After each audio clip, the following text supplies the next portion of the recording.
I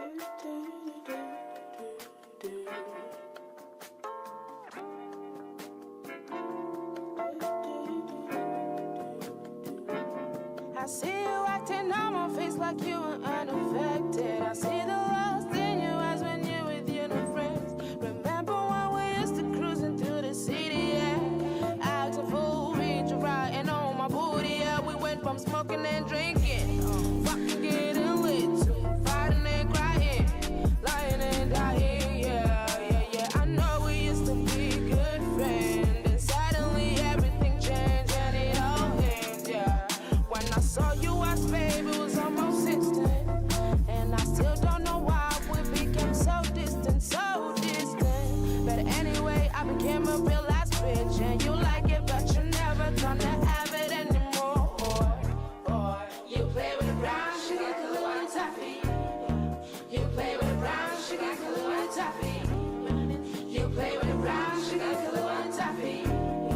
You play with the brown sugar, Kahlua and toffee. That kind of independent black girls, only real girls on my block. You would never gonna be like us. You would never come from where you from. Bitch, get out my face and give me some space. I would teach you to stay at your place. Vicky, you can do it, but you're not up to it.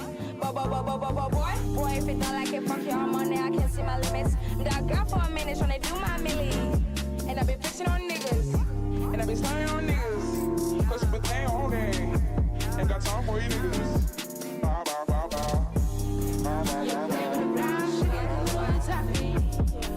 You play with the brown sugar, Kahlua and toffee. You play with the brown sugar, Kahlua and toffee.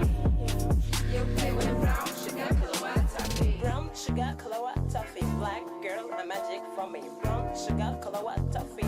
Respect the melanin poppy. Hey, respect the melanin poppy. Ooh, I'm your fave, sassy bitch. You're my fave, Lil D. You wanna fuck with me? I told you I'm a petty bitch. Stop there, get crunk. Where my wit so we can roll up. Stop there, come with us. My black bitch is ready to turn up. I'm feeling like a trapping, and you know that's all I need. You're mad cause I'm happy, but you're still looking at me. Why you're so jealous, stop hating, I'm dangerous. I'm delicious, I'm marvelous, fucking so precious. M&A, on that game, not your name, on that fame. M&A, on that game, fiction life, everything. Stop that, get cool, let the bits away, come over. Stop that, come with us, my black bitch is ready to turn up. You play with the brown sugar, Kahlua and toffee. You play with the brown sugar, Kahlua and toffee. You play with the brown sugar, Kahlua and toffee. You play with the brown sugar, Kahlua and toffee.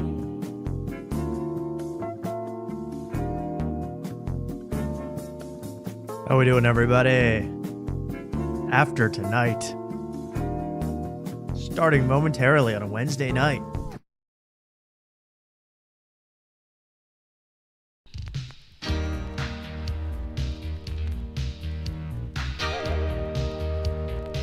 This one's dedicated to all my unks out there playing Wordle. Enjoy this one.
one more hype song, one more, just a couple minutes. I gotta get hype. I hope you're taking poppers or doing your things.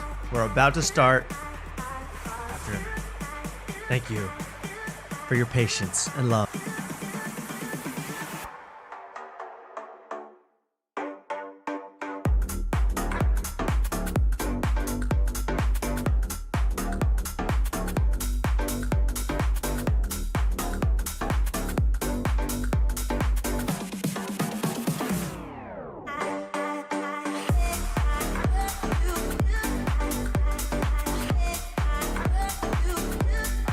I may be a white boy, but I'm not stupid.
Someone just told me a secret.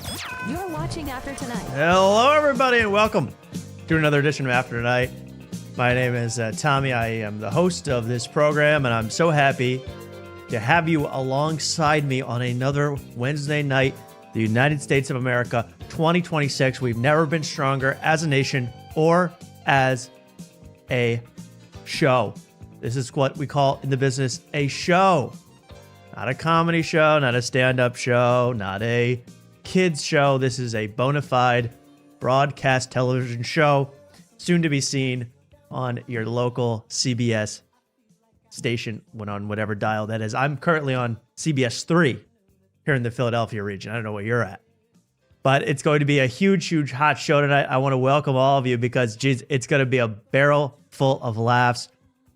And hey, I'll bounce to that because my co-host tonight is already having the time of his life over there.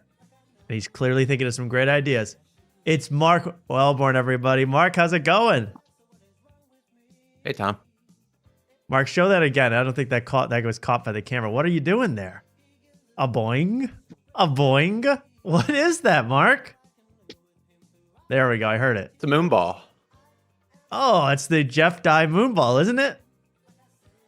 Jeff Dye uses that ball on a daily occasions, bounces it, plays with it, and oh no, Mark. Well, now, you're gonna come. I know you're gonna be on fire with that one tonight because you're gonna be hot with ideas. Well, here's the thing, Tom. I'm kind of a newbie with the moon ball. I'll be honest. I got it today. I'm not on Jeff Dye levels yet, so I got something else. I got the one that comes with the adjustable band. I'll never lose it. Wow, good for you. That is a smart purchase. Look at that. Yeah. Okay. Look at this thing. Oh, so that's how Jeff Dye keeps his ball safe on the road. Yeah, no, it's The slightly strap. smaller than the untethered one, but Wow. what are you gonna do? And with your new prison haircut, I mean, you really look like Tim Robbins in Shawshank Redemption with that bouncing the ball on the wall. There we go. This We're gonna guy, get crazy tonight. man, straight out of Shawshank. Mark, your haircut looks good, by the way. Oh, thank you. Thank you. Well, that's great. You even have kind of a Jeff Dye curl, like you done on the hair, to hide any sort of receding hairline. I know you don't maybe not have. Yeah, you got to hide back that. to there. Yeah. You got to curl that up like Alex from Love Is Blind. Got to curl that all types of ways. Do little baby curls. Like maybe our other guest tonight would do some baby curls in his own afro. It's Luke. Luke, are you there? I missed out on the baby curls probably 4 years ago. I'm on a Norwood 5 right now, so we're going bald. So no, they're more like senile curls, senile dome. Cowlicks. Welcome, Luke. Cowlicks. Oh, thanks for Welcome. having me. Man, it is a exciting night. I can't, Mark. You got to stop. I'm just looking at Mark bouncing a ball. It's very distracting. I know why the coffee baristas hate Jeff Dye when he walks in. You can't do your job with this guy bouncing that ball all around. I'll just use it for thinking tonight. I promise. Yeah, if you ever get stumped, I feel free to use it. Honestly, Luke should get a wig. I agree. Yeah, I should get. Luke should do what Rob Cruz did from Do Rag and the Ear. Get the hair skiing system where they have to put a wig on your head every 2 months and then slightly modify it, and then you quit show business. That's what you should do. In that order. Well, that is an excellent evolution to the show. A ball has been introduced to the show. I love that, and that's going to be huge for us tonight. There's so much to talk about in the news, and the news again, oh boy, the news again involves us. Could you believe that? After tonight in the comedy news this week, after an explosive podcast came out of New York City that is threatening to tear club comedy in Manhattan and Brooklyn apart. We'll get to that in just a little bit. Mark, what do you think about that? Hey, Tom. Yeah. Get used to it. Oh. Very good. Absolutely. I mean, really, I did not. That ball really gets you going, huh? It's paying off, yeah. I love the slogan on it is "Bounce me to the moon." So I can't wait. I can't wait to and riff me to the stars because we're gonna have a good one tonight. I'm so excited because we were mentioned. Actually, we were not just mentioned. We were the focal point of an entire podcast that's bigger than us, so we're allowed to talk about it. Cockfight. That's the podcast. We were brought up in a very interesting way, and we're going to get to that. 20, 30 minutes spent on an appearance from a former guest on the Cockfight show. So that's all that, and I'll tell you what's been going on.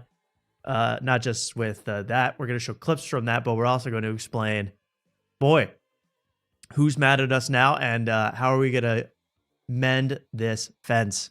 You're really going to enjoy that, I think, coming up in a little bit. I do want to mention, I want to congratulate Michael B. Jordan on Best Actor this year at the Oscars. Who watched the Oscars? Michael B. Jordan. He was, of course, in Sinners. I thought he was unbelievable, incredible in that movie as Smoke.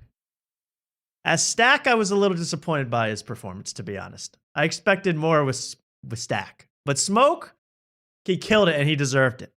Stack, I would have gave that a Razzie. His Stack performance. I mean, who saw Sinners? Raise your hand.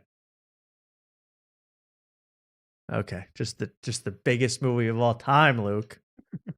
I know. I was gonna watch it yesterday, but I watched old '90s wrestling instead. I'm sorry. I should have watched it for the show.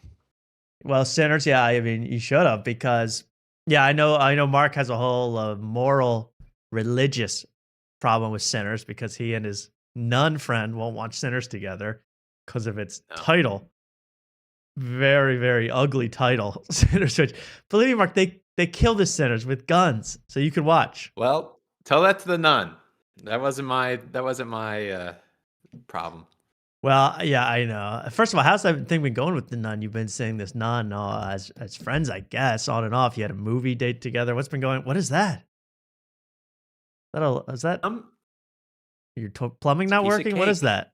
Oh, wow. It's a piece of cake. Hey, that's very nice. Is that from the nun, made by the nun?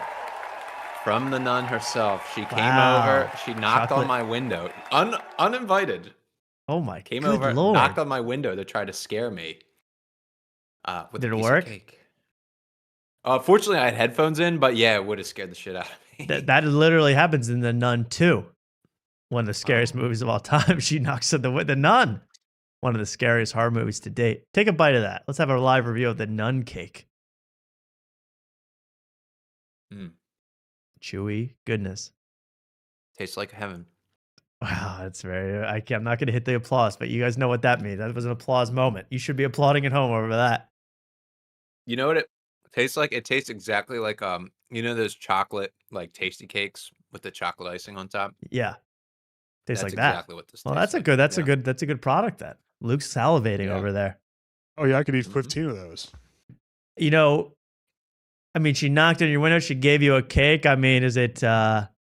You get up to any other? Did you invite her in? I mean, I guess what I'm trying to say, you know, without saying it, was there any sort of?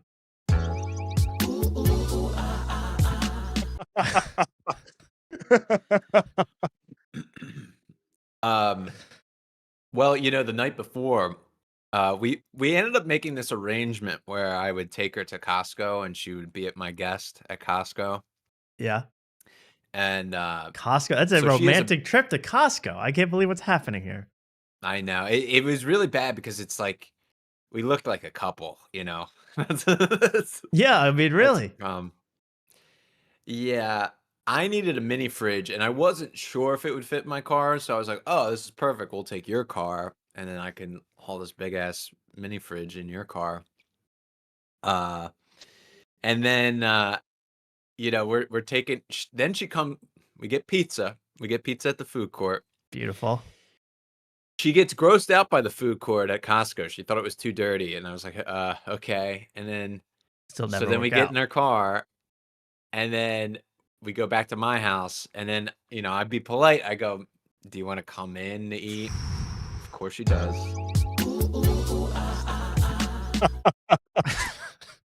Continue. And I'm please. like, "Hey, you can bring." She brought. Now she is prepared. She's a true Costco person. But she brought a freezer bag, and I was like, "Oh, do you want to put the stuff in the freezer bag in my actual fridge if you're gonna like eat?" So she brings her stuff in, and she makes the comment, "Oh, this is like the closest I'll get to friends with benefits." Oh my God. So she's hinting all over the place. Ooh, I know. Wow. Yeah. So and are you accepting of these hints, these romantic hints? I keep her at a distance. I try to. I don't try to like flirt or anything. I try to be very Right. and then I try to like incriminate myself. Like I eventually told her that the reason I talked to her that one time on the plane, that's how we first talked to each other. But Go back in the archives. I eventually admitted to her that I read Mac Tactics on that flight, and that's why I talked to her. Right. So but that's even cool. You were trying to mac her up. So that's even more license for her to go after you. I don't know, Mark. I think you're going to end up glued to that nun if you don't look out. You know, the nun, I don't know what we should call it, but she always like surprises me with what, like her being in a convent, just like her lack of knowledge on certain Right. things. Like she says the R word in front of me, but like doesn't like bat an eye or doesn't do it like in a funny way. So it's like she just kind of like missed the whole spread the word to end the word kind of thing. But she but- was gone so long it came back. She's Yeah, kind of yeah, back on but the she, right like, side of history. Yeah, but she's like not even doing it like in a funny way or like ironically. She's just it's like part of her vocabulary. It's very She's strange. based. Okay. Yeah, yeah. But Very cool. the crazy thing that I found out this week, she didn't know what a koozie was. Right, of course. Like a beer Beer koozie. koozie. Yeah. Yeah, Luke's got one. Beer koozie. She was like, "Is this like something that came out like new?" And Is this I a was cool like, word for Jesus? The koozie? That's what Yeah. the kids are calling koozie. Jesus these days? Jesus koozie. Yeah, she Okay. acted like it was like an iPad. It was it was very strange. I was like, yeah, You she's are been around dating an forever. Amish nun. I can't believe this. This is very I exciting. know. Well, The cake's good, yo. yo, I mean, if she can cook for you, everyone said just, people are saying, wife her up right now.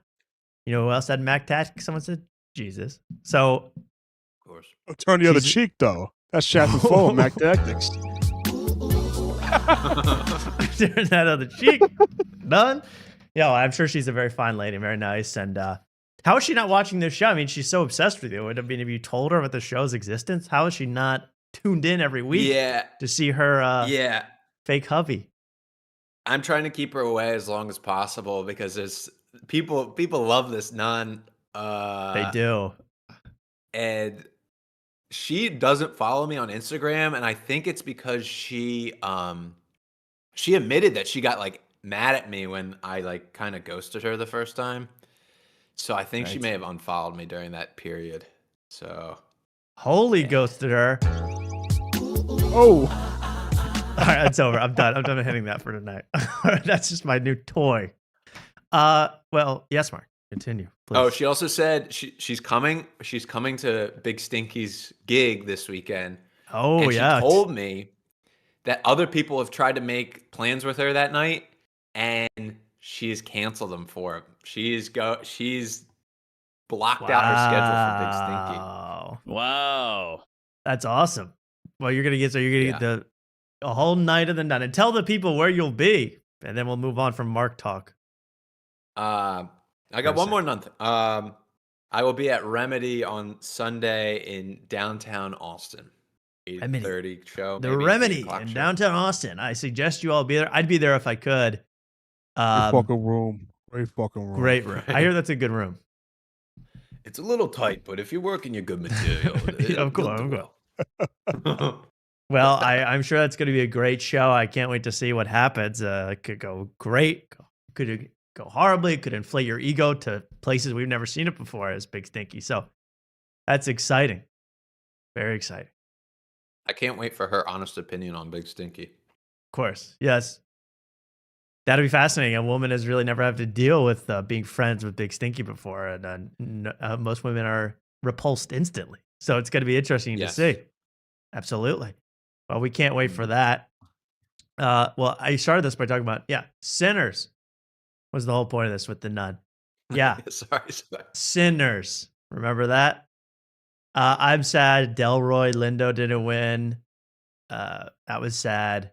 That was Lando Calrissian's first mate in Star Wars. And I was, I thought Sinners was going to rock the whole vote. I don't know if anyone watched the Oscars. I'm one of the only, 50 plus year old gay men that watched, but it was fantastic. I thought worse than last year's Oscars. I got to be honest. I love Conan. I love Coco, Mark. I'm in love with the Coco. Absolutely. But it wasn't as good as last year's. And I thought just what was really bad was not Conan. He was good. The really part about it was that they feel the need to oh, well, guess who's presenting now? The two guys from the newest Marvel movie are presenting. But it's Robert Downey Jr. and Chris Pine are back for year 20 of Marvel. Does anyone on Earth care?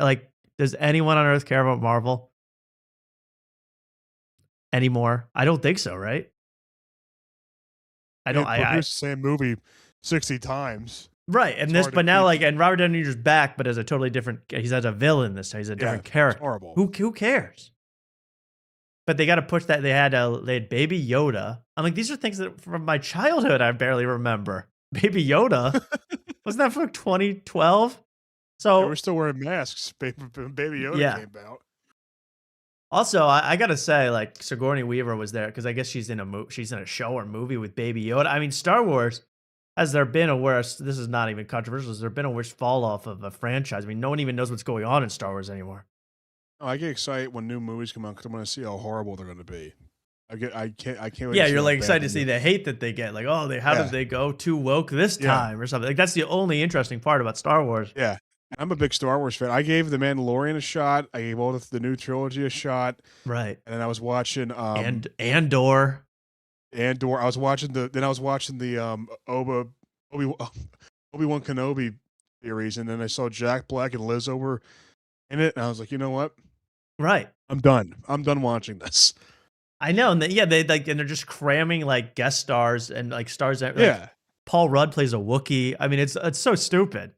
It's horrible.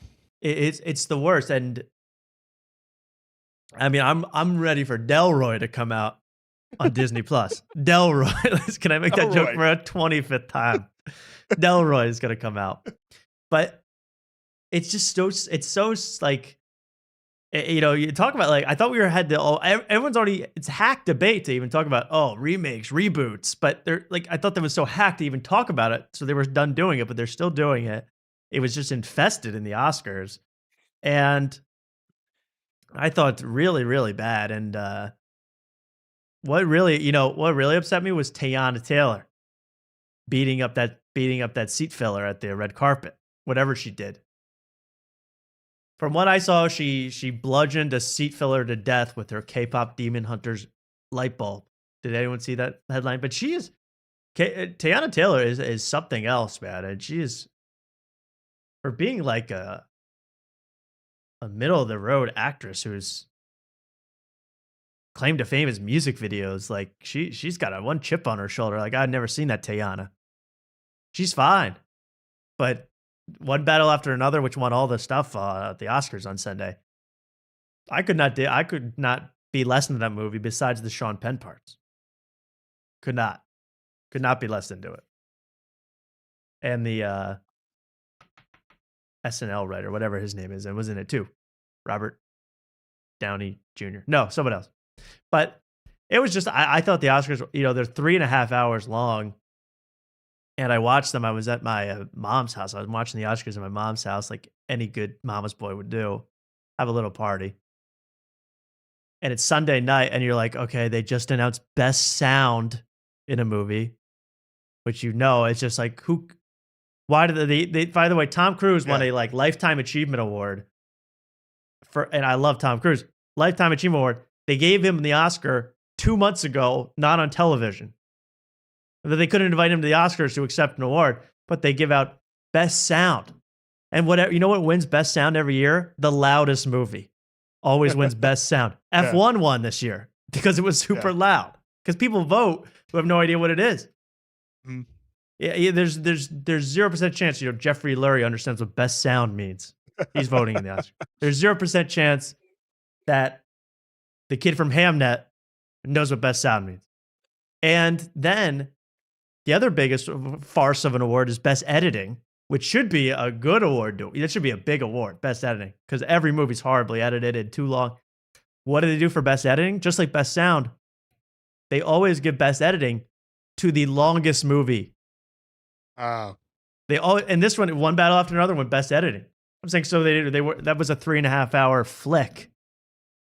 Did they even enter the editing booth for that one? I mean, I saw Sean Penn die 8 different times in that movie. Absolutely, ridiculous. So, and I thought there weren't enough cuts to his erection in the movie either. So it was not my cup of tea, the editing. So it's just it's terrible. And Hamnet, I could not stomach the name of that movie, so I can't watch the movie. But then you find out it's about like a child dying, and you're like, okay, that's the mom's gonna win, and the woman that played the mom won, even though she hates cats, which I concur. But it was just, I don't know. I had no love for this movie. And Paul Thomas Anderson, in his acceptance speech, goes, in 1975, we're going to noir era now. But in 1975, Barry Lyndon was nominated, Jaws was nominated, Nashville was nominated, and only one of those could win. So, it's all my other people tonight. I'm like, I'm sorry, Hamnet was not Jaws. Hamnet was not Jaws. These movies stunk this year. Stunk. All the movies you said, I never even heard of any of them. I never heard of not one of them. I don't know. I wanted to see Sentimental Value, but that's a story for another story. I'm going to have to watch that on my own. Right, Mark? You're into movies. Yeah. I saw Smashing Machine, and it did not win Best Hair and Makeup. It didn't. Sad. You know, it got nominated. It did get nominated for best hair and makeup. I didn't get what one best hair and makeup? The monster movie, Frankenstein. Frankenstein. Oh, no, Yep. no. Okay, no wonder. The guy, the monster, the guy painted in white. What? Yeah. So don't watch the 3.5 hour Oscars.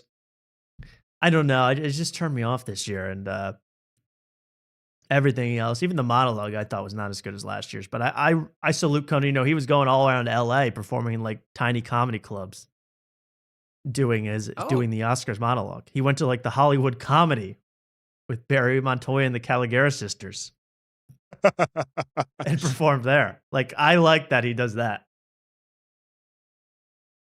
It's like when Tony worked out his Trump material before his He big went gig. all over Austin?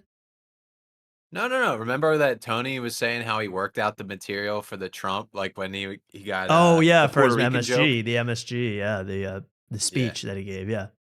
Exactly. Yeah. I heard that, but I did hear that Conan went to the Hollywood Comedy Bowl and he's like, "Oh, guys, it was great. Thanks for having me. I gotta go." And the guy said, "You're in a position to talk a lot of shit. You're acting." That's a Caligari reference. You're in a position to talk a lot of shit. Your show got canceled in 2010, asshole. Damn, Crody, they were being so mean to you. Damn, Crody. Damn, Crody, don't they know you're best friends with Andy Richter, Crody? Damn, those guys were assholes. Huh? That's the dad. The Caligari dad is really the star of the whole show. He's the man. That's crazy, bro. That's how he talks to his daughters. That's crazy, bro. Anyway, a little look into Hollywood, or I call it Holly Weird, but that's just me. It was wild. But there was a bigger story on Oscar Sunday, actually, than the Oscars. Much bigger story. Have you heard about this? Have you seen this? The Bert Kreischer tour bus fire. Did you see this story? Yes, I did. Oh my God. Bert Kreischer, comedian, legend, I guess to protest Palestine, lit his own tour bus on fire. No, but his tour bus really caught on fire and burned to the ground. Luckily, no one was hurt in the events. You know, Ian Finance, in case you go, "Oh, I wish Bert burned alive." Ian Finance would have been on that bus. Ian Finance would have been. So I don't want to hear that. I don't want to hear anything that the bus should have blown up. I wish the bus had gone off a cliff and flown into the comedy mothership. I don't want to hear that. I don't want to hear that the bus should have been beamed up and shot into Iran to kill the Ayatollah, because Ian Finance would have been killed in the explosion. And probably 8 of Bert's PR people that reside on that bus with him. Let's watch the story as told by our nation's number one news source, from our nation's number one news source, Joke World. Bert Kreischer's tour bus went up in flames on the side of the highway after initially breaking down in a snowstorm near Fargo on the way to Cedar Rapids with Ian Fidant. Take a breath, bro. On the way to Fargo, Cedar Rapids. He's really running out of breath. So the bus. Fire. Yeah, you don't know. Joke World needs a story. It was a slow news week. So the bus broke down. They go, "Well, I guess we got to abandon ship and go to a hotel instead of keep driving." That night, they would have been sleeping on the bus. The bus conflagration starts, burns the whole damn tour bus to the ground. Insane. A lot of people are now wondering, was this a inside job, perhaps? Maybe an insurance scam? You know, because people are like, "Oh, Bert's tour. I wonder if he's trying to get the money back from the tour." Stranger things have happened. That's the caption I posted when I was pictured with, took a picture with Millie Bobby Brown. Stranger things have happened. That's a big call. Down in a snowstorm near Fargo on the way to Cedar Rapids with Ian Fidant. You're f***ing with us. I'm being dead serious. You're fucking, that's not... Ah. Oh my God. It's Ian Fidant. Oh, he's wearing the Sag Daddy shirt. Whoa. Easter egg. Wow. Wow. So before you, say, "I wish Ian Finance had burned up too," then the shirt would have burned up, the Sagalo t-shirt. Mm-hmm. So now what? That merch that he apparently Brendan Sagalow cannot get off the shelf. I mean, this inventory is piling up in the Sagalow warehouse. Sag warehouse, the enclosure. I don't know. And by the way, this guy behind the Infight had started the fire. Look at that homeless vagrant they let on the bus. That pyromaniac they let on the bus. Everybody was safe, but no one can account for the drifter in the Batman shirt we let on the bus. He could have burned alive. We don't know. Who is that? Frightening creep guy. This is like a European. They look like European firefighters. I'll show you the video. It's gonna be a picture. Does that mean they're gay? What does that mean? European firefighter. Like my dick. Are you f***ing with us? And that's Ian Fine. It's a stunt double in case things go wrong during a Yeah, day. it's a clone. What the hell's going on here? They got a bunch of Ian Finance clones stacked up like bodies in the freezer in the back of that bus. Now I know I burned down. That looks like a cross of Rick Glassman and Tim Butterly. Couldn't tell who it was. It is kind of, yeah. They're creating hybrid comedians, folks. Look out.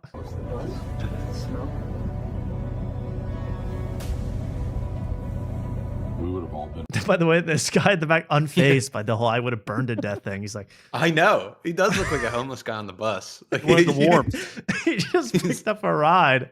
He's Hey, stroking going- himself under his pants. Like, he's just like, yeah, he's touching him.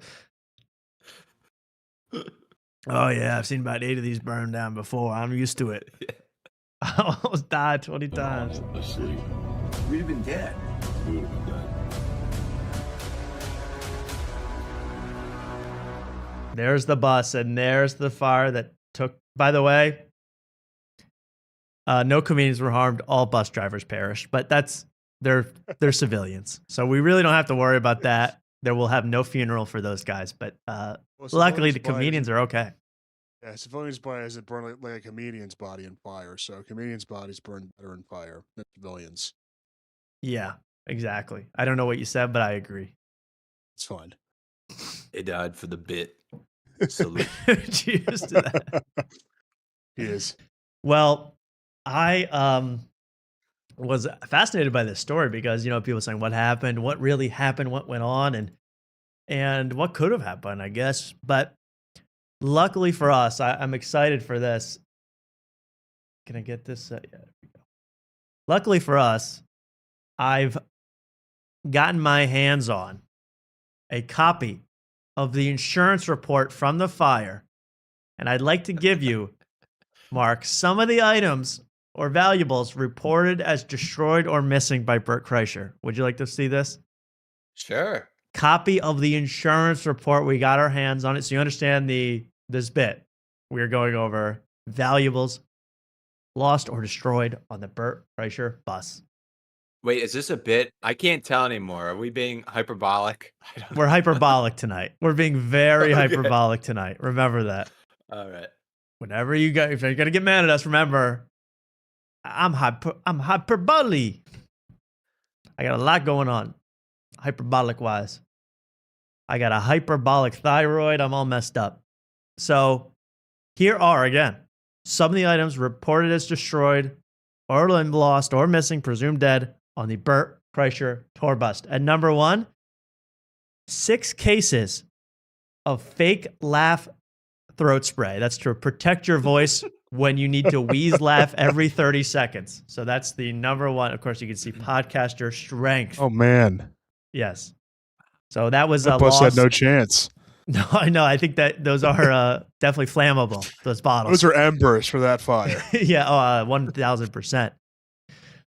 Coming in at number 2 on the list of destroyed items, 1 piece of paper with all known addresses of the YouTuber Podcast Cringe. Please return if found. This could have blown away in the wind because Bert would like to kill Podcast Cringe.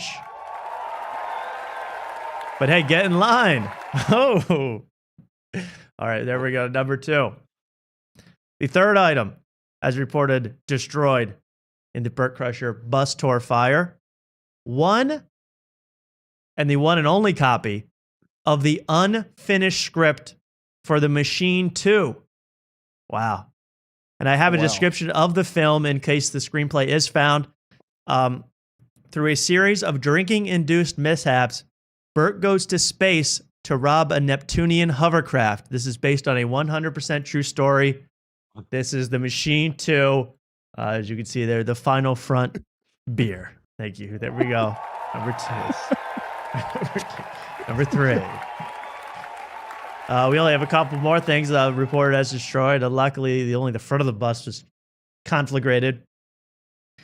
Next, one in-bus cold plunge tub. Oh, oops. One in-bus cold plunge tub, Mark. There it is right there. This is actually a very special because this is a gift from Joe Rogan, signed by Joe Rogan. So this is worth a lot of money. And there is a note here on the report saying that the cold plunge was emptied at one point and had been converted into a giant pot to make chili.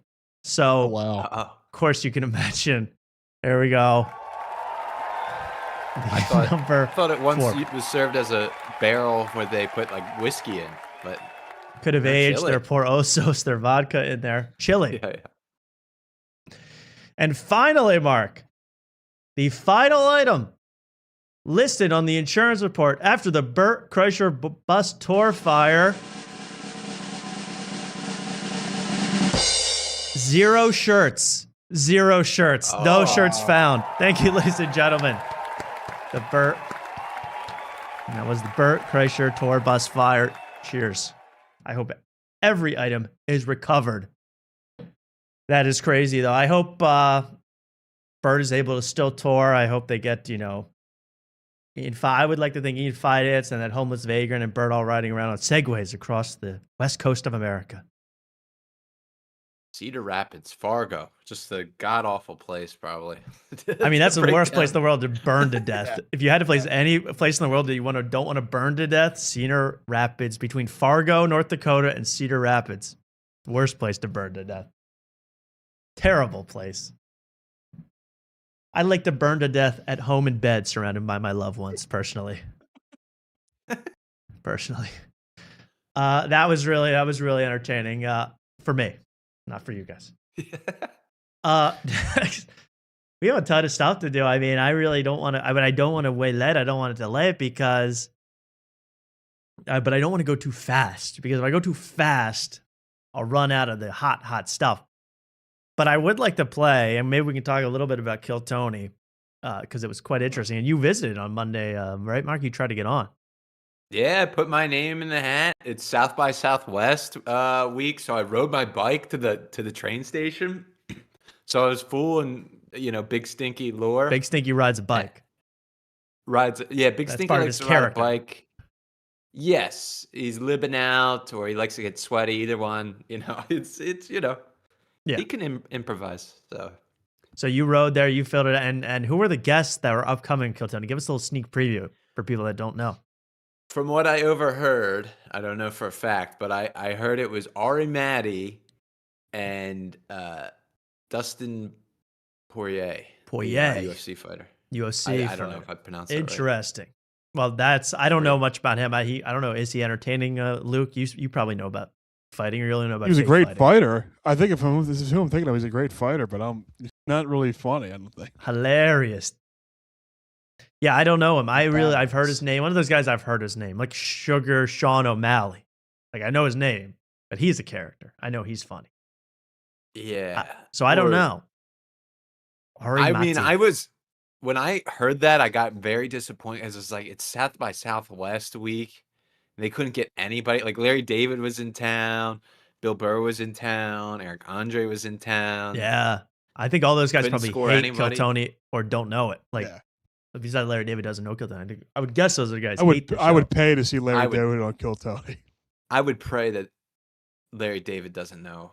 There's no way he does Kill Tony. No, but no. And Bill Burr should go on Kill Tony. Honestly, that would improve his career at this point.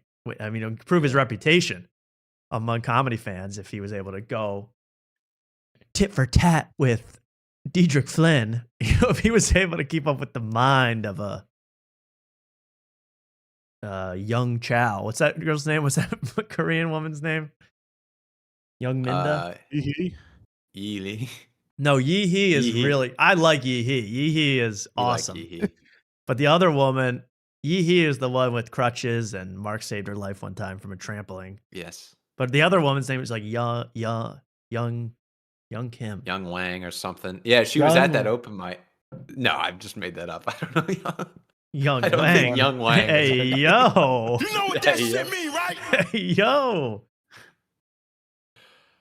Ping pong. People are saying, now that's offensive. I can't abide. Now there was somebody that from the bucket that was pulled that was Beely, and I was like, oh, I hope this is Yeely, but nobody crippled up to the stage to claim. So Beely? it was Beely. There was a Beely that got pulled. I believe spoilers. that show sucks. That's terrible. B. Lee. I don't even know. I don't even know Asians anymore. I really got to get on my Kill Tony open mic Asians. I got to really step it up. But I do know my Kill Tony African Americans, Luke. You'll be proud to know. I know all the African Americans. Or as Michael Richards would call them, Afro Americans. Afro. The other most underrated part of the Michael Richards on Letterman apologizing when he goes, in the crowd were a bunch of Afro Americans. Like, that's almost worse than the N word, honestly. Afro Americans. I don't know what he was thinking there, but I know all the Afro Americans on Kill Tony. I really do. And the one that's hot right now, the one that's the dark storm of Atlantis, he's a sea creature of some kind. Dedrick Flynn really is, because you know when a mermaid, as you know, Mark, when a mermaid or merman comes up out of the water and tries to talk, it's a piercing scream is let out. You know that? Yes. Yeah, don't Dark you storm. die? Or Yeah, get, you like, die, but when you like, it's like is that? I've just seen that when the merman appears and he tries to talk, instead it's a horrible, horrible screaming noise, which is what we get with Dedrick Flynn a lot of time. That's why I've just coined the term "Dark Storm of Atlantis." Dedrick Flynn. Isn't it the siren draws you in, but then it kills you? I thought that's Yeah, it. And that's there's a kinda- lot of kinda accurate. mythological things going on. Dedrick Flynn is sort of a siren creature. Yeah. Except for he's kind of pushing people away from watching Kill Tony. You're supposed to bring them in and then kill them. Well, it draws us in and then it kills us. 'cause It's been we're- drawing me in, and it's been piercing my eardrums because this guy cannot stop yelling. We watched him on Story Wars. That was incredible. But he's known for this kind of fake laugh scream that has taken over the nation. And that's why I'm presenting to you guys Dedrick Flynn's Scream of the Week from the newest episode of Kill Tony. Mark lost his ball. Good thing it's on a string. Thank God. We got to ask Jeff Dye if he wears the brace, if he wears the bracelet to keep that ball on a string. Yeah. I think he has the regular one, but you know what I was thinking about? Because, you know, usually when I get like gags for this show, I usually just return them back to Amazon. But this one I actually bought in store. Went to a Dick's Sporting Goods to get these. And I'm thinking about wearing this to when I see him for Jeff Dye weekend. I wonder if the Mothership people will be like, you got to take that off. That's a weapon. You could kill Tyler Fisher with that. Well, what if I just say, like, oh, I have severe ADHD. I need to be preoccupied. And then this is to assure that I don't throw it on stage or I lose it and it rolls on to people. If you create a bit out of that, you'll be a golden ticket winner in no time. You have a ball with you all the time. I'm just saying. Anyway, here it is. Dedrick Flynn's Scream of the Week. Devo Harvey. There's the joke. Everyone's laughed. Listen. Wow. Dedrick Flynn's Scream of the Week, Luke. What did you think of that one? Oh, my God. That's horrible. It is like a fucking siren trying to pull you in and kill you in the water. It is. It's horrible. That's when there's a cryptid in the woods. You're like, I heard a human scream in the woods. I swear I'm going to go investigate. No. It's some 4-legged beast, 8-foot-tall beast, ready to suck your soul out. Those Aztec death whistles. You can have the Dedrick death laugh whistle. Yeah. That'd be great. I need the Dedrick death mask now. This could actually be like played in a haunted house. This is like seems like a. That's exactly what I mean. I was thinking of, like, we should make like an edgy, violent remake of like Hocus Pocus, and this would be the sound effect of the witches. Listen to this one more time.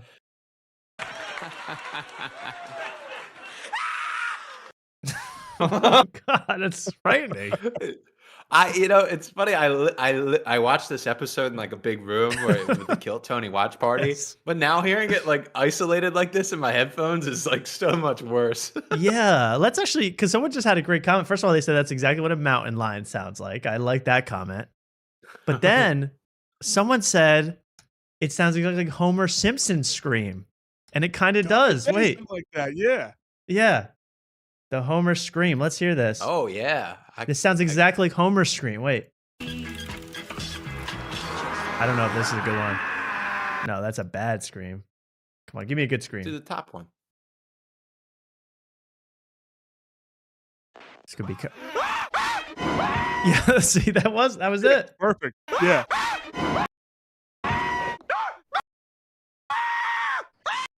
Ready? Wow. It's Homer. It's Homer. Dedrick Simpson, everybody, the newest character when Simpsons have desperately run out of ideas. Dedrick Flynn joins the family. Wow. Wow. Great call. Whoever said that, you did it again because that is a Homer scream. And cheers, because they've got stories for years here on The Simpsons. They're obviously going to have Dedrick Flynn as a guest star. That's awesome. So I did watch some of Kill Tony, man, and I don't really know what to say. I mean, Steve-O, I mean, again, just like the Star Wars, aren't we just all over Steve-O news? Yeah, dude, you're really funny, man. It's great bit. Again, that's probably so annoying. No, but that was a good impression. But I feel like everyone does it too. Like everyone can do Steve-O, tries to do Steve-O. Everyone knows what he sounds like, knows what he is. And yeah, everything is like that. It's like, dude, that was really good. Like everything's relentlessly positive and not funny. And Yeah, dude. What's your name again? Big Stinky? Wow, you're fucking hilarious. Yeah, it's like that's all it is. It's like, dude, really, I'm super positive now. I'm sober and positive. Don't you like me? What's that, dude? You're in a wheelchair and you do comedy? That's so brave. Wow. Yeah. Like, don't you want to shove a toy car up that guy's wheelchair-bound guy's ass? Like, don't you want to do something crazy with him? Yeah. Even when Timmy No Breaks went up, and Timmy No Breaks was doing all this crazy, he was doing jackass stuff, and it was pretty good. But Steve-O would not like just sits there, like doesn't participate, just kind of laughs along. And I think he could have participated. There was a tasing aspect. Tim Butterly had to tase Timmy No Breaks, not Steve-O. I mean, don't you want the clip of Steve-O tasing you, not Tim Butterly, who I assume tases a few people a day? Mark, I saw you getting warmed up there. No, I got my wires crossed because I was going to do like a Sam Morril voice, but I wanted to do a Philly voice. Like, yo, dude, Butterly like fucking crushes. Yeah, of course Butterly you want like with Butterly, steps up in dude. the clutch, dude. Butterly is clutch. Butterly steps up in the clutch, and every time. And so yeah, I can never get into that Steve-O anymore. He's just Well, weird guy. yeah, like, just he has the weirdo. Penis. He's sober, but he has while he was sober, he tattooed a dick on it above his like, eyebrow. It's like, what? Yeah, I mean, it's like do you even need attention? I mean, who seeks attention at 50 plus in that way? Penis tattoo, going wild and with nothing to say or do. There was the one thing he wanted to get like breast. I think it's started to get breast. He was trying to get didn't breast. do it because he was scared it was going to cause transphobia. It's like That's a woke ally to me. Good for Steve-O. But it's I mean, even Bam Margera's doing the new season of Fish Tank. He's hosting that. At least he's doing new exciting ventures. And going, wow, that's what you want on your Jackass cast. Or Johnny Knoxville hosting the new Fear Factor. Has anyone watched that yet? I want to watch that. No, not yet.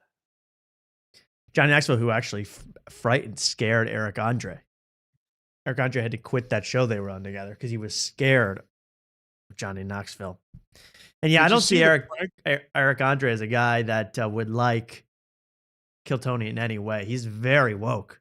He's very woke. Yeah. No, but people come. The thing about South by Southwest is it attracts like kind of more liberal people because it's always Yeah. like it's like tech based and kind of that kind of thing. But still, it's a big thing that you can't get any kind of big guests. Like even you could get like a movie star because there's like John Goodman was in town. I saw like there's just like random people pop up. But Yeah, it's big. You think you get someone huge, but I mean, really, has Kill Tony had a big guest, like a new big guest in the last 3 months? I don't even know. I don't remember. They had Elaine. That's Adam Ray. But who had the, like? It's kind of they need new life into that show real quick. I think personally. Well, it's funny to me like when Tony went on the Trump thing, you thought there'd be like a lot of backlash, but it was still like the same kind of show. Yeah. But like now that like the Trump administration has gone way downhill, like now it's like now you're seeing the effects of it. I feel like Yeah, no one's gonna. And we're on a show where probably like Johnny Knoxville quit on Tony last time. He got in trouble with the Trump thing. But I think if they tried to get a liberal person on now, they're like publicists probably like, no. Tony is still on a weekly basis glazing up Trump. Like, do you want to be around that unless you're going to stand up to Tony and then be called idiot? Why would you do that to yourself as a big famous liberal celebrity? I want to see Mark Ruffalo totally woke out on that show. Walk off. well, Timmy No Breaks tried to like corner him, and he did. got out of it somehow. He did try to bring up Trump and Epstein, which I thought was a good move. But anyway, Kill Tony, not for the faint of heart. If you're not into this whole bombing of Iran business, you better be on board to watch Kill Tony with all of the administration's moves. If you're going to watch Kill Tony these days, and I am. Well, we're going to get to in just a second. I want to get to our little fight that's brewing. Our little podcast war that's going on with this show. There's a show called Cockfight. All right. This is a YouTube show. You probably heard of it if you're on the internet all the time watching comedy podcasts. It's with Tristan Bowling, who was on this show 2 weeks ago as a guest, or 2 Saturdays ago as a guest. Great guy. So nice to come on. You all really didn't like him, but I did in the chat, but I did. Some of you at home liked him watching this, not commenting, not going crazy. But I thought he's a very nice guy, and he was nice to come on. He's also on with Colin Terrell Owens, and Lev Fur. And throughout the interview with Tristan Bowling, we actually brought up quite a few times his co-host on Cockfight, Lev Fur, and we asked him questions about him.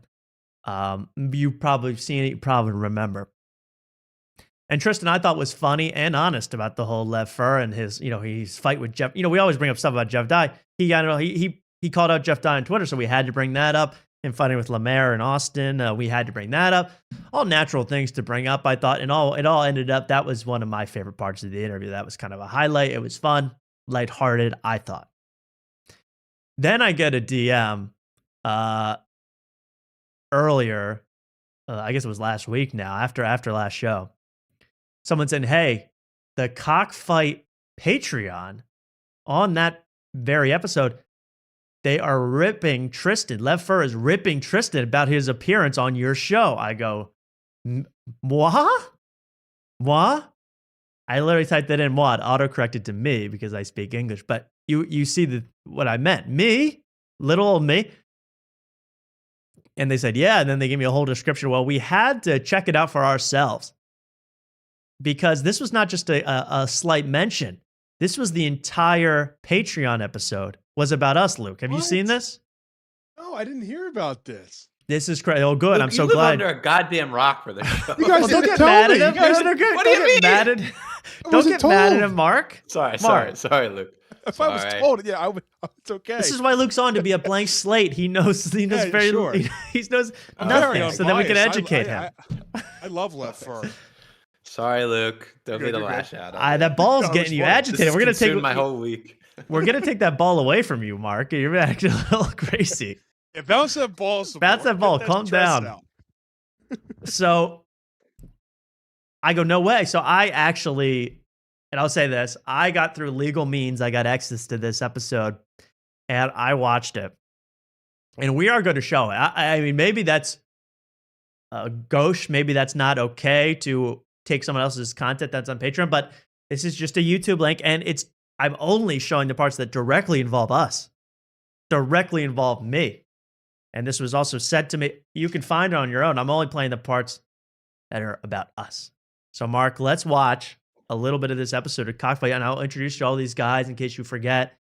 And this is crazy. We are totally slandered here, and Tristan Bowling gets a bad rap from Lev Fur over this whole thing. And I think you're really gonna see a lot of sides to people, and you're gonna understand what's going on and why we were so agitated when we talked to Tristan. Listen. Interesting. We are about to get into it. So I just clipped this is the very beginning. And by the way, if you guys at the Cockfight podcast are watching this, I've tactically removed all riffing. So if you want to hear them riff, which is their specialty, you subscribe to their Patreon, you listen to this whole episode, it's worth listening to the whole thing. But we are going to watch the content that involves us.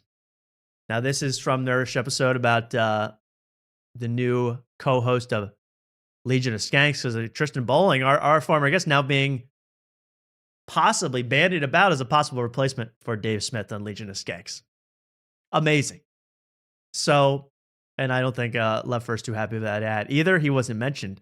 So maybe that's part of what's going on with this. But this I also call Lev B. Fur's Rules for Life, this episode of Cockfight, because he's got a lot of rules you got to follow if you're his buddy. So let's watch the very beginning of this, Mark, huh? Sure. This is us, Mark. Mark, are you excited? Are you already agitated? Jeff Dye didn't advertise this as a stress ball, but I'm gripping on You're this using like it as such. ball. Okay, that's fine. Yeah, I can't wait for this. I can't wait. And this was the this was the absolute beginning of the episode, by the way, the Patreon, meaning Lev Fur was dying to talk about it on the regular show, but didn't. Was this in the Discord? Like, was this the video of this? Someone posted the clip of them talking about us, but it extended beyond what's posted in the Discord. So we'll play it all. I should have watched it. Don't worry about it. You're going to watch it right now. Let's take a listen. We're going to get into it, says Tristan. Tristan on the right, Lev Fur on the left, Column in the middle. Wow. Interesting. We are about to get into it, so maybe. There's no way that we could get into our beef without it just me sounding like such a fucking. You are a bit of a. That should be reflective. No, but I do have a very good point. A very good point. I can't bring this up without looking like a crybaby. But no, but it's the same can't have reason. everybody know. So then I can't bring this up without looking like a bleep and a crybaby. Okay. When I saw this, I go, wait, no way they're starting with this. They're not talking about, no way, Mark, when I first saw this, right? I was like, no way. Yeah. Kind of crazy. Let's keep going. Wait, now that I'm involved, I'm interested. The text that I got from him at like 9:58, which I didn't even know was available for him. I wasn't even asleep yet. Of course not. You were still. I was about to fall asleep, and then someone sent me that, and then I spent 40 minutes going, "God damn it!" And then having to text you. Wow. So what are they talking about, Mark? 40 minutes hating it? Something caused Lev to lose 40 minutes of sleep. I wonder what it was, Tom. Mark's never been so happy over. No, I don't say I'm happy. I've had a range of emotions, but we can get to it. This is crazy. Well, here's what they officially say. What is it that Lev's so upset about? But I love that now he's fucking. What pod was it, by the way? It's some like new Red Bar. It's like a new Red Bar, and so the reason, new Red Bar. The reason why I got because Red Bar's like dead. Anyways, they spent like literally. There's a show called New Red Bar. He's on for an hour. He spent about 20 minutes talking about me. They kept bringing it up. So first of all, I just wanted to make it official. If people are asking how to describe the show, we're the new After Midnight with Taylor Tomlinson. We're the new Late Show with Stephen Colbert once he gets fired. Yeah. That's all we are. We're nothing else but that. We're late night TV at its best. So, new Red Bar this, new Lemon Party that, old Come Town this, new Sick Ghouls that. You know, we've been just compared to a lot of shows. We are the new After Midnight with Taylor Thompson. Even though we started before After Midnight, we're the new After Midnight. Brought up the you and Jeff Dye beef. Which isn't a beef. It was me making one tweet at Jeff Dye. In the whole and you are such a gay fake. that you're like, Jeff is awesome. I respect him as a comedian. The whole show. Like, and now I'm pulled back into shit and go Jeff Dye, which I bet he's a nice guy. The whole Wow. Mark. What a walk back. What a walk back on that one, Mark. One tweet. First off, it was 2 tweets. Got him. Back to back. And then the whole cockfight thing. And then he's like, we can talk more about it behind the paywall. Get out of here, Lev. Yeah, get out of here, Lev. That makes me... Oh, dude, Lev... Oh. Well, I need to defend Jeff Dye. I mean, I hate Jeff Dye, but I had to defend him over Lev Fur. Of course. It was very And rude. It was an attack. I was saying you are a total phony, basically, to Jeff Dye. Yeah. So that's you like the guy though, but you like him. Okay. That's a different beef. This is about us now. All right, we've been immersed. Show, I know he is. Lev's doing damage control. No, the whole show. It's not damage control. It's Tristan like describing our show. Let me be the ref here and find out what's going on. So the reason why I even did this, I was approached by the show. They hit me up, and I was like, What's the name of the show? Can we find After Hours or After Tonight? After Tonight. It's called After Tonight. And so I go on. The whole show is like. So every time I'm here, I'm working overtime, baby. After Hours. Luke's our TA. That's right. After Hours. Lights out with Tommy Afters. After Tonight. So this is official. They're talking about us. All right. Subscribe today. 5 fucking hours long. They start at like 10 p.m. or like 9 p.m. Must have Colin running it. Is it we promised him 5 hours. No, it's not. This goes on for a while, but past my bedtime. No, so it's like the whole reason why I did the show, because I was going through and I was like, no problem with you doing the show. I don't give a fuck. You're about going that. through. No, but you're going through a problem. What initially got me into like, oh, this is the mindset of the show. Is And by the way, I really like Tristan Bowling, but he is dressed like one of those like twink porn stars who's like taking a smoke break. Yeah. You know what I mean? Like, why is he He's a just like veteran twink. He's like a twink taking a smoke break between scenes. Yeah. What is this look from him? I don't get the look, but nice guy, and he's got to explain why he came on the show, and I'm happy he came on. because they're describing like they're going through like what was been going on in comedy, and I clicked an older one, and it was when I got Joke World's like newcomer, and he was just being like super hyperbolic. He's like, Tristan Bowling. Who's next? Johnny Tennis? Who are these people? The answer is they're fake. They're not real. They're plants. Sure, and I'm like, that's funny. Yeah, I'm like, it's. They're laughing on the inside over that joke. I can tell. Lev he's really disturbed by this. He's not in the mood to laugh. Yeah. Not in the mood to laugh. He's jealous that they're talking about Tristan. You guys are talking about Tristan and not him. He's jealous. Maybe so. We haven't come up with any nicknames for Lev. Objectively funny thing. I'm like, I'm glad you got your flowers. That Tristan Bowling joke killed.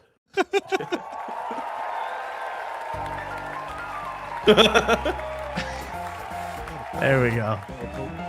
Get back into this. By the way, we're talking a lot in between them talking to really, because the Cockfight automated ID system is harsh. You know they're going to strike us down. Yeah, we need some he fair says use. I'm not even a real person.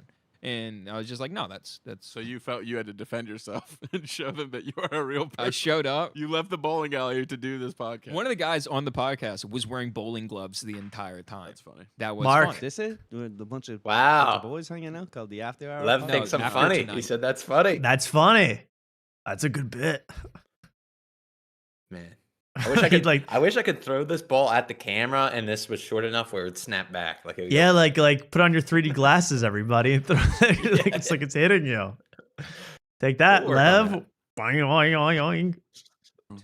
Oh. Anyway. Yeah. Anyway, so he spends about 20 minutes talking about me in a quite Uh-oh. dismissive. This guy is such an idiot, and You can't do that. Lev's gonna call you on it. You're not allowed. You can talk. I started shit laughing about my me. head off at this part. no, but it's not about talking shit. It wasn't It's even like, talking shit. It was super hyperbolic. I was like being in. Now you're gonna hear that word a lot. Hyperbolic? Hyperbolic. We are hyperbolic on this show now. The most hyperbolic show on late night TV. They're calling it Yes. Yes. hyperbolic. I haven't had the time Change to. Hypno's name now. That's true. Hypnobolic. We're hypnobolic on this show.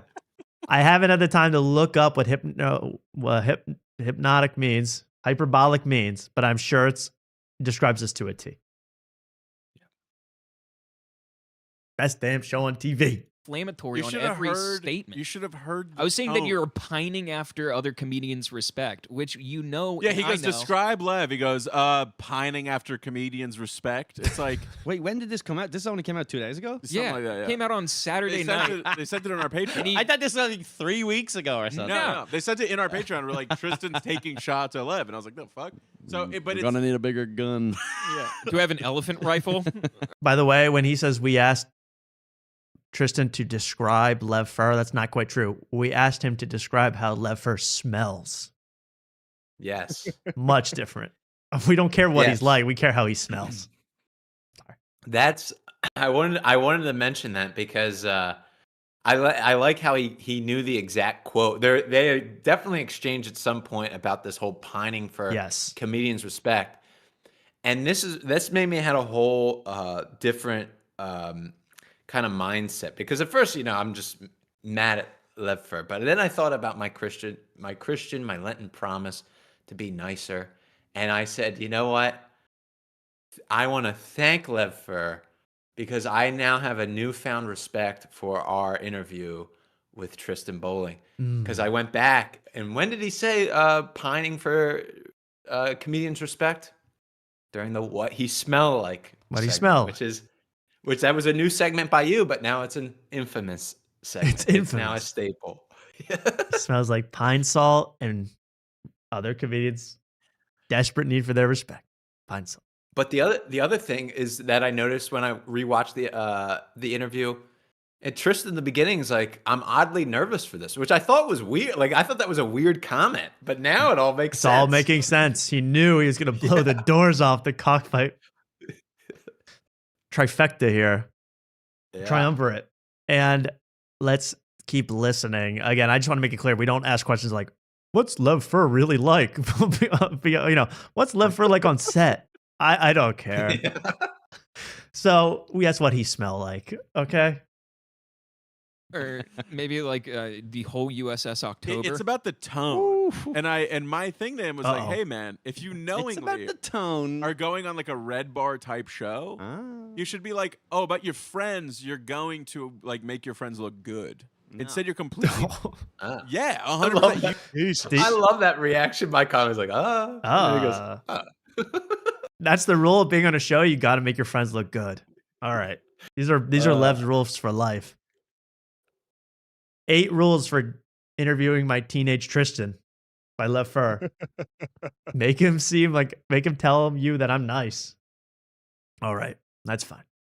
This goes on for quite a while, so lock in, strap in. But you see, Lev Fur started to lecture to Tristan. This is what you should be doing on a show. Lifting your boys up. Which is why we actually host a different show called Lifting Your Boys Up, where we only say positive things. This is After Tonight. We're hyperbolic. You are such a cunt, and you still don't do that. Comedian you don't do shit that talk. to your That's boys. what we do. We shit talk, and that was a hyperbolic situation where I'm just like, yeah. I'm like, Lev, I watched. Well, I know him you eat are a little. I watched him eat an entire cow, hoof and all. I also want to say they're riffing, so I'll let them riff to themselves. Someone in the chat said Mark is hyperbolic right now. Hyperbolic.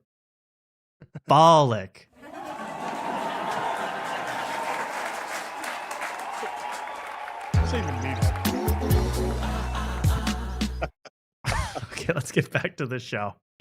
What are you doing? What was supposed to be impressive about that? Do you see my string? Do you see I it? see your string. It's in the shape of a hyperbola. Whoa! Pythagoras over there dropping some geometry material. Watch out. Watch out, Lev. You I also never know thought of that one. trigonometry. So So good. that would That not- motherfucker. Oh, shit. Sine, Bug me at all. cosine, and That- tangent. that has Okay.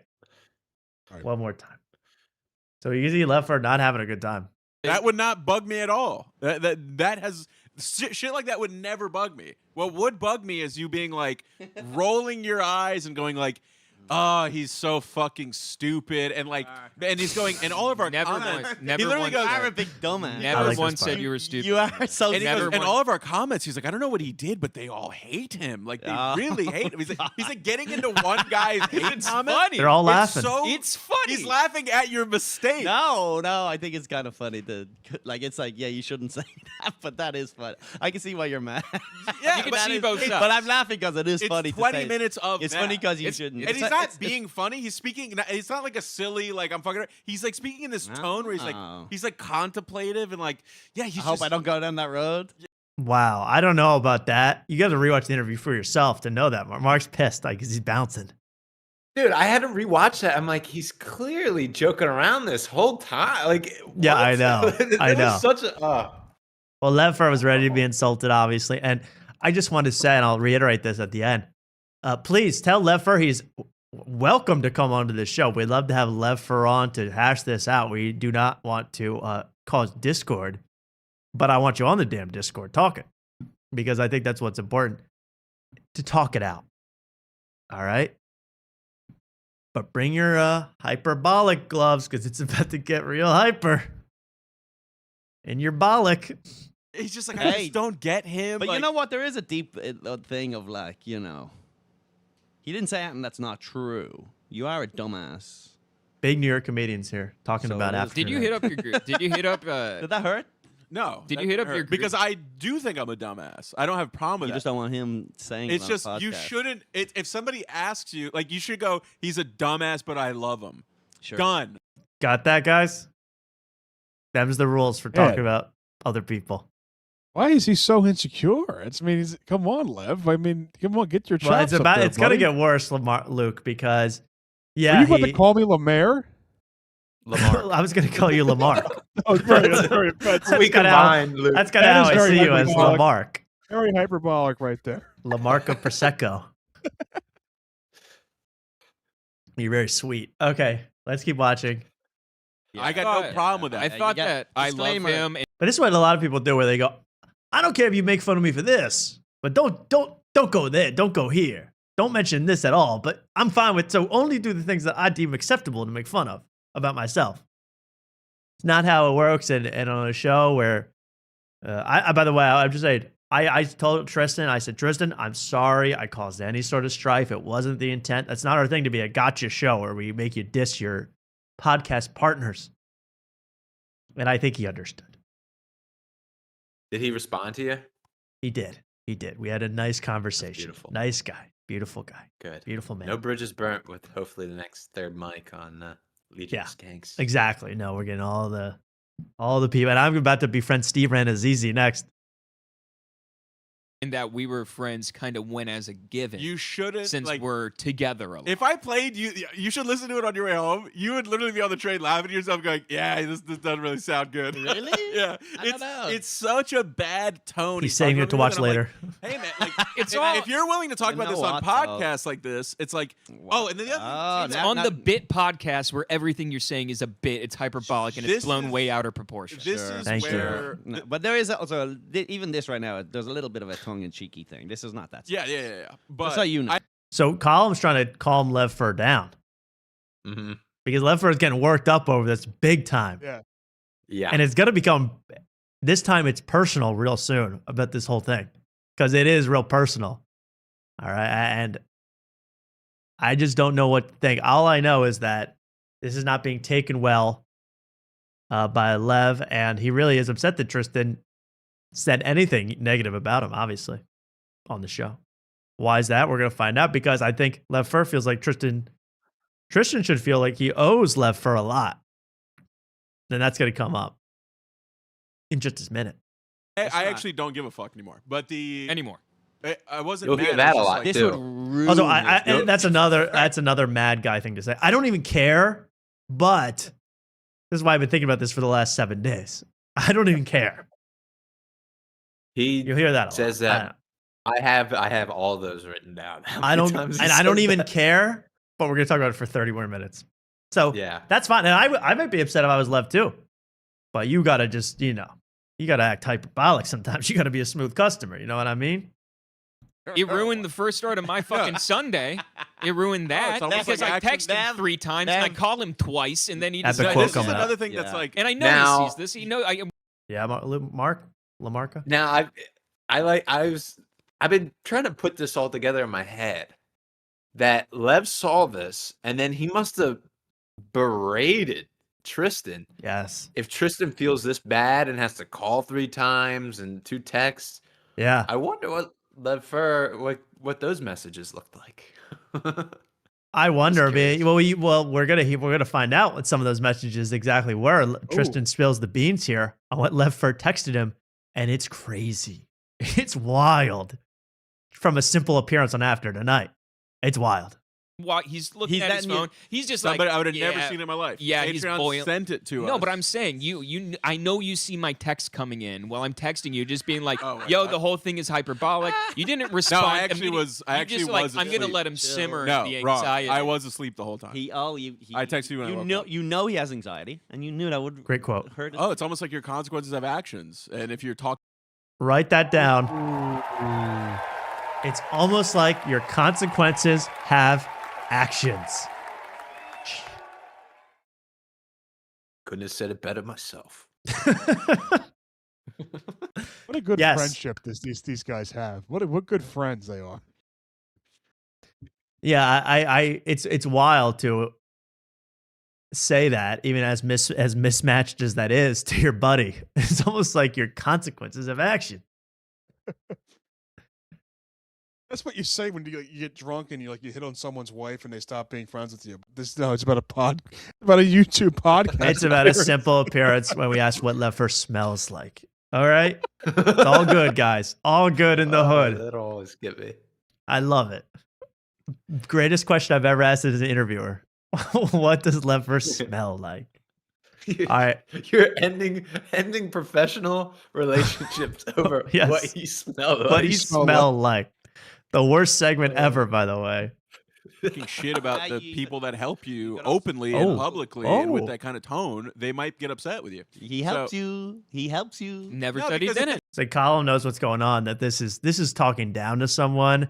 When you use that kind of tone on a podcast, you don't say that to someone you're equal. You're using the wrong tone on a podcast. That's what you say to your kid. What's what you say to your wife under Sharia law? Not to a friend, a compatriot. Why does Lev feel the need to monitor someone else's tone? It's just The tone ridiculous. police, the woke the tone tone police. Wow. Here's another. Never said he didn't. No, but you did actually. You did because here's what you did say, and this is where I'm going to sound super fucking. I'm going gay. to put on a sweater so then we can finally Sure. balance. This is going on for a while now. Can you take this off of me while you're up? So you're. This is where I'm going to sound like such a fucking gay hierarchical fuck. And Well, I'm- you are a gay hierarchy. Yes, sure, but I'm not trying Okay, to sure, be. but I'm not trying to sound like that. I'm not trying to be. Oh, but was it when I said that we were peers? This is another thing he said. Oh, yeah. Wait, Oh. hang on. Let me. Now Tristan hits on the truth, which is that in the show, and they're going to get into this, Luke. Don't worry, you're going to all be explained to you. He said, "Well, I don't know why I don't know why Lev tries to teach me life lessons about comedy when we're peers, we're like the same age, and we're doing the same shows. Why is he doing that?" I think it's a fair question, and it means nothing. But that to Lev, that hit a nerve. That struck a big nerve. It did? Crazy. And this gets nasty. Whoa. I love this kind of stuff. I was in the car listening to this, laughing my head off. This is funny. And you guys are great. I like all three of you in the podcasting space, and you're all doing fine and entertaining. And by the way, I would do more of this if I was Cockfight. I'm not telling you how to run your show, but if I was in the show, I said, this is the most interesting radio I've heard in a while. This kind of arguing, this fighting. I love the arguing and fighting. It's a fight on Cockfight. It's an The actual fight is great. Riffs are great, but I like fights. Of course. Is this the first ever fight on the new Cockfight with these three? I don't know. We calls the Cockfight. I thought that was going to be the title of this episode tonight, but it's Club Shay Shay, apparently. Club Shay Shay. I was going to call it Cock Infighting. That was my one big name. See, that would have been good. Hey, yo, dude. It's called docking. Hey, yo, that's docking. Exactly. Just get it out. And again, this is going to be so hateable, but I'm just going to get it out. One of the guys goes, I don't get, like, he's like, Lev kind of talks like to you like you're younger than him. He's like, you do that. Sure. You talk down to me constantly. 100%. You talk down to me. 100%. Constantly. It's crazy. Can't even hear you from up here, kid. Bothersome. So, and he goes, and I don't get that. You guys are like on the same shows? And he goes, yeah, I know. He goes, what's the deal with that? He's like, he acts like he's like further than me or whatever. And like this is the shit he's saying. Again, like this conversation. This is also the stuff that's hang been on, said on this podcast. You're pretending to be Wow. older when you're 29, I'm 27. It makes no sense. We're in the same high school. This is it, yeah. Him, like, He has a even point. having this conversation You of can't like, listen. he like kind of talks down. Are we in the same high school, Mark? I never even thought about that. I don't know. How old are you?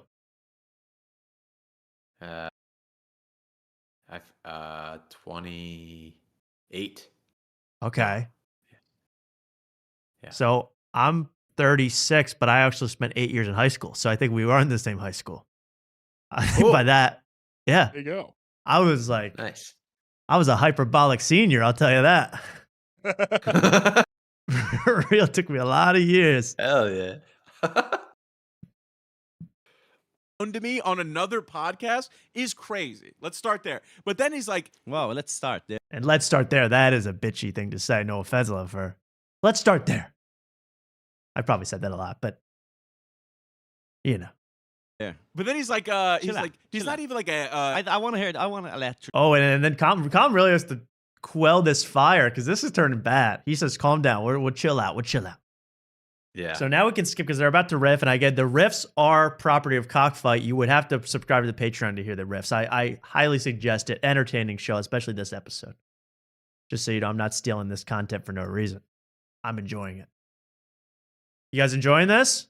You ready for more? Yeah, yeah. It keeps going.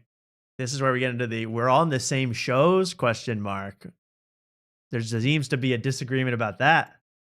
Well, Lev, you could be on the same show if you come on after tonight. Anyway, so he's having all these conversations about how like he's we're equals and this and that, which is like sure. But you're all in the then we're all in like the C League. Then I scroll up the league to every fucking text he sent me, and it's every one of them is, can I open for you here? Hey, what's the date on this thing? Can I open for you there? Hey, do you mind if I open for you there? It's like we're not on the same shows. We're not at all. If we are on the same shows, it's because I'm letting you open for me. So Nice, fair.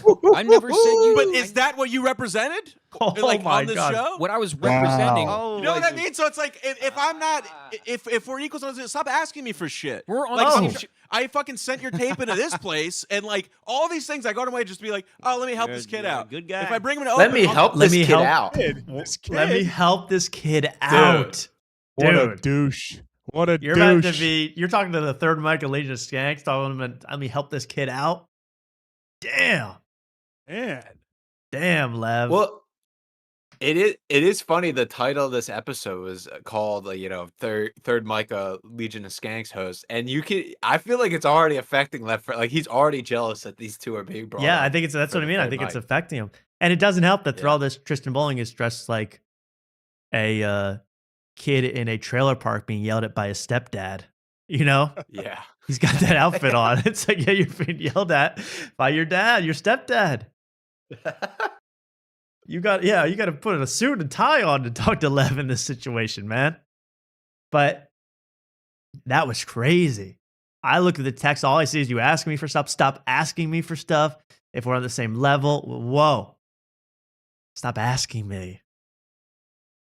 Let's rewind a little bit. That's crazy, Luke. This is real. Well, I mean, there's a thing. Only one person in Cockfight has won Joke World's new comic of the year, and that's not Lev Fur.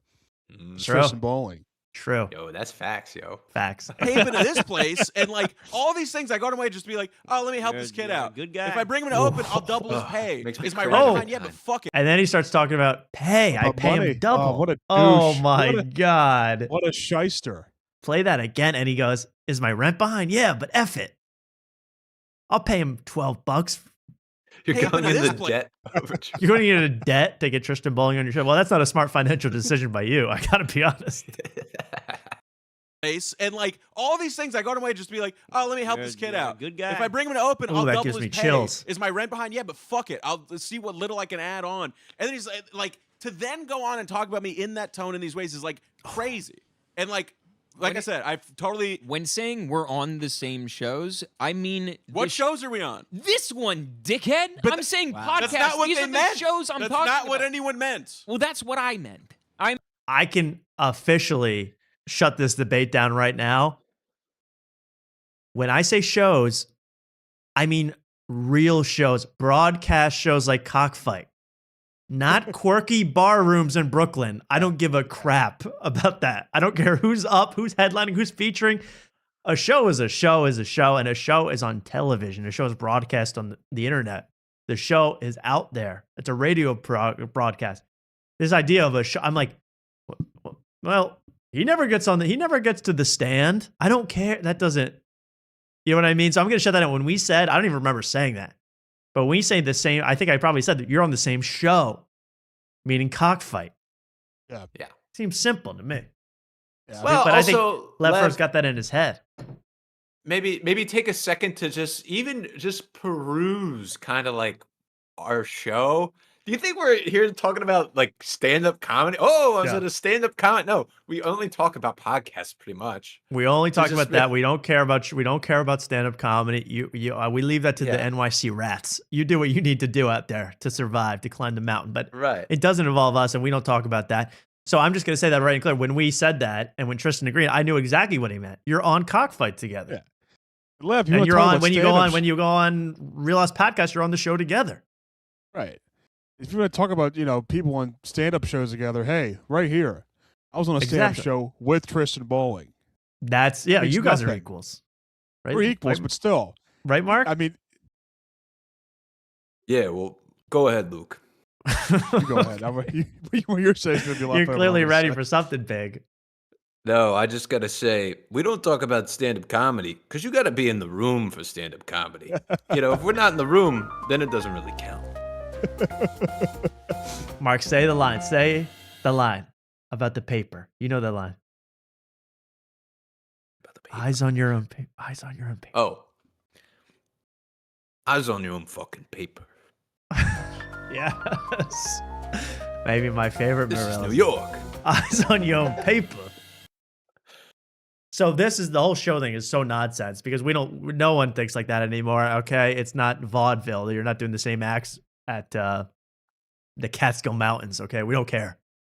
Man, we're on the same shows as in No, my point is, I'm your co-host on this show. like, my point is, if we are completely same level, everything, stop asking me for shit because I don't ask you for fucking anything. But it's like constantly like And if literally you- 4 dates in a row. Of like, okay, I can open on this. Relax, sorry, relax. Yeah, I'm just making a point. And again, Wow. So it gets Cortisol. really, he's about to blow a top over this stuff, over our interview on the, wow. Crazy. Crazy. Luke, can you believe any of this? He's so high. He might have a stroke on this show. He's gonna like he's so insecure and so high cortisol. It's scary. He is cortisol spiking right now. They need some kind of Foid to calm him down for sure. Until that happens, we're going to keep watching. I think this is a little clip, but let's keep watching. if you just heard how he was talking about it, I'll and then check you it out. add in the I'll check it context out. of like, oh wait, he's bringing you I'm gonna out have to to take shit it- and I'm- trying to help you, it becomes insane. So it's like, then why the fuck am I helping you? Like, you know what I mean? It does. I was speaking in the hyperbolic. You know what? Thank you. Whatever that means. I'm on his side. And he's like, it's crazy. Because I think Tristan's now worried about getting his spots taken away. Of course he is. He didn't think it would come to this. And I'm sorry. Again, I said I want to cause a rift here. Not my business. No, the helping thing could be a form of disrespect, Tristan. I'm on your side here, but you know he had a good point, and you wish I should have pulled the plug on him. I didn't think. I thought you were gonna go like, You know, Anyway, I think we skip a little bit ahead here, but they, again, Riff City here. This is where it gets nuts. This is where I go, wow, Lev, this is what Lev's sending in private. This is where it gets pretty crazy. This is what he said to Tristan, I guess, about his appearance on our show. This is what he sent. You're going to love this one, Luke. yes, you could get on the show. However, this is the same thing. And this is what, again, drives me crazy about the people I deal with in my life. Who do people is you deal with? they Him? go on Him and me? public. Publicly, they shit all over me. And then when I go, hey, this, you probably shouldn't have said this. They go, oh, my bad. You know I love you. It's like, tell them that. Don't tell me that. Because, like, I forgive you, but I will remember this. That's my thing. The text "I forgive, but I will not forget" is was wild. in text writing. Love to it. me. Left for Luke from our appearance on his show sent, I forgive you, but I will not forget. I mean, this guy's such a jabroni. He's such a Lev jabroni. Wick It's over there. ridiculous. Oh my god. That was one of the most I insane think part. he's When I fine heard with that, I that. go, oh my God, he's sending him ultimatums on through text. Wild, Mark. I think the craziest thing that we overlook, he says, people that I deal with do this. So that means multiple people are doing this. It's Yeah. like, Lev, dude, you gotta look at what the common denominator on this Look in whole the thing mirror. is. It's you, dude. Oh my goodness. Right. It's crazy. It's like in Love is Blind when Chris, you know, in Love is Blind was going like, I don't know why these people all hate me. Like, what's going, Chris? It's because you're calling all the women fat. Okay, they're all against you, Chris, except for Devontae. He's roommates with you now in Arizona, even though he is a kid in Ohio. Confusing situation. Let's continue. I will not forget. I mean, to send a text like that, you got to be hyped up. we're the new 9/11 for Cockfight. Never forget. We were the two planes that hit left fur. We used Tristan Bowling. You bounced hijacked off. Tristan Bowling and flew him into left fur. Tristan Bowling can't melt left fur, but there were some explosions at the base, obviously. Not good. Love it. I forgive, but I will not live forget. for that. Yeah. He has a cushion with it. All right, like, little Finn. embroidered on the side of it. So there we go. I forget. That's not a joke. I forgive, but I will not forget. Sent seriously. Well, it kind of faded off for a while. But then we get to a bombshell. A bombshell for After Tonight coming up. Oh, this one's exciting coming up. You're really going to like what happened. Luke, you're not prepared for this. Luke, you're not this prepared is for this. juicy. Is it that bad? This wasn't even posted Not in the that it's Discord, this bad. part. This Your part's mind's crazy. gonna be blown. Your mind's going to be Got it. blown. Ready. All I'm going to remind you is that, well, I don't want to spoil it. So I'll explain it as Right. the Spoil. Let's do it. Yeah, he likes It's to do his a little- favorite I thing. do love misery. It's his favorite thing. Yeah, yeah. Well, listen, respect your elders. You're right. You're right. It's not about that at all. You are my elder and I don't respect you. It's not that. It's fucking support the boys. That's all it is. Support your bros. I do. In a very particular way. In a way that I only see fit. I want you to go back on that show and do an apology show. I will. You I will. revise it. I'm going. Honestly, they might treat in the hyperbolic nature of the show that might be worse. I think that you should go on. Have they, is this your talking point? Did they tell you to say the word hyperbolic? That was funny to me. Yes. We told him, hey, if anything goes down PR-wise, just hyperbolic your way out of this Yes. as many times as you can. He sent out a press release saying, "Hey, just." I was He's hyperbolic. They were hyperbolic. I mean, the whole damn system's hyperbolic. But yeah, we never told him what to say, obviously. But I'll say that, I know it was a joke, but he's welcome to also come on and totally apologize to Lev Fur on After Tonight if that's what needs to happen to save their cast. We're welcome to have him on. We're welcome to have him to totally apologize. No, it's just how the way of the show. It's easier than saying fibbing. Like the show fibs. It's I'm a gonna go fib on. show. I'm gonna go on. Also, we never fib. I don't know what that is. That what fib? Think about that, Mark. Bounce that ball a couple times. Figure out how fib. Are we fib? I think we're Is it strictly like truth tellers. is it like lib but an F? Like Yeah, we're F-libs. live. We live on the show, no Libs. doubt. Maybe you meant to say we lib. We do lib, but we never fib. Put that on a Brendan Sagalow t-shirt. and then fucking bury you. My You fibs. should. I'm gonna call him up and go, hey, call can we, him. can we Mike Phibbs. That's for the 12 people who understand that. That's pretty funny. Mike Phibbs. do a special episode on how much Lev is a fat retard? Emergency episode. Yeah. And then just hear nothing back. Just hear Lev just laughing. Just like, nah, it's funny. But Lev when goes, it's Tristan, it's different. But when well, I opened it with this. I go, All right. Okay. So it's going to, here's where the bombshell drops. That's just to say, hey, again, you guys are welcome on any time. Here's the bombshell that you guys aren't ready for. I'm nervous. did you put it in your group chat talking about this? Oh, chat? of course, yeah. Yeah, Gardini hit me yeah. up. Wow. Luke, Guard dog knows. not only does Guard Dog watch, Guard Dog sees, but if you remember the the Tristan Bowling interview, he said, well, Lev won't put me in the group chat. I go, what group chat is that? He goes, the group chat with Shane Gillis.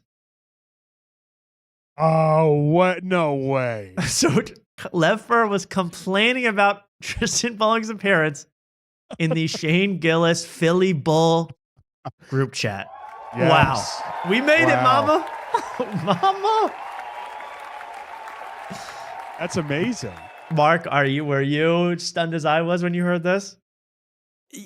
I couldn't even process it to begin with. Like, I was like, what happened? And then, like, they keep explaining it. I'm like, oh no, we're being shared in a group chat. We're being with the shared. dogs. The What? dogs.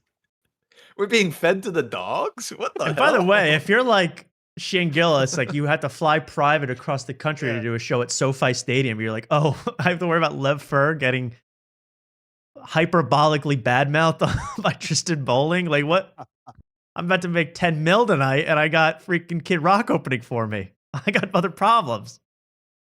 What are they saying? That's what Lev first smells like? What the fuck? Right. So maybe, there is maybe 0.1% chance Shane Gillis. I don't know if he shared a clip or not, but watched it. But Mark, you brought up a good point that Shane Gillis probably doesn't even see that stuff in that group chat. Although we'd like to pretend he does. Yeah, I like to think that like there's a burner phone in there that it's like anything that's actually worth Shane's attention. Then he pays like Gardini or Nate Marshall to send that to him to his real phone. Oh yeah, no, they're his stenographer. They're the people that they're his secretaries. They take all the notes down for him and send him anything pertinent to his situation. But it was shared in the group chat, and in fact, it will be confirmed that because Tristan asked a question specifically about Shane, not answered really, but it proves that this is the same group chat. And Guard Dog saw it. Thank you, Guard Dog. We made it, Mama. Are you going to show more of this? Or of course. So we're playing more. Okay. Here we go. Because I have. He's always trying to cause chaos. Another little Gardini. snake. He Of is course, a snake. of course. Gardini is a fucking snake. Did Gardini drag you down that road? No, I was like, Sean's our new producer. I literally said, I'm like, did I go too far? And he said, no, Lev's a fat fucking retard. Wow, this sounds a little. You shouldn't be called saying what he says about. I like Kyle here, but so it sounds like at least Gardy's watched this. Gardy must have watched us. Will he come on? I don't know. The invitation is open. We're not paying. We're not paying anymore, but the invitation is open. I'll harass him in public this week. If I see him at the creek this weekend, I will harass. Hyperbolically harass, please. I will hyperbolically harass him. Wow, But- now I got beef with Gardini. What's that? No, go keep playing because I got something to say about this whole thing because it makes me think. Now Makes me we know. wonder. Also, But then we both said, yeah, we're kidding. we said, both you go, hey, are you being hyperbolic? And he goes, absolutely. You know me. You said, are you being hyperbolic? Are you being Your Honor, I was being hyperbolic. You know, hyperbolic. If I could talk about this hyperbolics bullshit. No, it was all right. Got Sean to talk to me. What was that? What did See, he's using it to network. Wow. Using it to network. He goes, hey, can I just say, I love This when starts you're- up I in love about when 10 you- seconds. I love that you're on Matt and Shane sometimes. I just love you. I just love you, Sean. My sweet boy, my sweet prince. What did the rest of the group chat Should I say? call Sean Oh. right now? What did the rest of the group chat say? I started getting nervous. I said, Is Lemizzo, did he see this? Is Beezer? Did Beezer see this? Don't tell me what Blizniuk said. I don't even want to know what Shaner thought of this whole mess. But we're going to find out. Did McCuskey's glance upon this text? We wonder. Ooh. We wonder. No? Go on the shot. No, go on. No, don't. Let's not give him the publicity. Let's not give. Let's And not give make- him the biggest opportunity. They were going to call Sean Gardini, which would have been, my heart would have stopped I know. to discuss this appearance. Let's Least not. ever had? You texted Let's Sean not make and this we're thing- like, "This is what happened. Did I go too far?" No, No, Sean hit me hit him up. And what did he say? He Sean said, hit me up and "Congratulations. said, I'm so glad you did said something within the lines of finally Lev gets what he deserves. Oh, and then he's trying to. But you know what? This is what Sean does. he's trying to because get me to talk more He shit did or this something. about with you as well. Sure. Sean texted me. He was like, Sure. I talked to Colin the other night, and Wow. he said that he like really does not like you, and he's just trying to keep this show. He's already decided he's leaving the show, and he just doesn't want to rip the Band-Aid off and hurt your feelings, so he's slowly easing out. He said this in depth. I never said I was leaving the show. There was never. I think that's the end of that, but there is one more mention I have to do, Mark. But this is wild. We got the whole dogs involved now. Revolving the group chat, or Yeah, isn't there a mention of the S man, the tires himself? Oh, I'm Mr. not Tires? sure, but can we pontificate for it? Can you? I love to entertain- pontificate.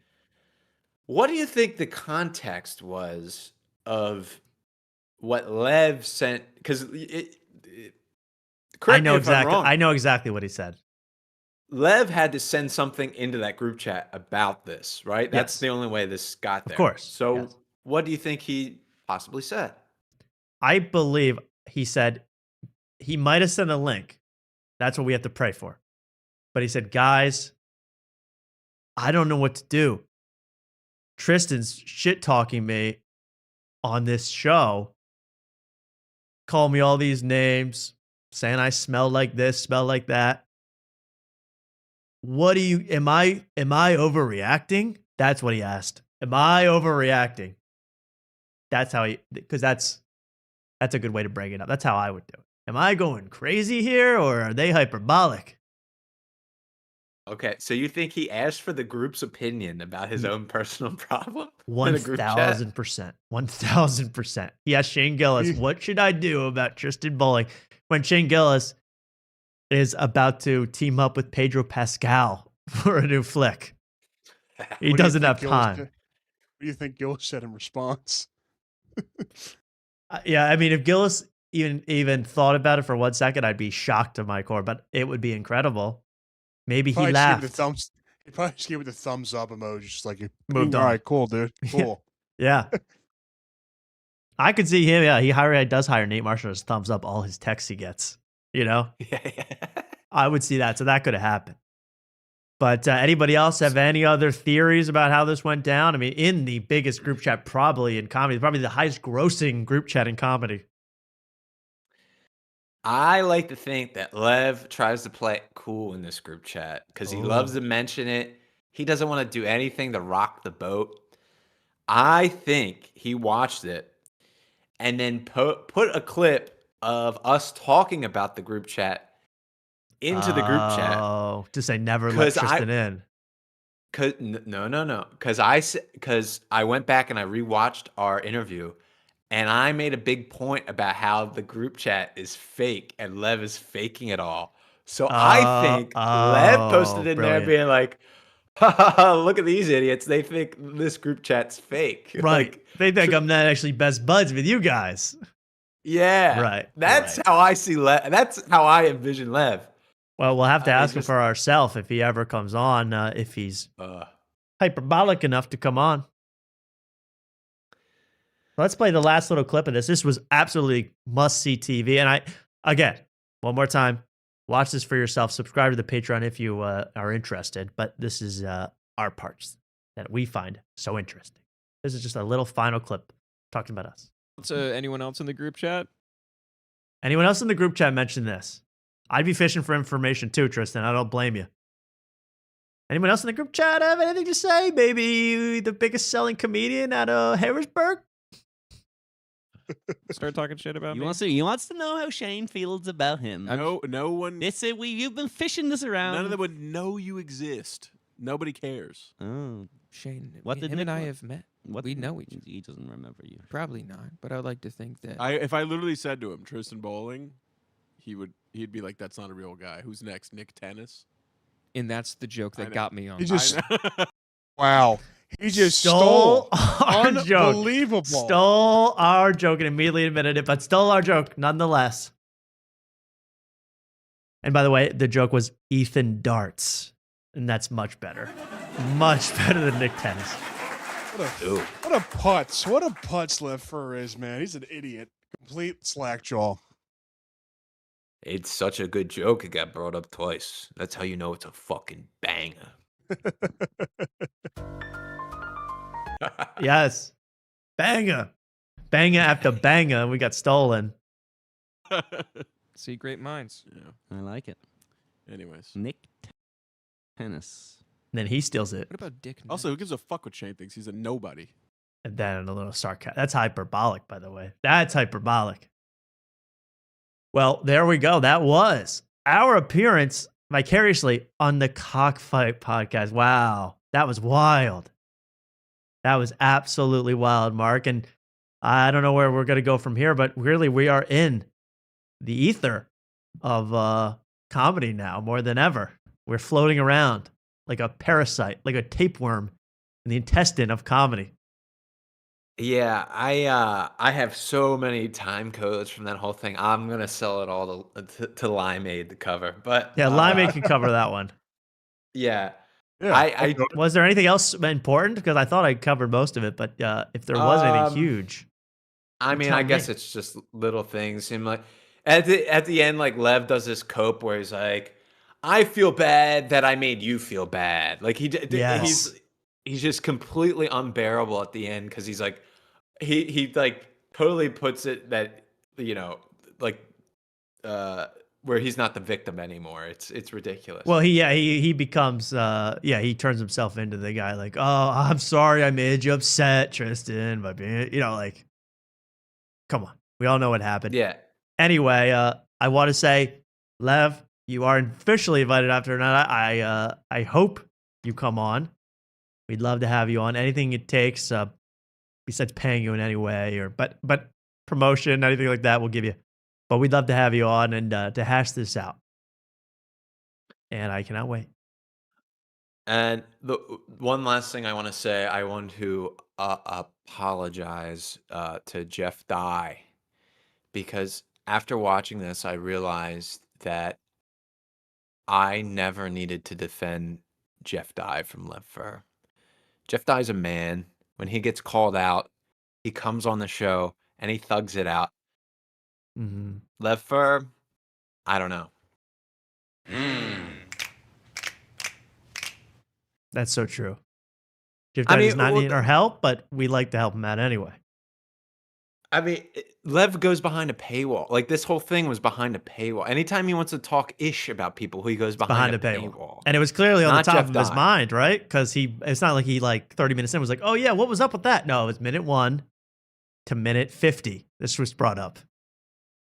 Yeah. Over and over again. So I'm sorry for splitting those guys up. They even said at points like, this is going to be just half kidding, but not really. This is just going to be a business relationship.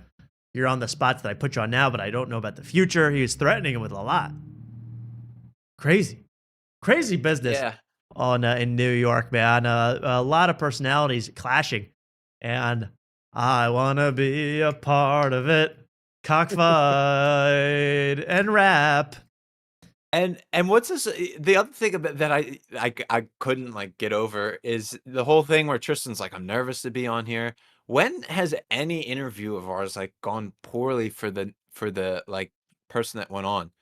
You could maybe make a case for Jeff Dye, maybe, but all the negative that came from it, he also gained a super fan. So I mean that kind of evens out. That evens it out. He got one guy on his Patreon, so it's worth it. So what's the fear of this? What's the fear of this show? There's nothing to fear. I don't get it. No, this is a nice, wholesome. Again, are people scared of Taylor Tomlinson? Are people scared of James Corden? I don't really see it. I don't know. I mean, Preston came on after tonight, and after that, he got boosted to the third mic of Agent of Skanks. Skanks. And we got So him. maybe And then he's gonna have less time to worry about Cockfight because they're gonna kick him off. That's Yeah, perfect. so Lev, now if you want to come on the show, after tonight, they might give you a bump. You might get fourth mic at Legion of Skanks. You might be the next. You might be the third mic on Tune the Stink or something. I mean, Maybe. might be go crazy. Well, there it is. I would suggest, hey, could the guy that does it, my guy from the Far East who clips my stuff, could he clip that? Because I'm not clipping that monetized nonsense. I don't want to get these guys all riled up about $5 for free. Even though it was all about us, but I would like that clipped. I would like people to see that. Wow, what a show that's causing all this chaos in the comedy industry. With that being said, I need to relieve myself in the little boys' room, like nobody's business. I've never had to pee, and I'm not even being. I was gonna say hyperbolic, but I'm being serious. I'm not even kidding. I'm not even fibbing. I really gotta go. Should I take this off or should I wear Keep to it the on. bathroom? You've never been hotter. Bring it to the bathroom with you. See if it doesn't go in the throw it toilet around and in splashes right up back in your face. All I wonder right. if it floats. Yeah, well, there we go. Will it float? We'll be right back on After Tonight. I just have to urinate. It's not any sort of insult towards you people as a group. We're just playing this song again because, we'll play something better for you people. Something you never heard before. We'll be right back on After Tonight. Literally 90 seconds. Get some popcorn. We'll be right back on the show. See ya.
Alrighty.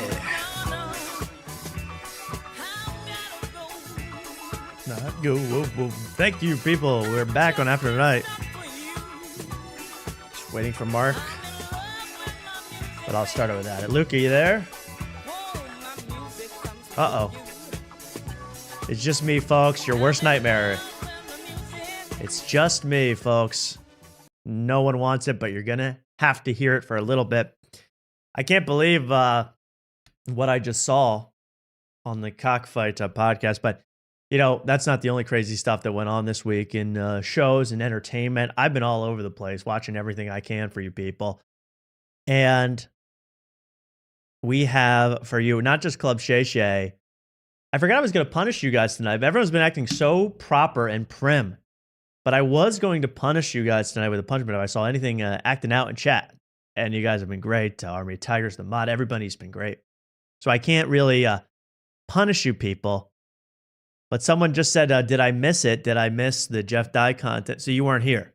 So as such, you will be punished with a little bit of content that I think you're going to absolutely hate.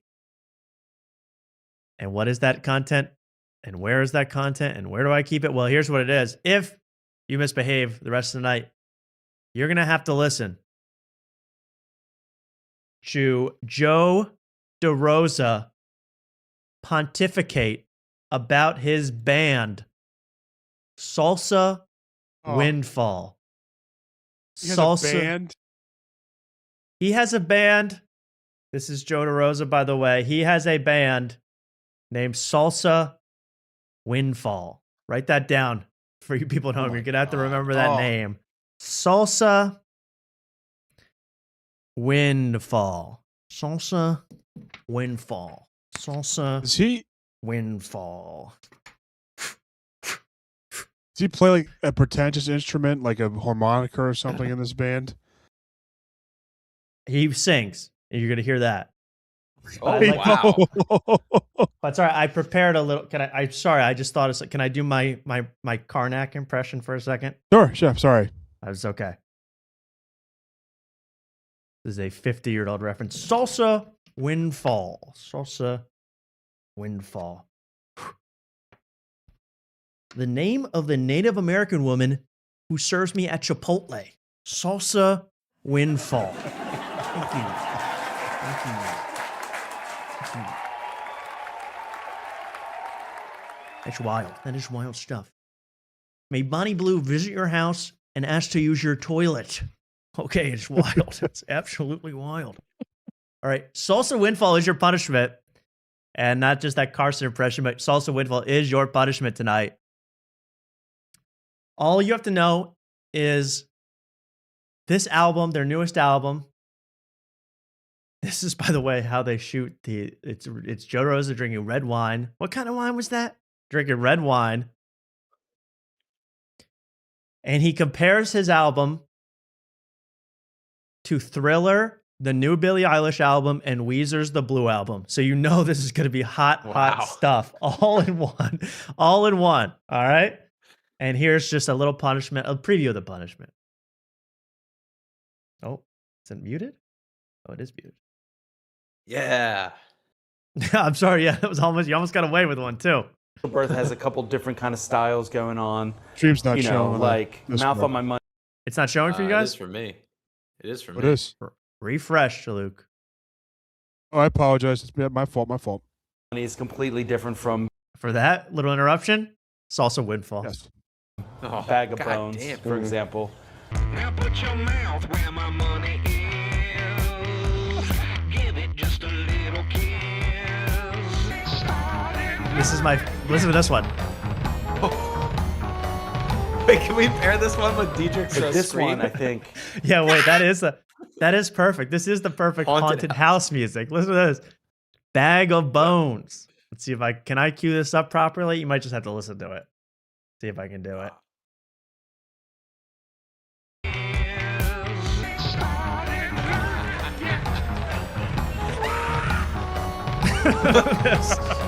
But this one, I think, is very cohesive in that we wanted to There's a little preview of the music for you.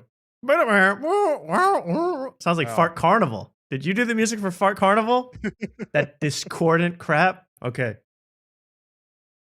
But here's the actual discussion of the album. This is the part that's pure torture. And you're out every song in its own way, hopefully to the listener is infectious or catchy. And it all has a very uniform sound to it.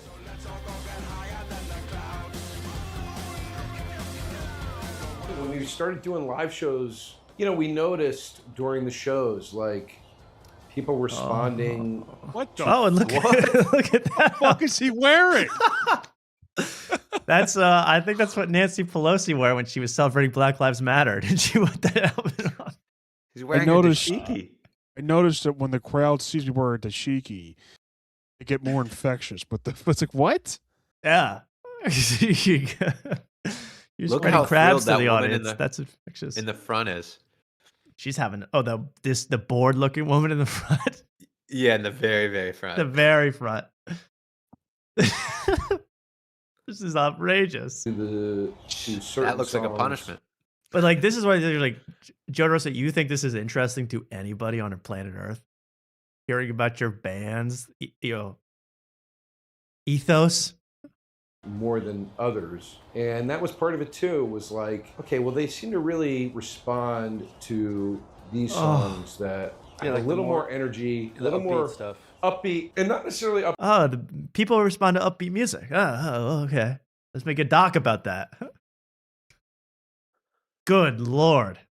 Ladies and gentlemen, again, any misbehavior out of anybody around, chat, Mark, Luke, Salsa, Windfall. Remember that. Remember Now, that. is this a Pennsylvania-based band? It must be out of Phoenixville, King of Prussia, Pennsylvania. I could have seen these guys live if I had the chance, if I knew about them. Yeah, playing at Great American Pub next week. That's a big deal. Ooh, that's huge. It's like seeing Hendrix. What are they done? Are they done? You still can't see him anymore? I don't know, but I think, I assume they're past their prime. I don't know if that's true, but I wanted to see them when they were really good. They're past their prime with their first single coming out. Oh. Hey, hi, Joe Rosa. We're being hyperbolic. You know that. Yep. Everything's a bit. Everything's a bit. We all fib here. We love it. We love the music. Here's one guy who we can't get enough of, and people were saying, "I'm sick of this guy. I don't want to hear about this guy no more." And I wouldn't normally, but it's a combination. It's a total synthesis of people we like to talk about on this show. It's Ben Bankus on Triggernometry. Oh, yes. I just have one clip from this. I literally couldn't stomach it. Ben Bankus, who Luke and I saw live at King of Prussia. Valley Forge, I should say. Nerds. Okay, so nerds. Here is not us. We're not remember, nerds. I'll reintroduce. Yeah, you wait till you hear that part. I'll reintroduce you to these characters. Here's Ben Bankus wearing the same shirt he wore in Gutfeld. Yep. His Montclair $400 tee. $400 shirt. With $20 worth of ice cream stains on it. And he is going to sleepily discuss modern culture. I love Bankus for this stuff. And remember these other two guys who host Triggernometry? They're my faves. They're my absolute two favorite characters, maybe on the internet. Constantine and Francis. I couldn't remember his name. Wait till you see him. Francis Anti-ICE are also in favor of letting people out of jail for committing serious crimes. I think, is this the intro? I want to see the actual intro so you can see these guys. This whole idea that you don't Dark Humor for Dark Times by Louis C.K. feel safe because somebody's making jokes is so dangerous for society. Some guy was trying to get people to call the police during the show to have me arrested for hate speech. That was me. I'm sorry. I wish that happened. That'd be awesome if that happened during the show we went to. Oh my! I wish. I'm being assaulted just looking at the guy, but I didn't get a response. That is Constantine, right? That is his name on the left. Yep. And what's the guy's name on the right? I love this. Is my favorite. Francis Foster. Francis Foster. I've been calling him the Gargoyle of Gloucester because he really resembles to me some kind of a gargoyle creature, but he's awesome. One of my audience members told me that her union, teachers union, sent her an email saying not to attend my show. Oh, that's what Imagine an an email email going out to a company or an organization saying, please. So I couldn't get through this. This is a real struggle for me. Just like watching that Michael Lenoci pod. So I instead just got one part for you guys. I think you're really going to like this. Is this right? Let me make sure this is right before I show it, because I heard, yeah, this is right? Okay, let's see. Let's make sure. Ben Bankus, everybody, discussing the hot issues of the day. This is a very culture war style show, if you couldn't tell by the name. Triggernometry. And you're probably wondering, well, Constantine has one mug.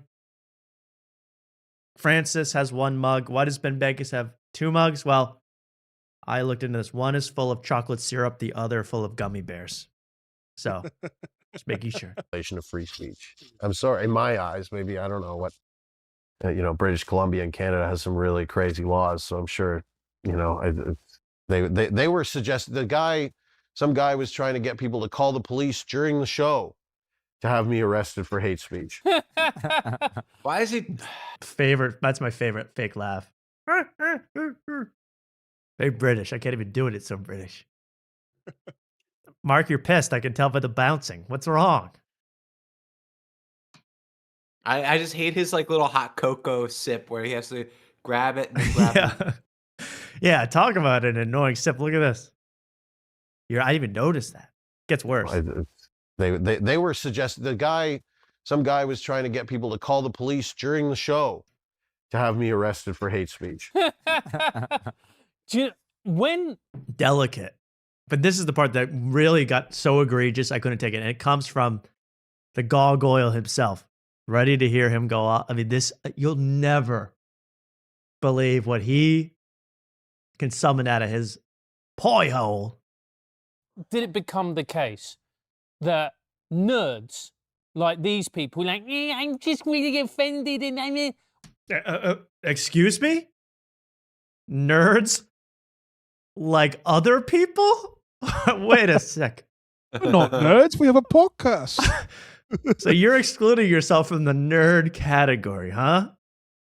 Interesting, because I'm pretty sure I even though I'm 20 years younger than you, I stuffed you into a locker at some point. I'm pretty sure when I was in 4th form. What the hell? So he's going, where was it the nerdiest guy you've ever seen? Where was it the case that these nerds started abusing us jocks? That's cool, guys. That's cool, who say offensive things. Me, Francis Foster, and Ben Bankus, the 2 coolest guys on the schoolyard. What's the other guy's name? Camelot? What's his name? Constantine. Constantine. That's not a nerd name. I was 4 years varsity on the badminton team, mind you. It's, I mean, really wild stuff. Nerds like these people, like, I'm just really offended and... That's your voice. You just did your own voice. I mean, we used to take the piss out of them back in the day. These people were loose. We used to give them swirlies, or we would let them hike us up the top of the flagpole to make them show that we were top of the school. Everything he thinks, everything he got bullied. He's actually they were bullying. Yeah. They were getting bullied. What'd you say, Luke? Nickas. Oh my God! Whoa! Oh, it's culture, mate. Don't get your jellies in a twist. Culture. Well, I don't know what they did in Britain. I don't know if it's a bizarro world in Britain and nerds are the jocks and the jocks are the nerds and the emo kids are the school bullies. I don't know how it works. The nerds, the people that would take our lunch money because they were too poor to get it for themselves. The nerds. He's very confused on what a nerd is. We used to dunk our heads in the loo. We used to get their hands all wet from the loo water. They got moonlighted me while I was drinking water. I was drinking plenty of water for free out of the toilet. Losers. And we all used to laugh at them. Still are. Yeah, and they still are. They'd be the people at school who would grass you up to the teachers like, he said something nasty.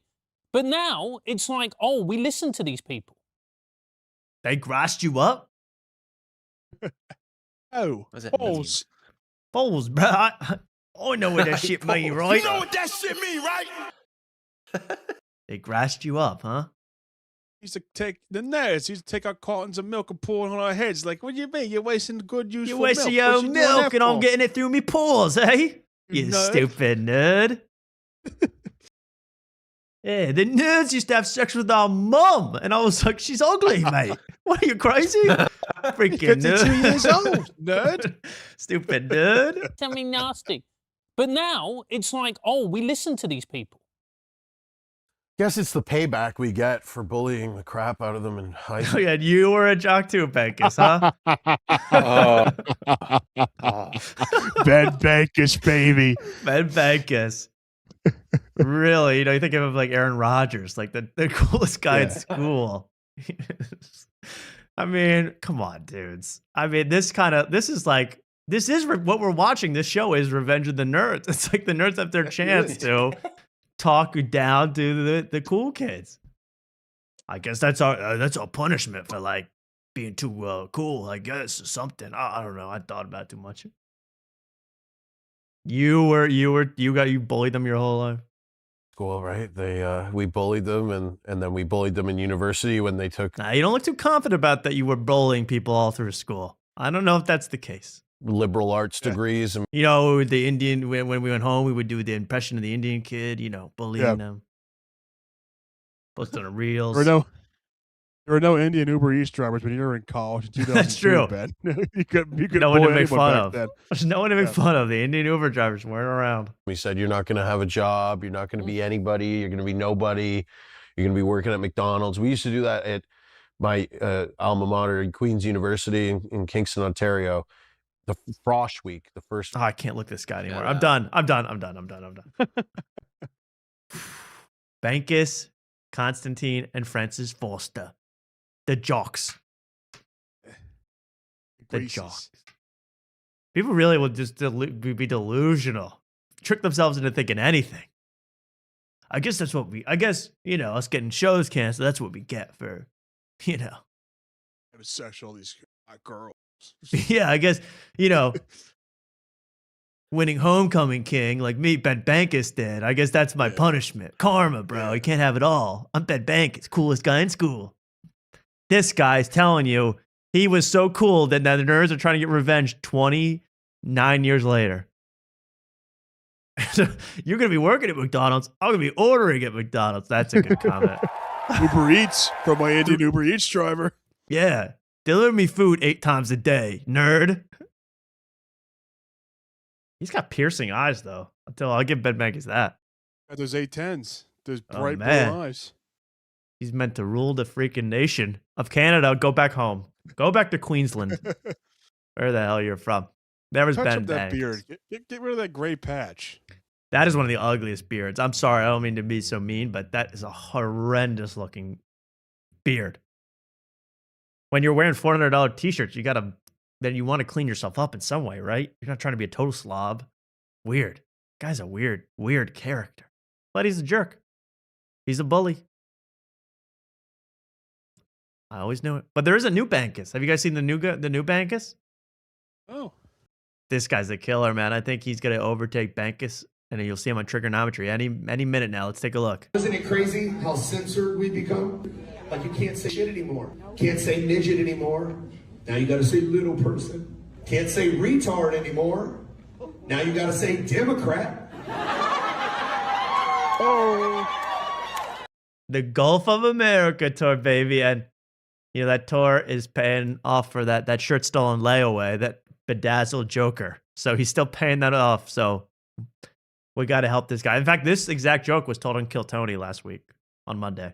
Mm-hmm. This exact joke by a guy who looked like a nerd, not even like a cool guy like this. By the way, you're calling other people retarded. You're wearing a Funko Pop bedazzled Joker shirt, yellow Joker shirt. Wait, where is it bedazzled? It's shiny, or maybe it's his watch. Now you gotta see. No, it is. See, the hair is like glistening. Oh yeah. Little person. Yeah, I see it. Can't say retard anymore. Now you gotta say Democrat. People have some nerve to call other people names. I mean, look at you. Oh my god. What a horrible tour. Right side of comedy. The right side of comedy. Gulf of America tour. I'll be there. Why is he dressed? He's dressed hard. The backwards hat on stage. The smile, like the smile after that joke. This guy has like 330K followers on Instagram. He's big. What? I'm sure. I mean, Because that's he a does, great but he's joke. mostly like React content. It's like reacting to liberals, like screaming at the screen. This So isn't that's a- Joey Swole, is it? This is No, it's I forget his name. Kevin something. Wow, full applause break. Don't look around, bro. They're not here. They're not here, okay? It costs $50 to be here. They are not here.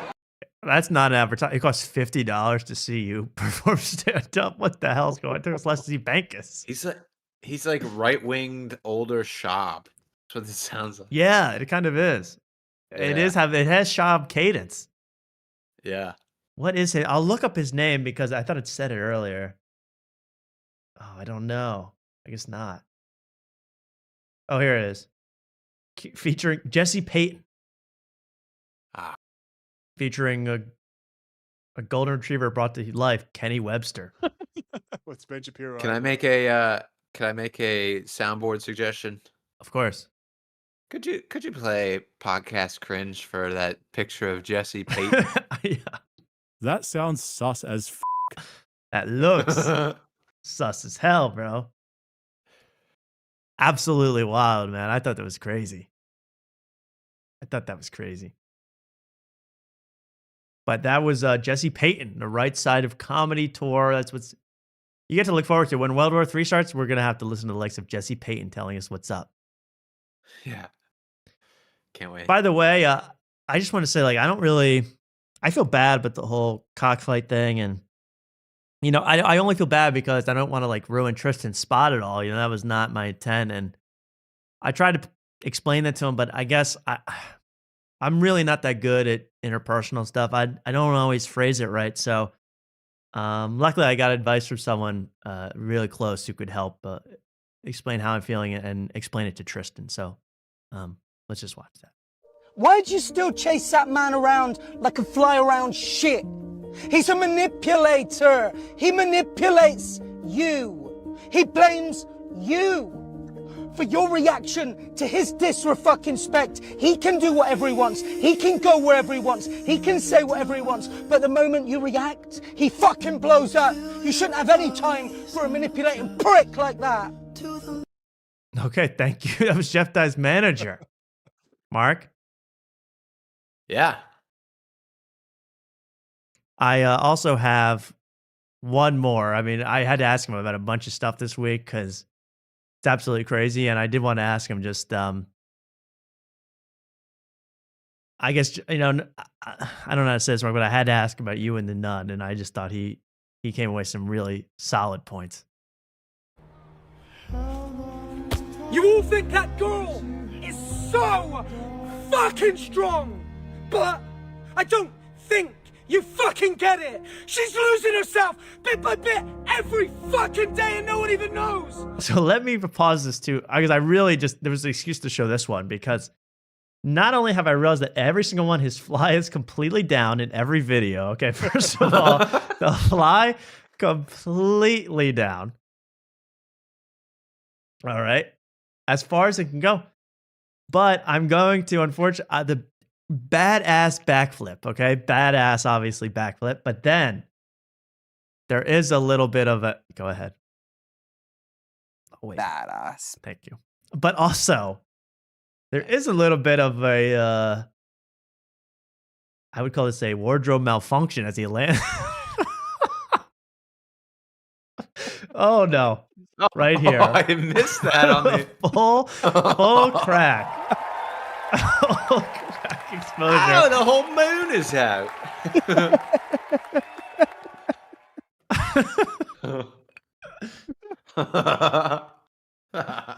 You don't fucking understand why my ass is out. But it is. He rewatched it and he goes, I ain't gonna do another one of the backflips. I'm just gonna keep it in. No one's gonna No, notice. but I swear he does it on purpose because there's two backflip ones and he does either both like full crack exposures both times. Really? Yeah, I promise you, I'm not kidding. Oh. Did you see that little glimpse of white? I did. I don't know if this one's as good, but oh, it's his back. Oh. Can you please pause when his head like when he's completely upside down? Fucking head over heels right now. Something about that. It's gonna be cry laughing. Oh my god! But he landed it. I mean, good for him. Yeah, you can't say this is AI. I mean, that's how you know when you're having a full mental breakdown. When you're doing full backflips and screaming about women on Instagram. Watch the slow turn, my favorite turn. There's a woman out there. Okay. He clearly like snapped something in his ACL here. He's the slow turn. What he has to say though. He's like in Wait, terrible is pain it, right there there. a glimpse? Wait, go ahead. Sorry, I talked over you.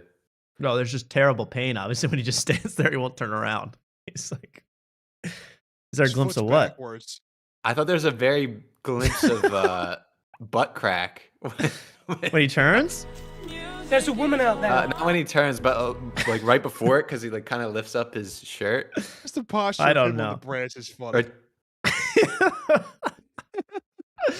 Oh, at the Simp Olympics here. I mean, I'm sorry. I just had to show that. This is my favorite guy on the internet, but he is also Jeff Dad's manager. Happens to be Jeff Dad's manager at one point of time. There's something about not only a crack, but a man fully upside down. It's so funny. Just a man with piercings and a beard upside down is hilarious, like a bat. All right. Anyway, Oh my I'm good. I'm almost crying. That's so funny to me. Okay, enough. Let's move on. And if he has anything to say later, he'll pop up. But I need to show that.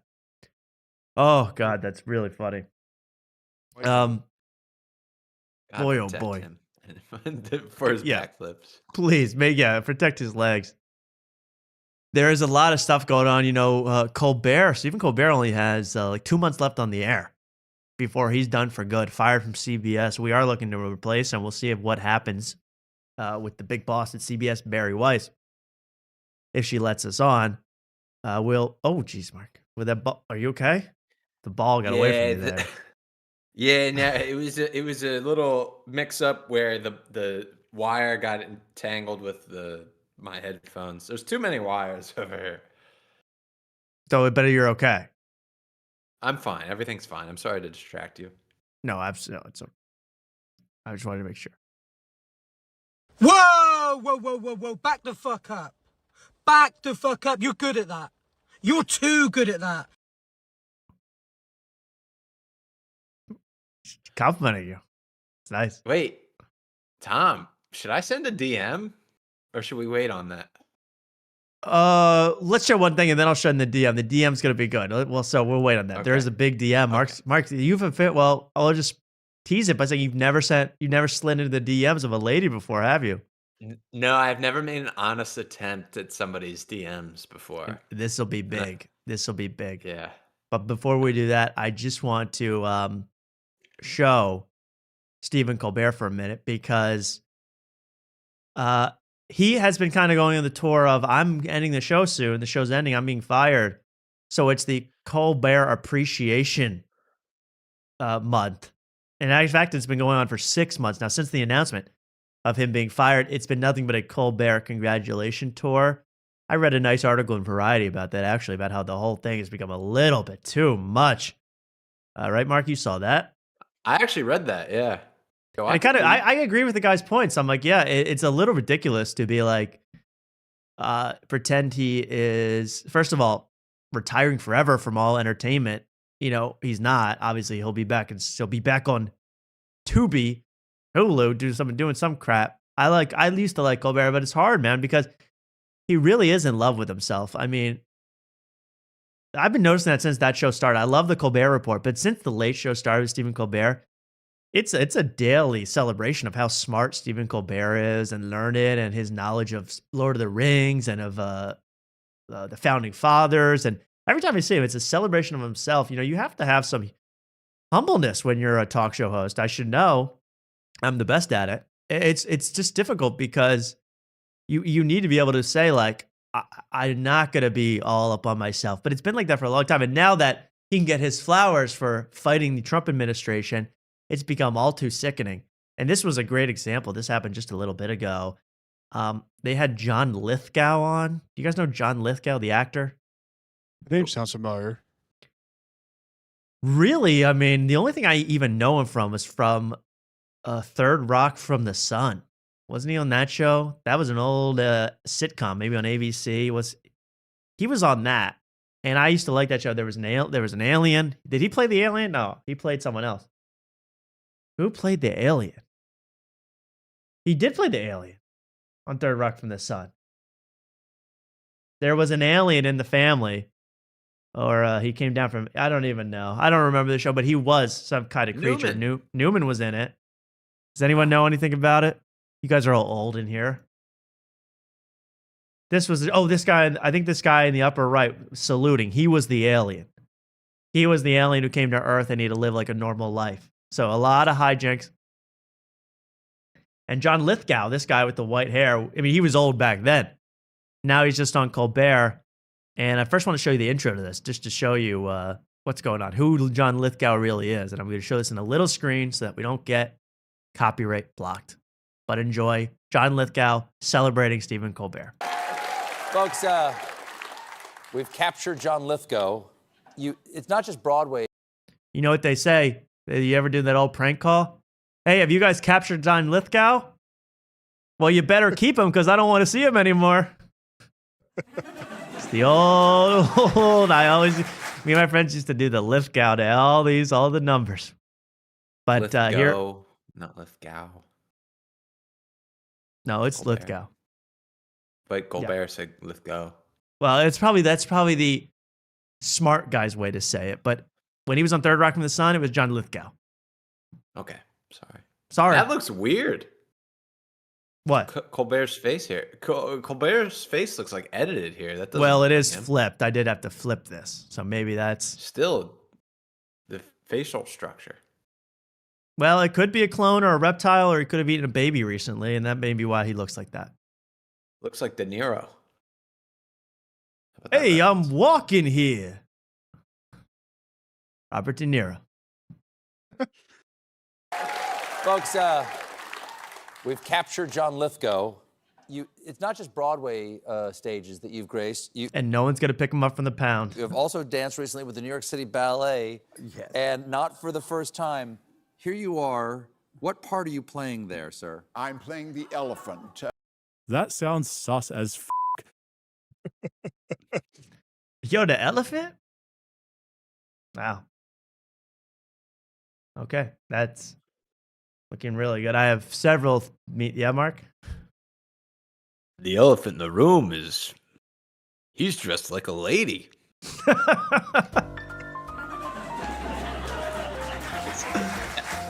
Wow. That hit me though. That got me. I don't know what that was, but that got me. I don't know how. Must be that ball working overtime. My jokes sneak up on you. I can't even. Sorry, We'll get to that later. Don't worry. Everyone's sick of We Would Be Drunk too, but we'll get to that later. Oh God, are you all right? Jesus Christ. Yeah, I'm fine. I got something caught in my throat. Okay, so here's the part that we actually have to watch. The part that I go, why would you allow this if you're Stephen Colbert? You know, you're supposed to have some, again, humbleness, humility, some ability to read the room. I don't know if David Letterman would have let this happen. Certainly not. Conan would have let this happen. Karnak would have let this happen. Because John Lithgow offers to read a poem about Stephen Colbert. Oh, no. Would you let this happen in your entire life? Variety. Yeah, this was in the Variety article. I had to look it up. This is unbelievable. It's horrible television, but you got to check it out. This is what they're doing. This is what your grandparents are watching if they're lived out. I've loved talking to you and getting to know you over the years. Yeah. And I've loved hearing your poetry. You shared poetry with us, and my producer tells me, and I've not heard this, my producer tells me that you have brought a special poem for us. Yes, and I told her. And that's when you grab it, you rip it in half. You go, I'm not listening to your damn poets, you nerd. Bankus told me poems suck. Do not show this poem to Stephen. I want him to hear it on TV in front of everybody to see. It's called The Mighty Colbert. This might be worse than Salsa Windfall. Listen to this poem. Yeah. This is the lyrics to Bag of Bones by Joe DeRosa's Salsa Windfall right here. This poem. Listen to this crap. And just think in your head, how long as a human being, let's say this poem was about you. How long could you listen to this before saying, please, for the love of God, that's enough? All right, I want you, Mark, I want you to buzz in when it's enough, okay? Well, actually, my goal next week, I'll write you a poem. Okay, that's nice. That's actually a nice thought. We'll see how far you get through it before I start screaming at you. Okay. Let's watch.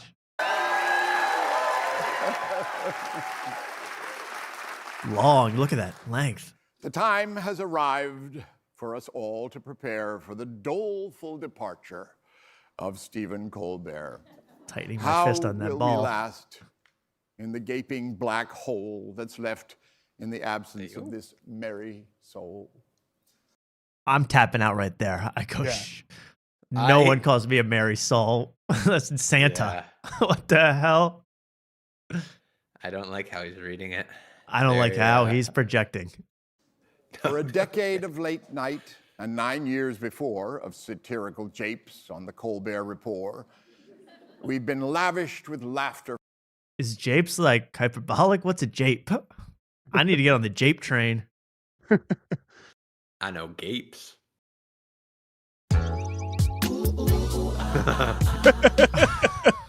For 20 straight years from the genius between Stephen's two mismatched ears.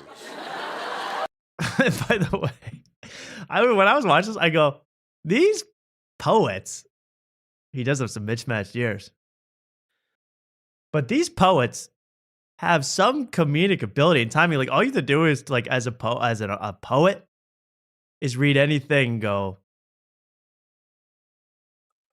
my friend is a good guy and his name is Mark. And when we hung out, it was quite a lark. You got to look up. That's how the audience knows to laugh at the horrible joke. The audience is confused if it's a poem or they're supposed to laugh. It's very it's very hard. entertaining.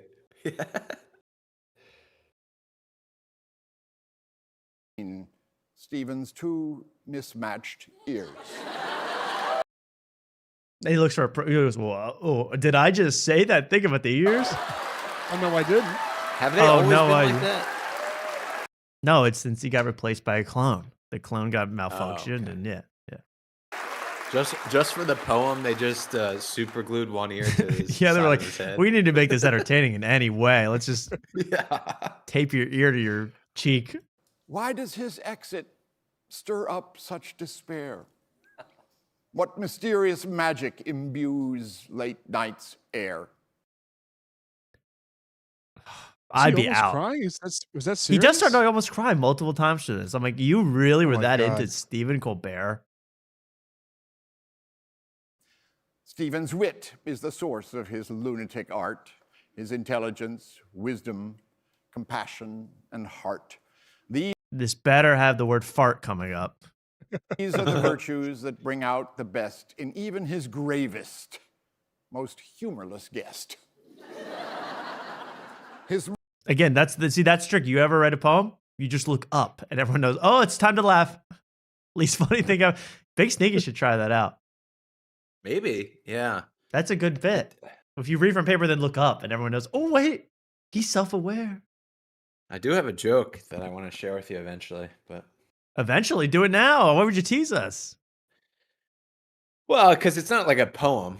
Well, read the joke off the paper and then look up and we'll know it'll kill. Okay, so so this isn't actually Big Stinky's joke. This is a joke that that Big Stinky bought off the Bernie Mac estate. So this is actually one of Bernie Mac's unused jokes that I bought and now I can use. Okay. You ever been with a woman whose coochie smells so much that stank stays on your finger for 3 days? Call that bitch leftovers. Very good. Wow. You got to work on the looking up, but I thought it was presented beautifully. Now, we're talking jokes. Should I look up after the 3 days? Or should I looked up at the end to signify that it was the end? Yeah, I would say 3 days. Just do that. All right. Good You line. ever been with a woman whose coochie smells so much that stank stays on your finger for 3 days? Call that bitch leftovers. That was better. That was a lot better. That was a lot better. Thank you. Wow. Big Stinky goes harder than an MF. Monologues, though, with their slap-happy quirks, have clearly been Stephen's sublime masterworks. That too. smile at someone and just be like, you don't want me to shut the hell up? Okay, I'll keep going. How could you sit through this as a grown adult man and listen to this? No, this is horrible. From another adult man reading this to you. You got to have some ability to say. By the way, a lot of people saying turn it off. They're not really into it. They don't like it. They're not a fan of the poem. It gets worse, too. But okay. You're not into it? No. Maybe I'd like to watch something else then. Maybe I'd like to watch something else. Such as Salsa Windfall. I feel like I can sing it better. No, this couldn't be any better. I just heard that little snippet. All right. Sorry, guys. No, you're good, man. What kind of room are they in? They get transported in 1972 and The wood paneling, like a miserable Joe DeRosa as he sips wine out of a chalice. What's going on? You know, that's like a Tuesday at like 2 p.m. Oh no, yeah, this is the middle of the freaking day. Nobody has a job or any contribution to society. Just like, oh, I think I could sing a little bit better. No, Joe DeRosa, it's like Michael Jackson re-recording Billie Jean. Don't go back in the booth. It's February in Pennsylvania where they go in and they change in the shorts to record. Yeah, to be really cash. Sorry, guys. No, you're good, man. I get too obsessed. Guys, make sure before recording the song, we all wear our band T-shirts. We have to wear AC/DC. We all have to remind everybody we're into music. We're in music. All right. You guys were mad about the John Lithgow gal thing, so 20 more seconds. Specifics and semantics in life, which has not been easy. But I do get hung up on specifics sometimes. And I was very, very caught up on the idea of... What's that dirty masturbation rag on the table, too? I mean, can you just clean up if you're shooting a doc? This is supposed to be cinema verite. It's all real life. We're badass punk rock. We drink wine and smoke cigarettes, baby. Let's go. We're sitting in our get around backyards that are houses that are in our wives' names. How do we hit the 30-minute mark with 10 songs?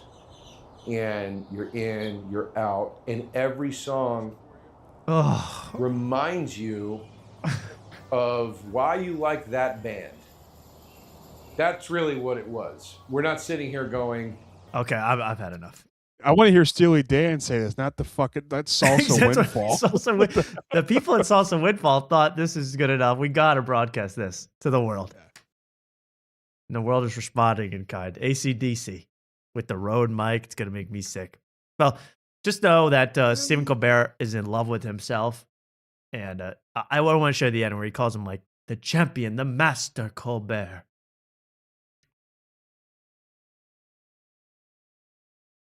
And I always knew that with Luke, I would never fear about having a friend who would lend me his big ears. Your comedy is bewildering and something to marvel. I hear Filler Up and I watch Fart Carnival. Oh, that was actually. Wow. Oh, you like Wordsworth, bruh. Well, funny you should mention that. Fart Carnival, huh? Funny you should mention the show Fart Carnival. And then we'll send that DM that Mark's been thirsting over. But Fart Carnival is huge these days. It's one of the top 50 podcasts on Yes Digital. It's really killing it. And I missed some of the episode. I watched some of it live. I had a great time in the live chat with you guys once again. Mark was, of course, there. Luke missed it, but Mark was there. The whole thing, Mark. Yep. And I will show you guys a little bit of the newest episode just because I thought it was so fascinating. And if you're enjoying the show, please remember to like and subscribe after tonight. We are trying our darndest to entertain you people for the low cost of $0. So please. And Fart Carnival blew by us on this last tour. Oh, the subs? Yeah. Yeah, that we used to be neck and neck. We even were ahead of them for a while with subs, but now 2.21. I know you folks can help us catch up. We're hoping to hit 2.05 tonight with the help of you folks at home. I mean, they have the best comic in the world, Brent Sykes. Because they're like, They do. They have what Joe List describes as the next big thing in New York City. But here's the show. Remember the show. I will just say, I'm only showing this to show, first of all, Mark's ongoing saga with Fart Carnival in the comments. Fill her up. You're listening to the Gas Digital. How many weeks in a row have we listened to this? Oh, God. You better get so ready. horrible. Is everyone sick of this? Does everyone want to hear this anymore? This is the worst. The theme song of Fart Carnival. It's a fart carnival. Dude, I can't believe you're the new third mic of Leeds Skaggs. No, it's pretty crazy. I mean, Keeps I going. can work on it right now. Bleep, bleep, bleep. That is a Ben Bankus shirt, someone says. That is Sagal's Look, wearing Bankus. I'm That's gonna the draw Bankus. another. I was going to say, it's the Bankus Just 8 collection. $400. Yeah. $400 shirt. It's another gross Starbucks cup from Sagalo. What the hell does he get? It looks nasty. Yeah, we could ask him. He's not going to answer. I'd love to know his Starbucks order. I'm a fan of these guys because they really do entertain me week to week. They talked about merch for a while, and I kind of checked out. But it was besides that, I really enjoyed it. But I don't know. But the whole saga that I'm interested in is that this is Brendan Sagalo and Mike Cannon, and that's the racist clown in the middle. The whole saga that I love is that Mark, first, when Mark was getting an actual colonoscopy, asked for their blessing since their name is Fart Carnival. Hey, could you guys give me a nice shout out or even a comment in the chat just to say, hey, what's up? Hey, wishing you well, buddy. Thanks for enjoying our show. They got no response. Mark got no response. Then, Mark, last week, right, you said, hey, guys, I'm going to go in for weekly treatments now. I'm much more worried than I used to be. Now, this is a lie. We all continue to hope. Right, Mark? Yeah, it is. This is a character you're playing. This is a character you're playing For in the now. Fart Carnival. For now. Until S has to get real, man. Then Until S gets real, Mark is joking about having to go to weekly treatments for whatever ails him. So he said, I'm really doing bad. It would be nice to be just to have anything to know that my favorite show cares about me in any way. And they don't get a ton of comments. No response. So we came up with this thing and to amp up the pressure with Mark's condition. And by the way, this is just hidden despite having a lot of likes. So here's the comment this week. I'll read it for you, Mark. Mark said, great app. I really like this one. Great app. Can't wait for next week. Besides for the fact that the nurse warned me that I will need to bring headphones next Monday because I won't be able to hear the audio or over the beeping of the EKGs. That is good stuff. That is heart-wrenching. Heart-wrenching, Mark. Yeah. Now, if that doesn't tug at their heartstrings, what is going to? Nothing. And Natalie openly ignored me this week in the live chat. The producer. Very, very pissed. Yeah. Natalie ignored you. Is not answering your calls. Well, I don't know why they would ignore this person unless they know about us, but if so, hey, invite us on. Yeah. Pull us up. We're the only people who we care more about you than Louis J. Gomez, who lets your show be broadcast. We care. And Mark cares a lot. And Mark, according to his fake comments, is very sick and needs help. So no spoilers, Mark, but what is going to happen to you next time you comment on Fart Carnival? What will condition be next time? Will it worsen? Will you have a recovery? I mean, what do you think for this character? Oh, should I get better? Do you think? Not right away. I think I have to go dark. You have to go dark.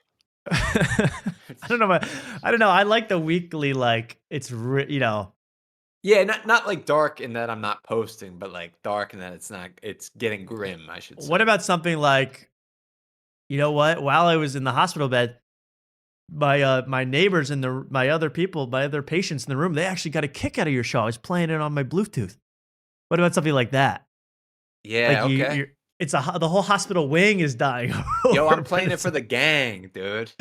Yeah, all my friends, Timmy with the chemo. I mean, everybody's loving it. Somebody Stuff like from that. the gang dies, and it's a sad week. Yeah. Fart Carnival cheered us up. Fart Carnival, exactly, stuff like that. I think you could have a whole kind of arc of being under doctor's care 24/7. I like this. Yeah. I like this Okay. a lot. Well, this show, I love watching this show, but I don't have a lot of like in-person friends that would be into watching this show. So I was able to actually seek out it's so funny. Like I found this group online and I was able to seek out a kind of a group of like-minded individuals who would want to watch Fart Carnival with me. And we actually met up and I kind of videotaped the whole experience. And I think you're really going to get a kick out of this one. This is me going to the club to listen to Fart Carnival with a bunch of my friends. Fill her up. You're listening to the Gas Digital Network. This is just filming what's going on. You better get ready. It was quite the experience. Joe Rogan. It's Joe Rogan. It's a fart Quite the experience. Oh man, that guy was really Hi, throwing you her. guys. Welcome to another episode of Fart Carnival. She was a And mess look, during this. we don't- It was crazy. Oh, is the music still going? Oh, that's cool. I like that. Look, welcome to She Fart was Carnival, really- you guys. Look, She hated the start of the show most of all. She was really upset. She is really upset, man. And by the way, Mark, you nailed this one. That is Joe Rogan listening to Carnival going through it.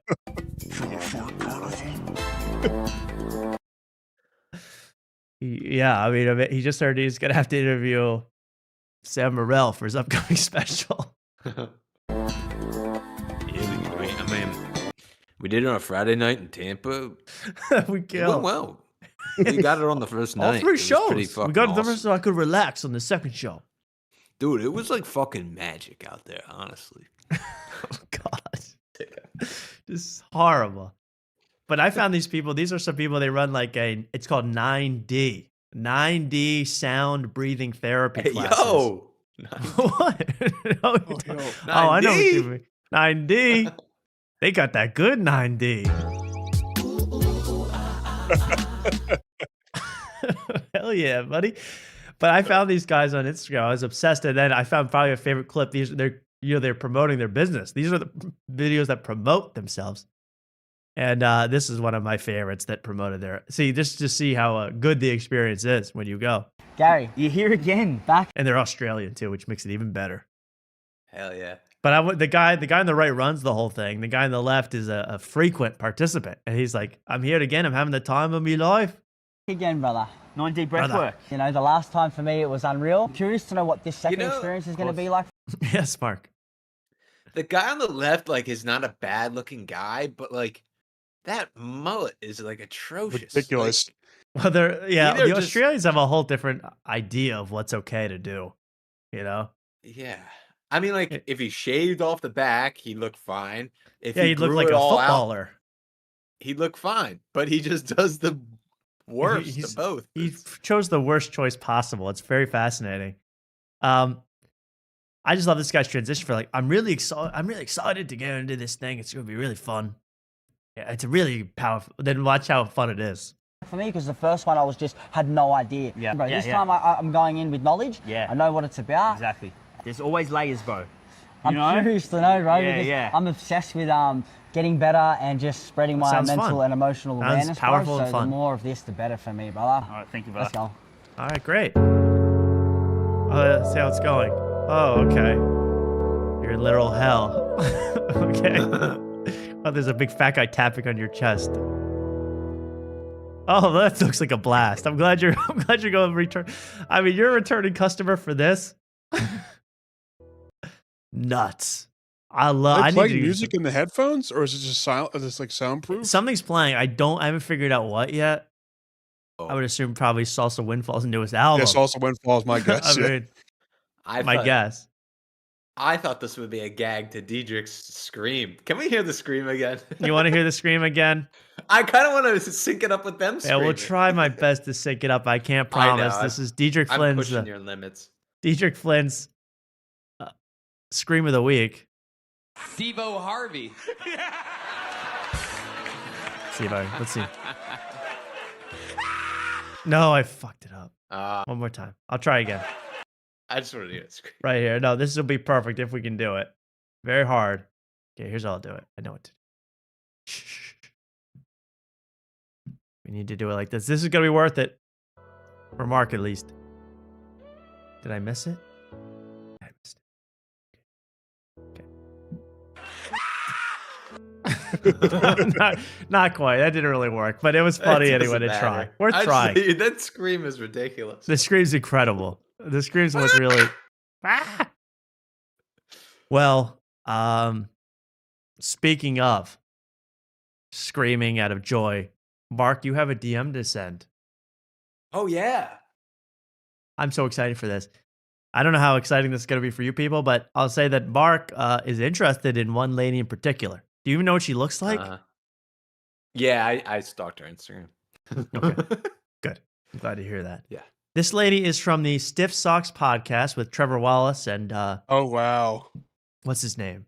Michael Blaustein. Blaustein. The Real king. Michael Blaustein. The real deal Michael Blaustein. And wow, you follow Lev Fur? Of course I follow Lev. I'm trying to get him on the show. Right. You don't got to follow watch. Wait, going back to that, do you want Column on first or Lev? I'll take either. Okay. I would have all three Cockfight guys on at once for a little, crisis mediation. You saying you want three cocks at once? You know what that shit mean, right? All right. I'm about to play Salsa Windfall on your ass for that. Sorry. But at the same time, what's her name, Mark? How can I look this lovely lady up? Let me look up. It's Abby? It's Allie. Allie. With a Y, with an IE. Naeem Ali. Naeem Ali, another podcast. All right, Mark. This bit is grinding to a halt. What's her name? Sorry.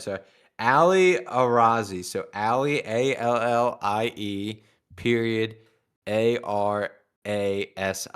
This is doxing. Oh. Arazi. Okay, here she is. Lovely looking lass. And Mark, she actually said, "I want to meet a guy." That's the only reason we're doing this, because she said, "I want to meet a guy. I want to meet my dream person." And she's a Jesus freak. She's sober floppy fish. She's big deal. She's all into the. That's I got to show that maybe later. But you should hit her up in the DMs. But for now, it's Allie.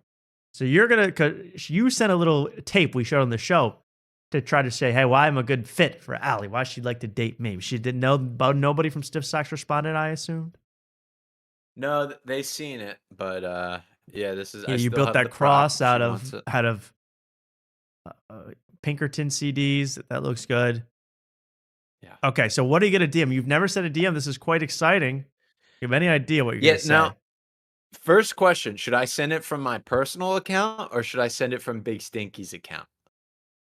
It depends if you want any chance of success whatsoever. Because if you do, I would not use the Big Stinky account. I'm going to be quite honest. Luke, do you agree? All right. Yes, yeah, but for maximum laughs, Big Stinky all the way. Well, yeah, I mean, do Big Stinky, but we want a response. What God-fearing woman in her mind? Now. Type away. It's time to type, man. It's time to send something. She's active. I'm not good at this, but so I'm sending this on my personals, yo. I feel because I think maximum laughs we went on Big Stinky, but I think maximum laughs if we get a response. That's true. Absolutely. Yeah, that's not her. So okay. I've never done this before, so this could be really bad. Any tips? I'm not a DM. I'm not a slider either. I'm not a DM guy either. I know Luke's got his ways, but I don't know if you're into that either. You sliding? I don't have my ways at all. I don't slide. Living and sliding in those DMs? No, I don't. Yeah, I don't either. I've really never slid into a DM. Okay. Mark's first DM. Let the chat help. I think the chat should help. This will be a little segment called "Help Mark DM Allie" from Stiff Socks. That's Trevor Wallace's personal assistant. This could get us networking big time. You should say, "Hey, I heard you on Stiff Socks. You're a great addition to the show." I'll say, "Hey, hey, it's a good start." I agree with hey. Hey, all right, we off to a good start. Hey, comma, Hey, comma. Hey, comma. Should I say I sent in a submission? You should channel Sam Morril for this one because he really is the smoothest character I know. Wait a sec. Well, if I want to channel Sam Morril, I gotta pour myself a drink. All right. Well, this bit is taking way too long, but I'm I'm waiting for it to catch up for the chat so we can get some. Ask her if she wants to go to chat. Costco. We need Hypno for this. I agree. Tell her maybe we should wait to get Hypno on the line because he is the Mac tactic master. True, but this chick is in black, so That's true. That's true. She's not a Nubian queen as far as we can tell. But I think channel Sam Morril. You're reaching out. You're not submitting, you're reaching out. I agree. So you got to do this in a confident way. Like you're on her, you're a peer. You're a peer. How about this? I won't even say hey. I'll say hey, Allie. Mm-hmm. Comma or exclamation point? Comma. Keep it cash. No, keep it cash. Hey, Allie. I saw on Stiff Socks. I like the voice. I saw that you were trying to meet a man. Okay, no exclamation. Absolutely not. Yeah, I would say it's hey. Yeah, I got hey, Allie, comma. I saw on Stiff Socks that you're trying to meet a man. That almost does seem too eager to me. I mean, do you really want to say you want to be like? Well, she's being eager. I know, but it's hard to play because she is also a little quirky herself. She's not a typical Instagram model thought. She's the thought for God. But just hey, no Allie. Don't say her name. I agree with that. Hey. No name? Hey, bitch. Hey, Toots, come over here. Hey, chick. Hey, chickadee. Hey, 25-year-old. You ever seen The Godfather? There we go. Yeah. Is it grooming if I tell you to watch Lawrence of Arabia? One of my favorite films. Never seen it, but I'll watch it with you. Hey. Well, she seems to be very cool, man. I would do it fast before she gets picked up. Is that McCuskey's? I thought it was. It's not. Oh, it's not. Okay. It's not. No. Hey, this is going poorly. The time is this sucks. Maybe. Sorry, this is a fail on it. Well, why don't you concoct it in private right now while we do the rest of the show, and then at the end of the show, I need the most help I can get.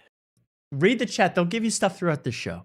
All right, now I have to scroll back. All right, you got to read people. Tell you dated a nun and a French woman. She should be aware of your history right away. I agree with that.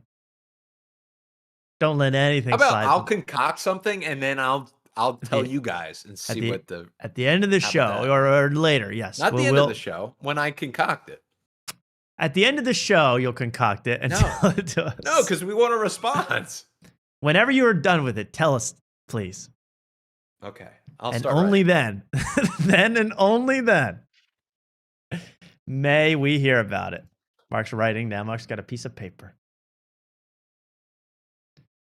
Well, for the love of God, I was wondering. Oh God, I think I'm getting DM'd by Allie right now. Someone just sent me an Instagram thing. Well, while we wait for that, I am so excited to play a new song for you. There's 2 new songs I want to actually debut tonight on the show, and this will get you guys more in the party mood.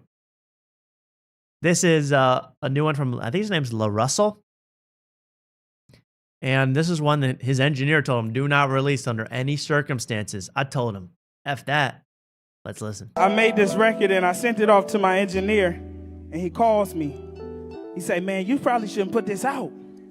I said, why? What the hell happened? He said, you talking about Epstein, it's a lot of shit going on. And I said, thank you for calling me. I'm finna drop this. That's exactly why we need it. Laughing like Club Shay Shay over there. Because everybody sit and be silent.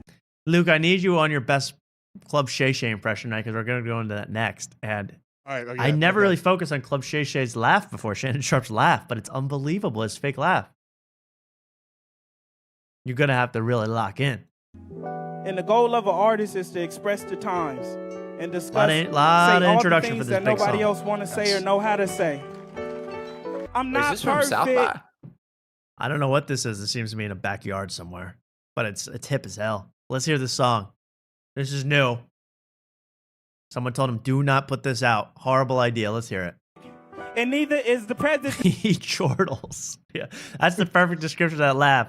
They chortle. Perfect. And neither is the president. Was guiltier than a nigga hiding evidence. You can't be mad that they heated if you don't let them vent. Even the devil was heaven sent. Even Malcolm was heaven sent. All right. Even Martin was heaven sent. Martin Lawrence. Even Kanye was heaven sent. Facts. We all heaven sent. Facts. Donald too. Oh. We all heaven sent. Donald Rumsfeld, yeah. Epstein too. Oh, shit. We all heaven sent. Okay, so you started to lose the crowd a little bit here. They go, okay, I kind of see what you're going for, but Epstein too. We all heaven sent. All heaven sent. Adolf too. Oh, shit. We all heaven sent. Even you. We all heaven sent. I goes to even you, like you're worse than Hitler, whoever he pointed at. Even you, you piece of shit. Well, Why did his said, manager not want to release this gem? I wonder Yeah. why. even Genghis Khan, we all heaven heaven sent. Even Brian Six, we all heaven sent. Even Leffer, we all heaven sent. Adolf too. Adolf too. Our dog too. Our dog too. We all heaven sent. Bank is not so sure, but the rest So all sure. heaven sent. Even you. We all heaven. Pointing at Harvey Weinstein in the crowd. Even you, you heaven sent. Should this be Where a does- long message or a short Oh, message? good God. People answer. Jeez. Answer in the chat. Give a 1 for short message. Give a 2 for long message as a DM to Ali. Both are funny. Ali Rezi. I think We I all should. heaven Yeah, sent. I'm gonna Let go the long. You gotta riz up Ali Big Stinky Rizzy. didn't see no light. He gonna keep going. Hell yeah. We all heaven sent. I gotta hear one more time. Adolf too. We all heaven sent. Even you. Adolf too. Adolf too. The pure joy in that. Well, that's one of the new songs, and this one kind of a opposite. You know, I would call that a heaven sent song. That's a nice song. It has a good message. We all heaven sent. Unfortunately, not everyone's so nice, including one of our favorites on this show, Forgiato Blow. He has a brand new song that I cannot really say the full title of, but I will play it nonetheless. Let's check it out. What do you say? No. Yes. And now the most surprising part of the song is the narrator who's singing, because I can't believe it. This song is called White Blank. Everybody tripping on the word nigga, man. Nigga this, nigga that. Is Guess it I'm a Kramer? white nigga. What's that, Luke?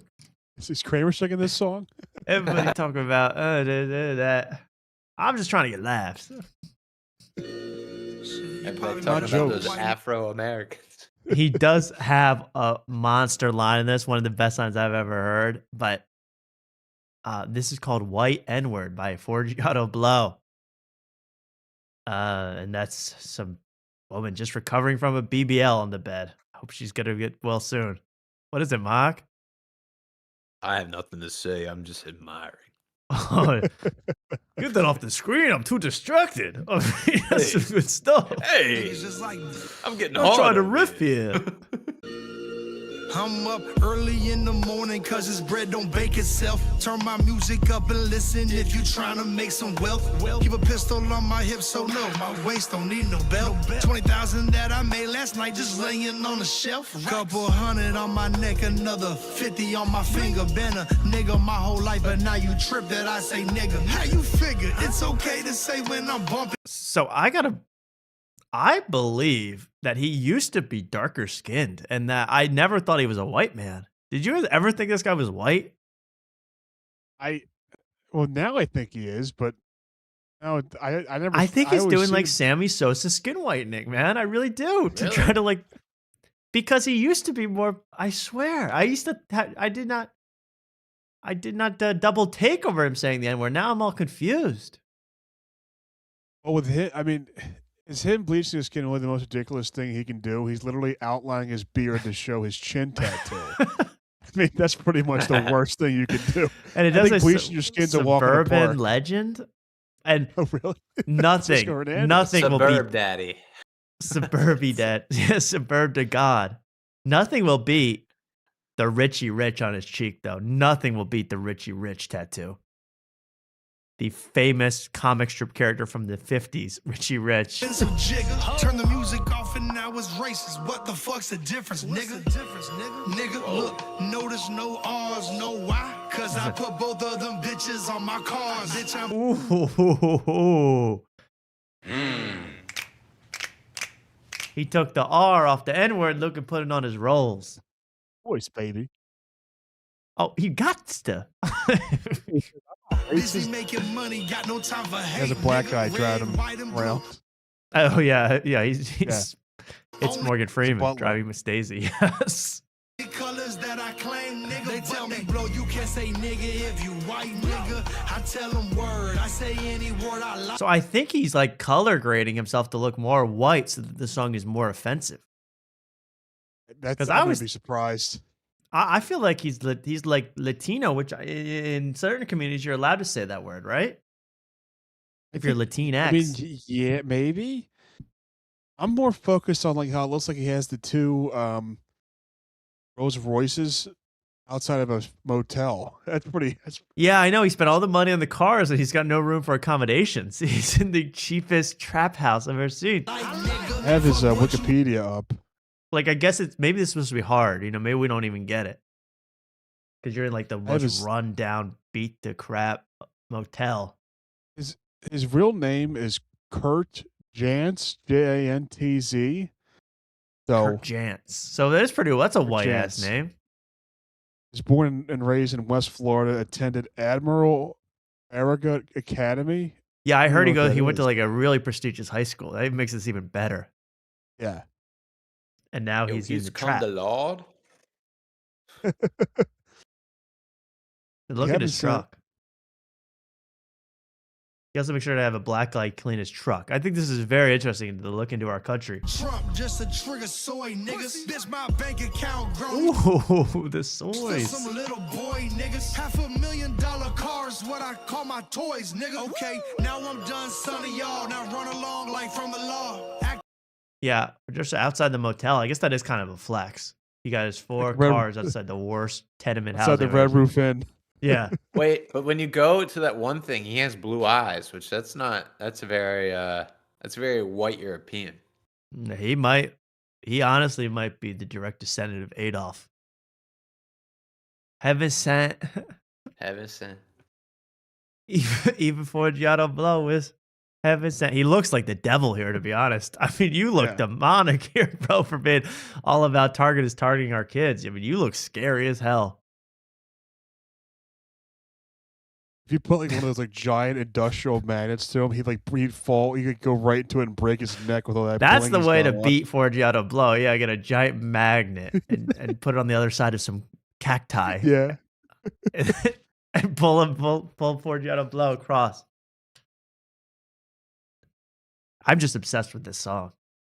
Rolls Royces. Amazing.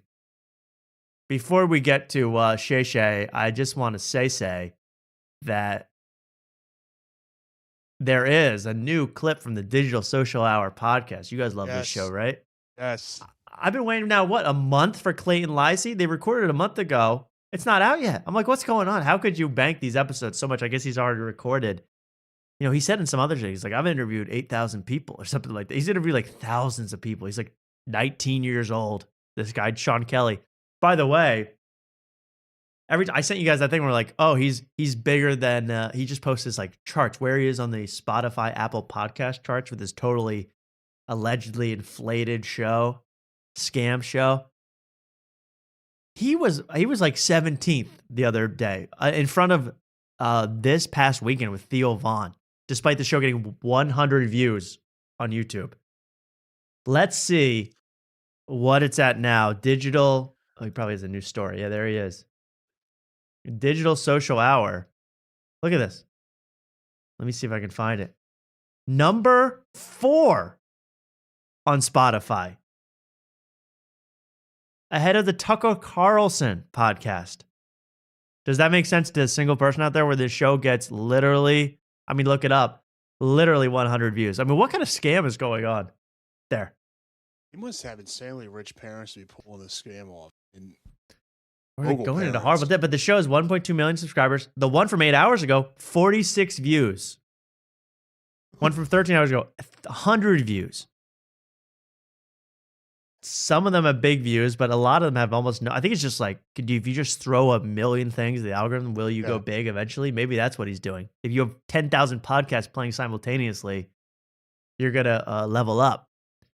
But Naeem Ali will get those numbers, but this for his 75. You would think Naeem Ali would be the biggest, bigger than Chappelle. He's got 18 podcasts.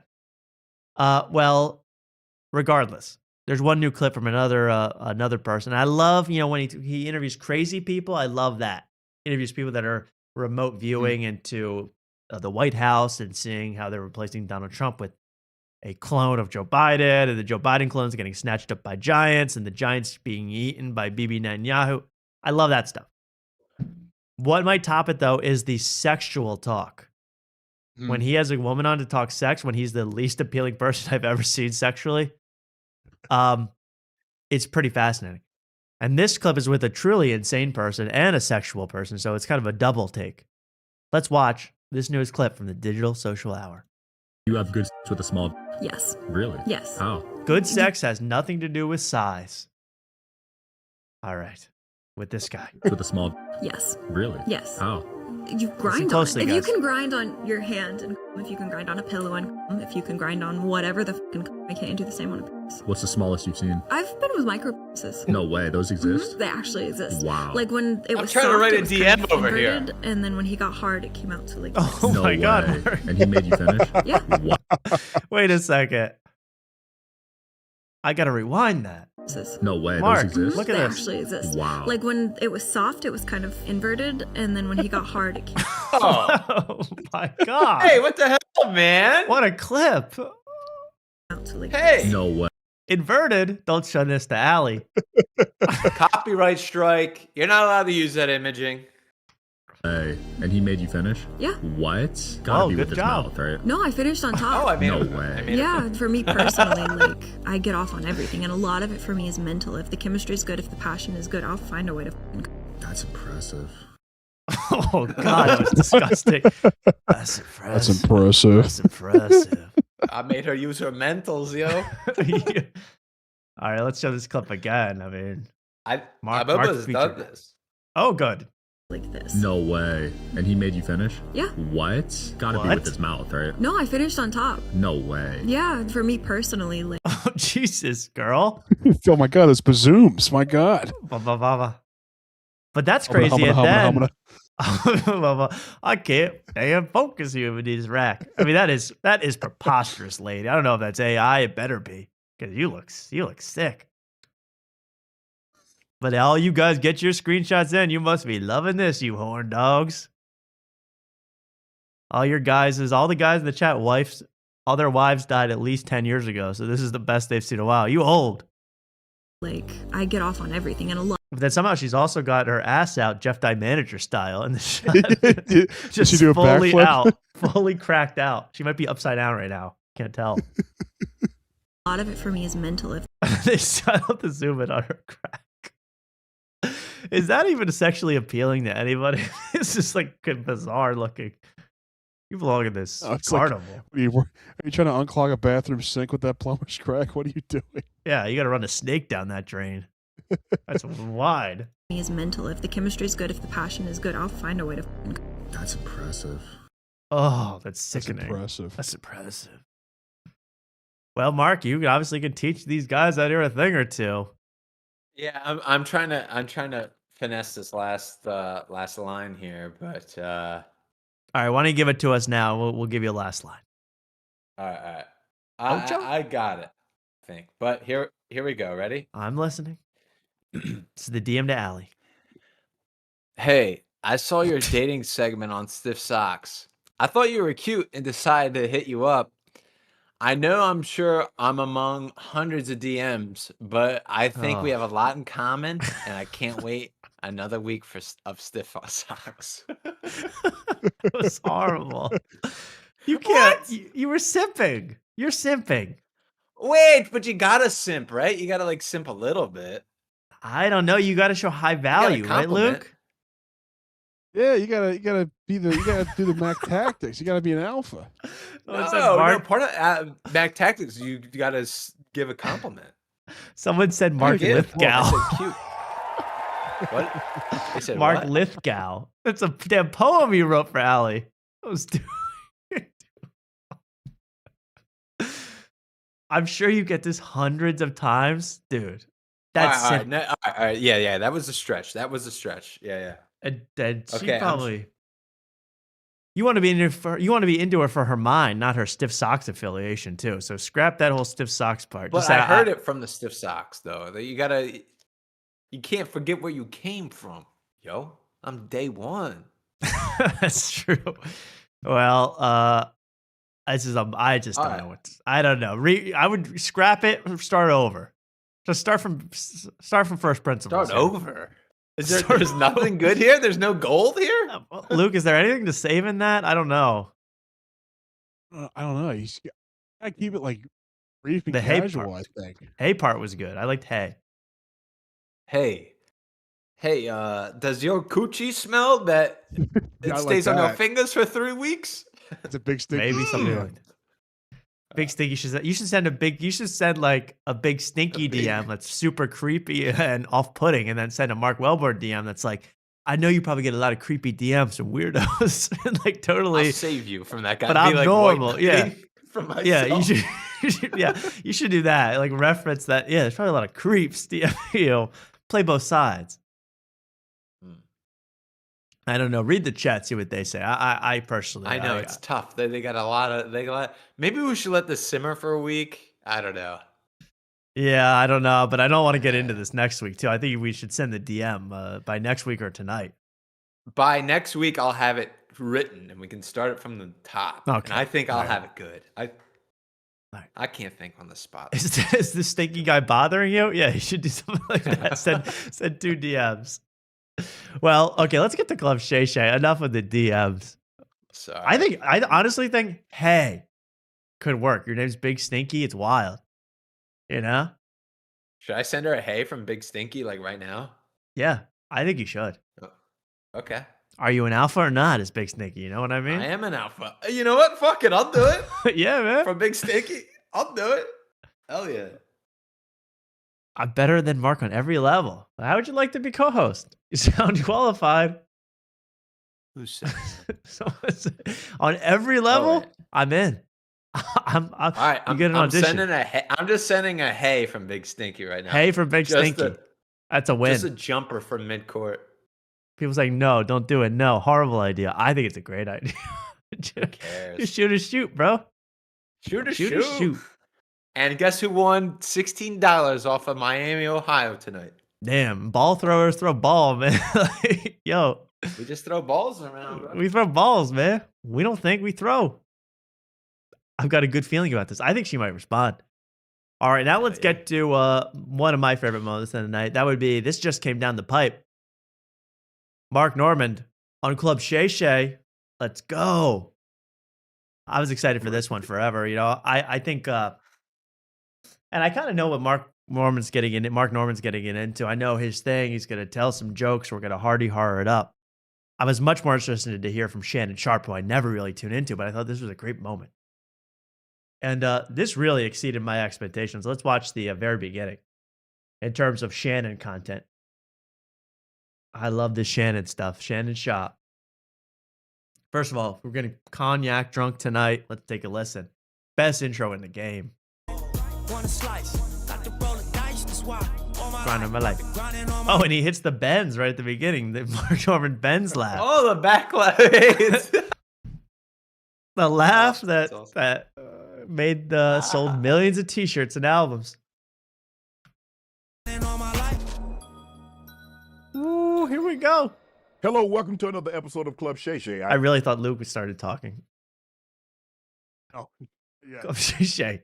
I am your host, Shannon Sharp. I'm also the proprietor of Club Shay Shay. Stopping by for conversation on a drink today is one of today's top stand-up comedians. Jerry Seinfeld called him one of the best comics. He's fearless and has a rapid-fire punchlines. Yep. He sells out clubs and Thank you. theaters across the country. He tours internationally.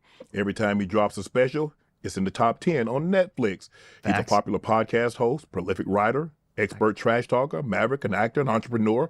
Like he says on stage. By the Maverick. I like Maverick. I've never heard Mark Norman described as Maverick. But I think to be fair, probably Shannon Sharp has probably described every guest as a Maverick in his intro, you know? yeah. Probably like Imam Shumpert, basketball player, Maverick. Cat Williams, Cooper definitely Flag. Maverick. Maverick. Cooper Flag. Maverick. Maverick. Maverick. Kreischer, Maverick. Kreischer, Maverick. Nico Harrison, Maverick. Well, there's a lot of Mavericks to go around, and everyone could be a Maverick if you believe it in your heart. So let's watch the. It's just comedy. Please welcome Kevin Hart. Mark Norman, the Club Shay Shay. Now you'll quickly realize I love this crap because Shannon Sharp he's not hard. It's interesting because he's okay when he's just like going back and forth with the guest, but normally he just reads off the cards and has no idea who the guest even is. You know? Yes. So this one's great because he has no idea what that even means when he goes, Kevin Hart. I'm sorry, I didn't read that correctly. It's all written out for him. I didn't read that correctly. It's Mark Norman. Now, why do you go by? And that's the first one. Why do you go by Kevin Hart on stage? I'm shocked that Shannon Sharp has a Gibson Firebird in the background. That shocked me. I didn't know you knew riffing like that, riffing on the guitar like that. Stringer. Yeah, I'm surprised. I'm surprised he has a. Why does he have a Gibson Firebird though? It makes no sense. Does he play I don't think he guitar? plays music or quite really No. enjoys music, but there you go. I don't think he does either. There you go. He's got a Louis Vuitton amp or something. What the hell is that strings. thing? I have no idea. Enough. No, we don't need to know how many strings. That's all. Sorry, I'm really in my head about this whole DM. You said hey? I should have never said hey. Yeah, I said hey. That was and a I'm horrible really anxious. decision. Why'd you say What hey? come on, Mark. What you doing trying to message Allie Evans? You said hey? Yeah, we're going to hear a lot of this laugh tonight. Luke, do it one more time. That's perfect. That's exactly what it is. That's so perfect. And you're going to hear it after every single thing Mark Norman says. Like, Mark Norman, I'll be Mark Norman, Luke, and you could be Club Shay Shay, but it'll go like, Club Shay Shay will go, so what, you ever get in a fight or anything like that? And he goes, yeah, one time I was in Brooklyn, fell asleep, drunk, woke up, guy punched me right in the head. Mark, crazy Mark. That's crazy Mark. That's a laugh line. Like, that is literally something that happens in the show. He's like, they punched me in the head. All right, so here's the Maverick stuff. At the beginning, it's pretty stock, like the normal questions you would ask Mark Norman, like, New Orleans, and the nanny you had, getting drunk. But it gets good. Let's watch a little bit of the ad. It's my favorite part. Loved. Hey, what's up? They just did it. Did you hear that little mini one? Is working me, which I loved. Hey, what's up, y'all? It's your favorite unk. Proud It's like partner somebody's of Roast tickling Farm. his feet. Yeah, that is. He does have a tickly laugh. Yeah, that is so Very true. whimsical. It is whimsical. As someone said, he's chortling. He's chortling. And again, you look at all these clothes that are like minimum $300, and you're like, so you just stitch together a picnic table cloth for this one. Art, have you ever had one of those You know what nights? looks good? Maybe you're I have watching a friend who movie. wore a shirt just like that to go out to Maniac one time, and it looked fucking horrible. It looked so bad. It looked Yo, so you bad. Unk, you're probably looking like Unk out there. It only works on Shannon Sharp. It really, You this didn't could have that only soul work. patch rocking though. No. Or the frameless glasses. It only works on Hall of Fame tight ends. Hall of Fame That's tight all- end, Just absolutely. laughing. She snuggles in closer on the couch, and boom, it's on. She's 26 and you 55 years old. And she's Now in 19. these moments, Hey, we're on Instagram Live, and you need to do it like 8, 9 times in a row. Roco. You put that thing there. Shannon, you gonna get us in trouble, man. All right, now. All right, Shay Shay. All right, you gotta calm down now. No, stop it. you can't get caught slipping. You got to be ready to perform like it's the big game. You hear me? And that's what roast sparks come in. These bad boys dissolve right under your tongue. No water, no worries. And here's the kicker. That dual action formula stays active for up to 36 hours. Nah, you ain't hard for 36 hours. Let's get that straight. But when the moment strikes again or Disappointed again, here. you're ready to rise to the occasion. With roast sparks, you get harder, you get more control, and everybody's leaving the room with a smile.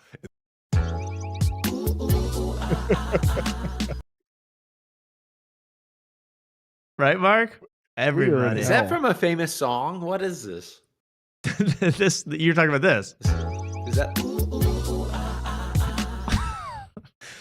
Yeah, it's from a famous song. Can anyone Kelly? name that tune? Can anyone name that tune? Is that R. Kelly? That is R. Kelly. I'll tell you, that is true. Okay. Classic All right, R. well, Kelly animal noises. We're really gonna support that in this day and age. Well, the money's not going to his estate when I hit this button. It's pretty. It's That's good. what I call a dub, baby. And check this out. If you prescribe the new sexual health patient, That's good. I love Isn't that hearing. crazy? What's crazy? Imagine hearing 10 years ago. It's like, hey, if in 10 years, we're going to have Shannon Sharp, like Hall of Fame tight end, promote oral Viagra. Like, what are you talking about? I know, but now it's everywhere. Like, it's not even surprising because, like, yeah, everybody on Earth does it. Everybody on Earth, they're most of their side hustle money is from Blue Chew or Roco or it's nuts. Any of these And sites. Rougiette Ready, have you seen those ads? What's the Rougiette Ready? No. Oh my God, Sarah Tolamayash does ads for Rougiette Ready. You're talking They about advertise on Joel's this wife. show. Yes, they advertise. Like when I watch this show back and look at all the blunders I make, the ads that pop up is a like scripted ad, like in a fake podcast studio. Wow. And Sarah Tolamayash is the second mic. Find me I that tried ad to if you ever find it. can. I couldn't Yeah, find it. I Rougiette. can't like find it. What is it only called? shows up Rougiette in- Red? Rougiette Ready. Ready. I don't know. how to spell Rougiette. that. It's Rugiet. Rougiette. Rugiet. Oh, okay. Rougiette Ready, the original 3-in-1 ED med. So Yeah. what is that good? What is 3-in-1? Anyways, the her fuck? Yeah, acting what is is like that? so fake. It's I'd love to see that. I'd love to. That Joel's Yeah, wife. I know. You get I need a hard. You screen- can next go. time it comes on, I'll screen record it Perfect. because that's the only way I can find it. You can use it to stay hard, go multiple rounds, and it's a body wash. It's brilliant. 3-in-1. How do you want to level up your sex life, Mark? Oh, this is tough. Do I want Mark's to get frozen. hard faster? Or do I Faster or wanna... longer sex or both? It could be both. Personally, I'd like to get hard way too fast. No. What do you like most about Rougiette? The ads. In the USA, of course. Sarah told him, I like that it's County homegrown for Hinchcliffe. my penis. Thank you. Rougiette Ready. If I'm gonna get hard, if I'm gonna get hard, it better be made in the U.S. I don't want any fucking crap from the Chinese. Arousal boosting. I need all of this stuff in my life. I need to be aroused 24/7, or else am I I really need to be living? active up for 36 hours.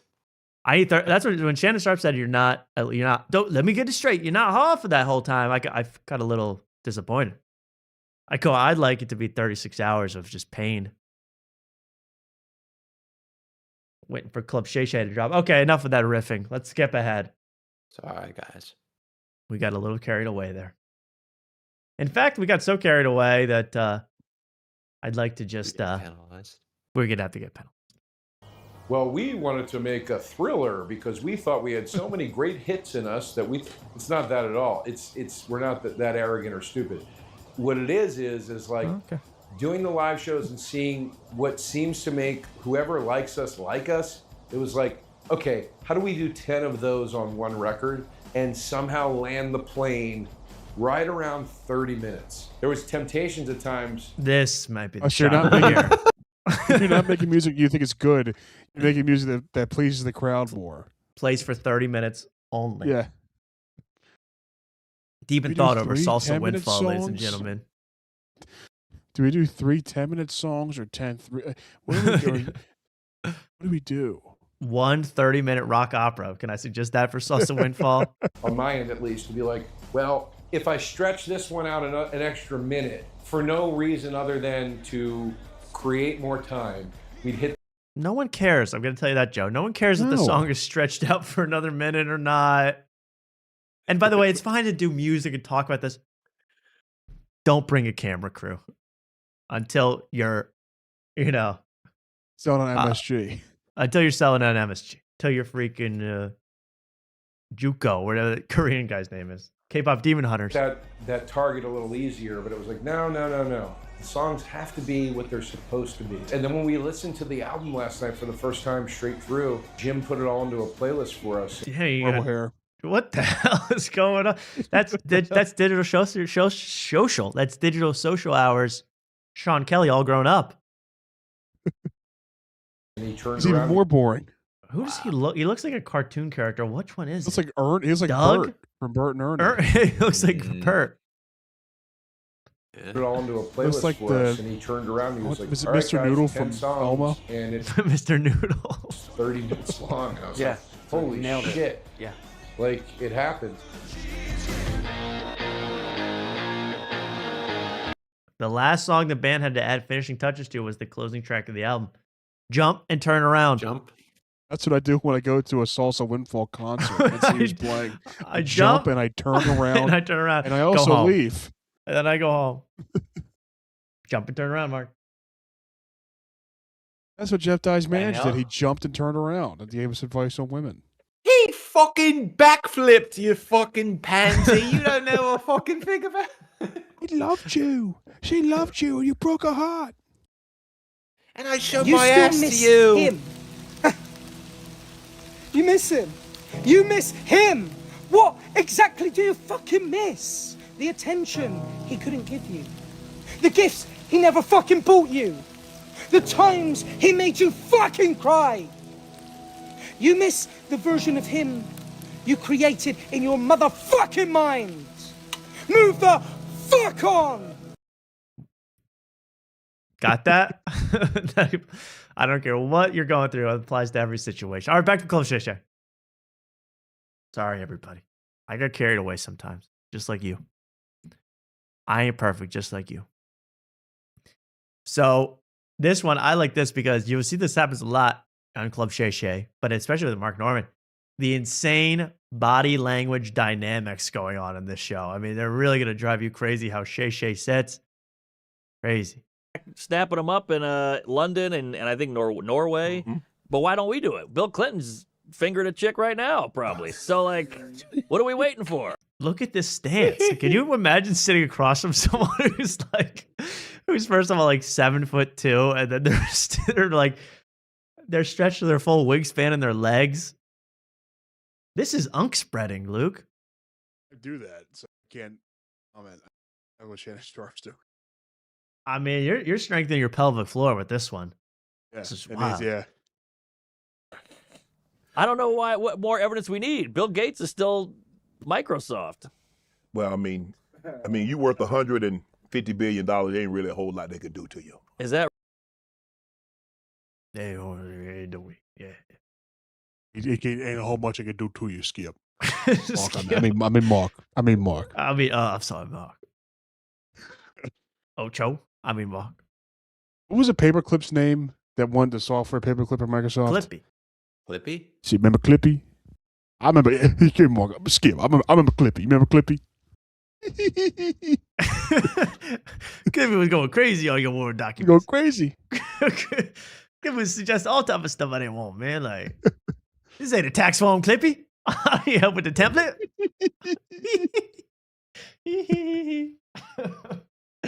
Clippy, this ain't a letter. I don't need to put a stamp on this.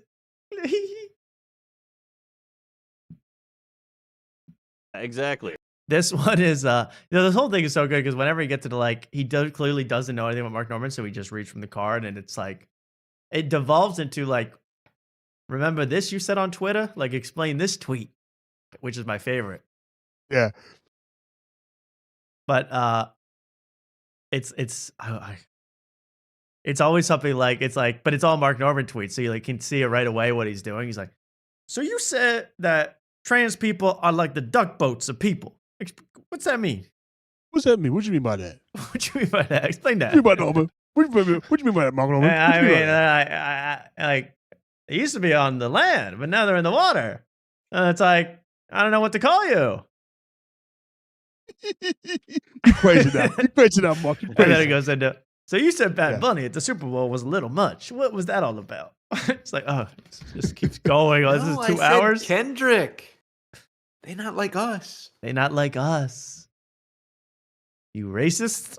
And Bocelli sold out. Right. And Kid Rock. I mean, Jesus, the guy hadn't had a hit in 25 years, and he's wearing... I like also when, Shannon Sharp also doesn't really follow the news or what's going on or have really, just kind of makes stuff up that fits his narrative way more than most other people. It's very funny. And here's one example. They're talking about the Kid Rock halftime show. Turning point. Jean shorts. He looks trans. But he didn't want anybody to boycott when he did the halftime show. Ah, true. What? Well, Kid Rock didn't want anyone to boycott him when he did the halftime show. What halftime show? He never did a halftime. He did the one halftime show. No. Oh, okay. And Kid Rock. I mean, Jesus, the guy hadn't had a hit in 25 years, and he's wearing jean shorts. But then Mark Norman has to agree because Mark Norman's scared of racially offending Shannon Sharp. You see that a lot too. But he didn't want anybody to boycott when he did the halftime show. Ah, true. True, yeah. I think sometimes people forget. Like, is that a bit? That's pretty good. I like hypocrisy in my jokes. Why you're allowed to do this, but he's not allowed to do that? Doesn't make sense. Hold on. Why did you say boycott when you did it? Ah. I mean, every I'm like you. Every entertainment. I'm just like you. Just like you. I'm just like you. Queef. Queef, comedy. When you do the podcast, you said comedy. When I was running the HB flat, I said football. I said person. Football. I always left the post-game press conference, but football. And I giggled my way home. Thank you. I'm Joe Namath.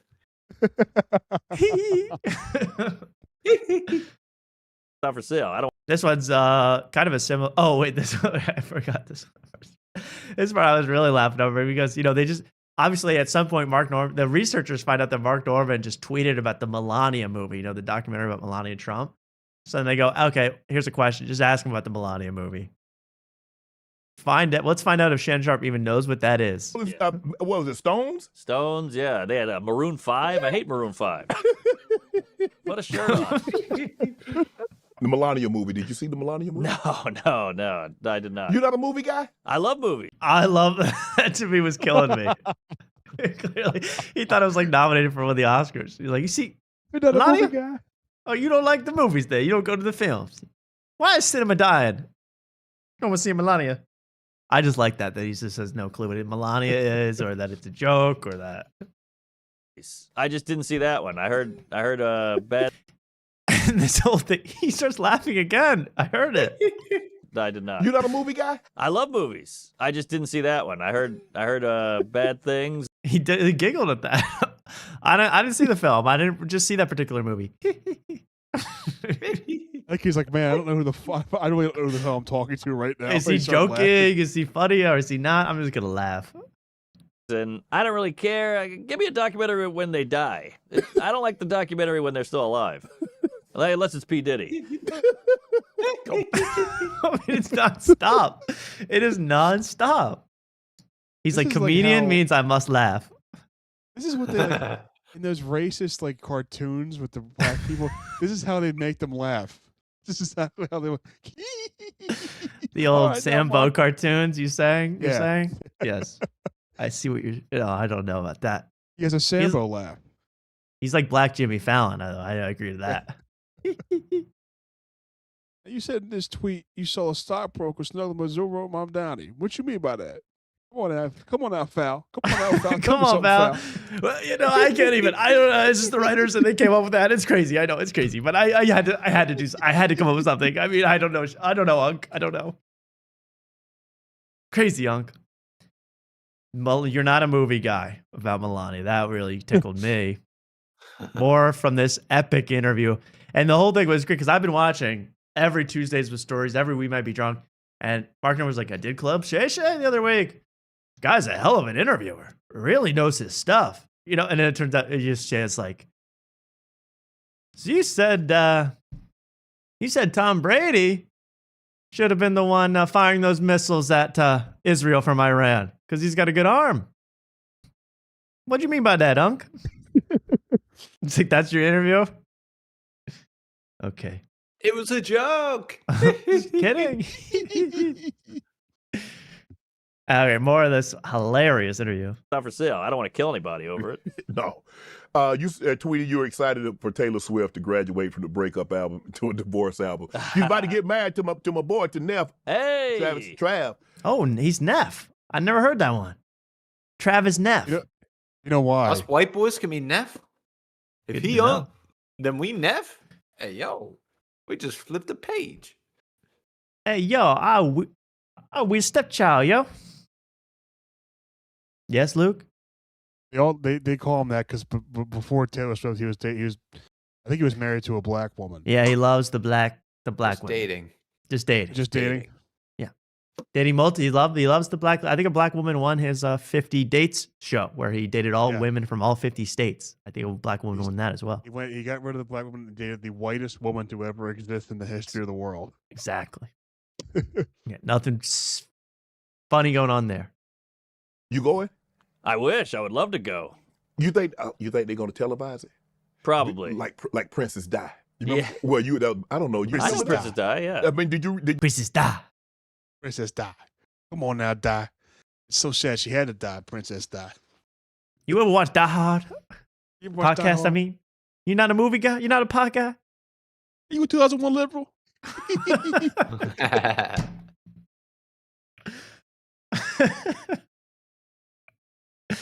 What you know about It Bowser says the Ball, here- Skip? Now it says here, Jeff. It says here you avoid Rick Glassman when you go to the coffee shop. Well, why you put Rick Glassman for? What you put Rick Glassman for? Come on now, Jeff. You can't be scared of no Rick Glassman.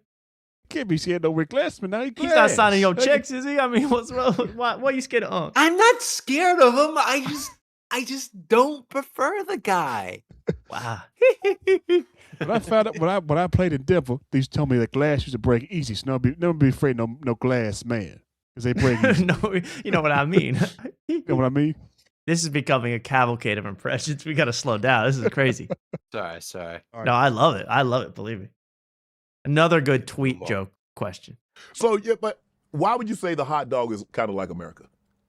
I mean, these kind of questions you can't get anywhere else. Hard-hitting journalism from Hard-hitting Shannon Sharp. Why do you say a hamburger is like the Civil War? How come in America we be eating French fries, but they call French fries? Right. Yeah, I eat a Belgian waffle and I'm in the States. How can I eat a Belgian waffle when in Oklahoma? That ain't make no sense now.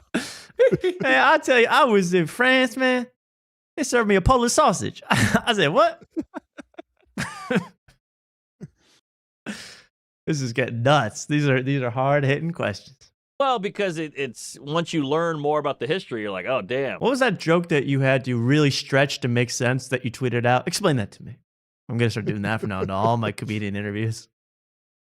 But that's kind of how life is. The more you learn, like you don't want to know your wife's body count. No. Like I remember I voted for Obama, and then some guy I told him he's like, you know that guy drone striked like 1 million Muslims, and I was like, you cool?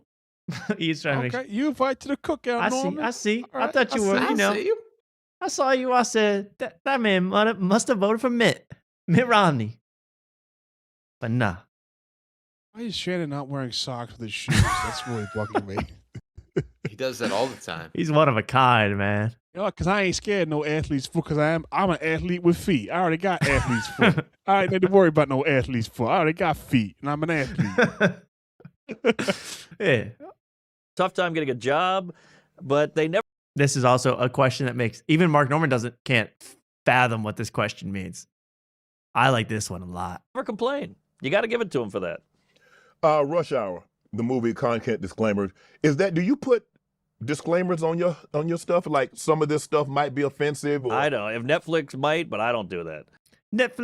Rush Hour content disclaimer. You put content on your disclaimer? just asking. Just what the card says. I love that question. Do you have credits on your stuff too? Do you credit people working? Do you say who the director is at the end or the beginning? Or both? Who is Salacuse? I don't know who that is. Salacuse. Do you shout out your Patreon supporters like on Cockfight? Or you too big for that? But what about Rush Hour? I think Chris Tucker's a genius, and with content before opening credits. Oh, yeah. I like Mark Norman just is like, I gotta be nice to black people. Chris Tucker's a genius, actually. Nothing to do with anything. Chris Tucker? You mean Epstein's Chris Tucker? I think they don't rep Chris Tucker no more, by the way. These questions are like, he didn't realize he had to submit the questions by 11:59 p.m. Right. All his researchers It's like Rush Hour, content disclaimer, Mark Norman. Go. 17 tweets, questions. Do you credit people? I don't know. Do you like movies? I also think like they got to add punctuation because he's like content disclaimer, Rush Hour. You put content disclaimers on your stuff. Yeah, that's right. That's right. They got to do that now. They do it for smoking now. Do they? Yeah. So that shows you how much shit's changed. So if somebody's smoking in the movie, they got to put smoking in the it's like adult language. Yeah, I understand like nudities. Yeah, I understand that, but smoking? Yeah. He is just so inquisitive. I love this guy. Inquisitive. This turned into like a Shannon Sharp interview, even though he's interviewing Mark Norman. Okay. This is killing me. I only have one more clip, but this whole thing is worth watching on your own. I mean, it was funny. I mean, I'll show two more clips, but this is one of them. Here. I'm so shocked I got this heckled. last like an hour and 41 because like, I know. It doesn't seem like a lot of back and forth. It just seems like question on the card and then Norman answers and then another question on the card. Yeah. Quite a bit. He probably asks 3 questions a minute. Oh, yeah. It's rapid fire. Yeah. Here's one last question, I think. Following the comedian. Is there anybody like, Lord, I sure hope I don't have to follow him. I want to go first. I want to go first. I don't want to follow him. Oh, there's so many great comics like that. Gary Owen, I would want to follow because he's so. Unc is so with it that he laughs at the mere mention of another comedian's name because Gary Owen, he's funny. I love how out of all the comics, of course, your name's Gary Owen on the Shannon Sharp podcast. The most black white guy you could find. Yes. This is all playing into the hands of Unc, obviously. But I like just the name of a comedian. You're like, hey, Luke, you know Jeff Dunham, right? Yeah, I know Jeff Dunham. Does a thought of him make you want to laugh?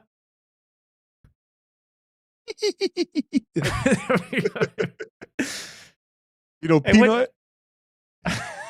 Well, come on now, Jeff. Come on. Oh, imagine he interviews Jeff Dunham. He asks him to bring out the puppets. He starts interviewing the puppets. Come on, Jose Jalapeno. Don't do me like that, Jose Jalapeno. Dog, man, you said you're going to blow up the whole damn arena. What's that all about?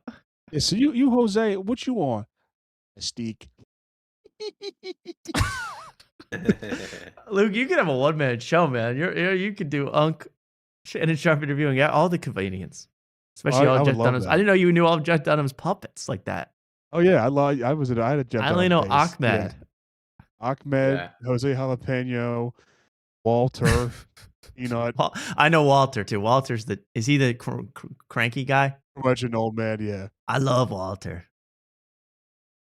Walter's unk, but he's cool. He is unk.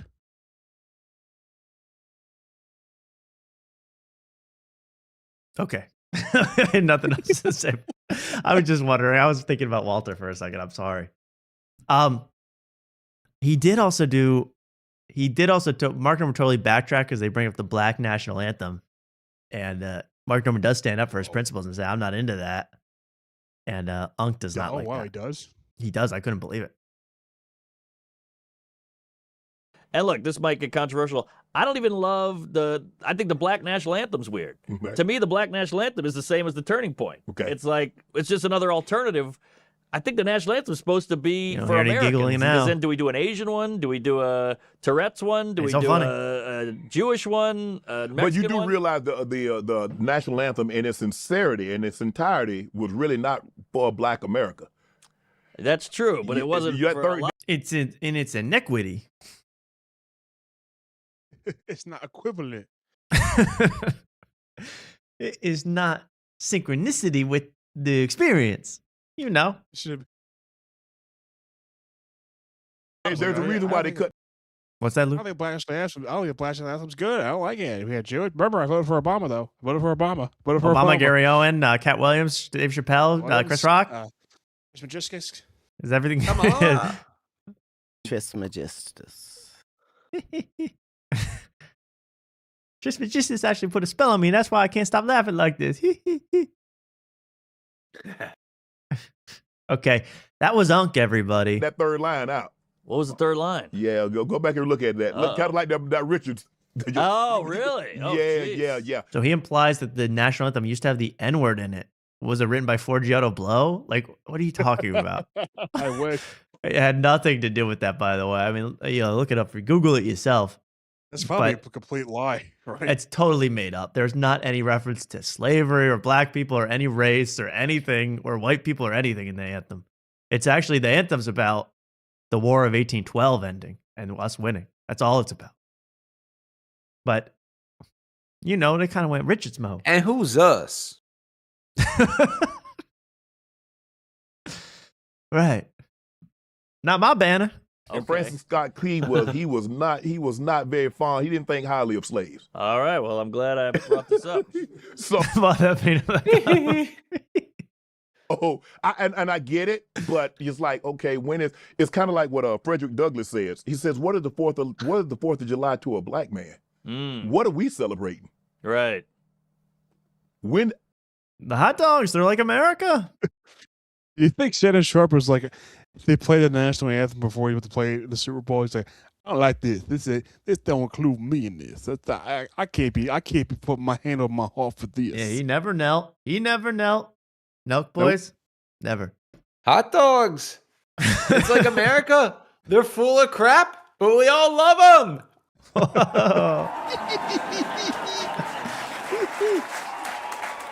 And that with that, joke is brought to you by Moomba. Only the ball could have inspired such humor. Only the ball. Well, let's finish it off. That laugh is gonna be in my nightmares tonight. It is really right. That's Dedrick's scream combined with the laugh. Because we're at the end of the night and most people have already left, let's just delve into the We Might Be Drunk archives and go into the latest step. Okay? Yes. Because every sane person has gone to bed by now. It's only you freaks out there really with us for this long. I mean, don't you think, Mark? I mean, yeah, I think this is a perfect time. And you know what else we didn't do? We didn't pander to the St. Patrick's Day thing. But you drinking we're patties. New York Jews. Exactly. We're just old New York Turkish bathhouse visiting Jewish folk. But yeah, let me pour myself a little drink here before. Mark is getting character before we end this show with a bang. We might be drunk with Simon Rex. Simon Rex, very, very. But I only want to watch the beginning. and one special clip, Mark. But do you have any times you really need to point out, or any Marilisms? There's some Sound Q stuff. There's bathhouse stuff that you just touched on, but then Yeah, we just can skip that. Marilisms. Marilisms were hot tonight, and let's watch. Yeah,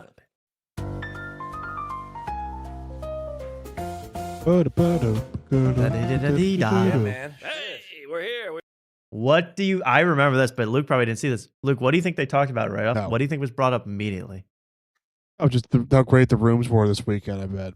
Rooms were quick, but even I know that there's only one way to start. I'm super Mix. hungover. Sorry. I'm super hungover and tired and not ready to do this. Oh, that's what it was.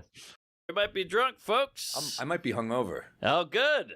Well, let's see. You're in the right place. I'm feeling it, dude. We can have a cocktail. Wow, look at that. Noir, Florida. You're good for Wow, that's the quickest noir I've ever heard. Love the lights. Love the sold out. Great. 3 shows in the Tampa Theater. Wow, look at that suit. Yeah, we had a good time, man. Wow, that's a great shot.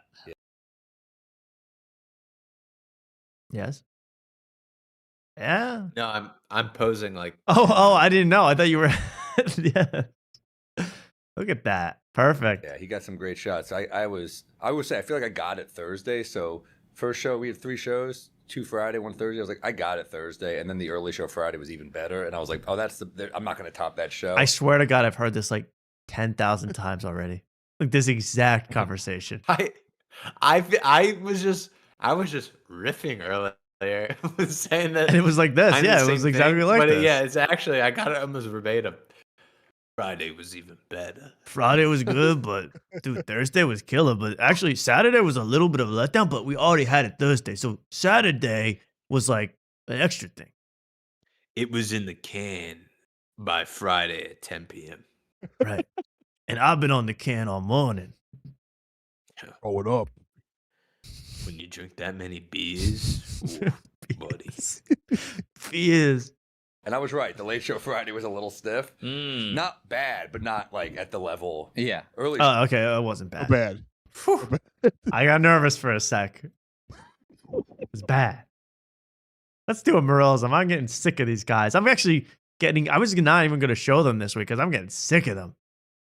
Oh, well. But I All right, want to hear it. I want to hear it. First one's at 340. It's a -1. What does it sound like? Mark? Give it to us. Should I just do it?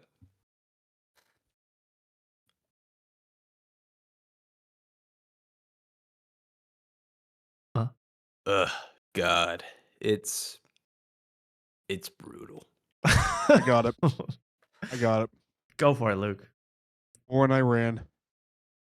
No. Oh my God. I thought that was it. Yeah, I know. That would almost be an appropriate adjective. So it's about something really, really trivial. So I'm gonna say, it's always like waiting in line.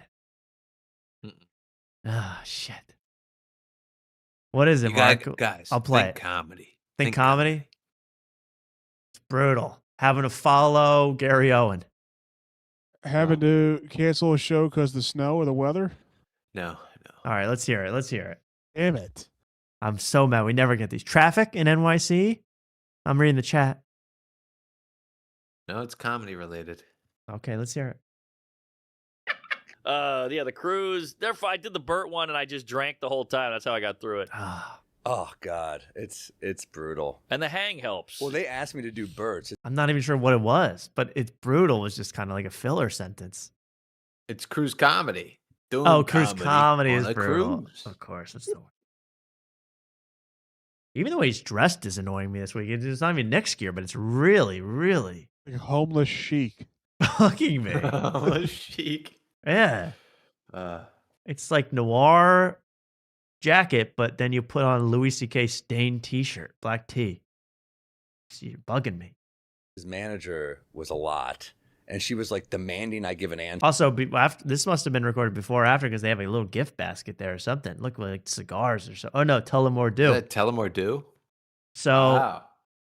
anyway, they did have a guy who recorded an entire episode with them and then immediately asked to cancel it. Cancel the episode. We're not doing it.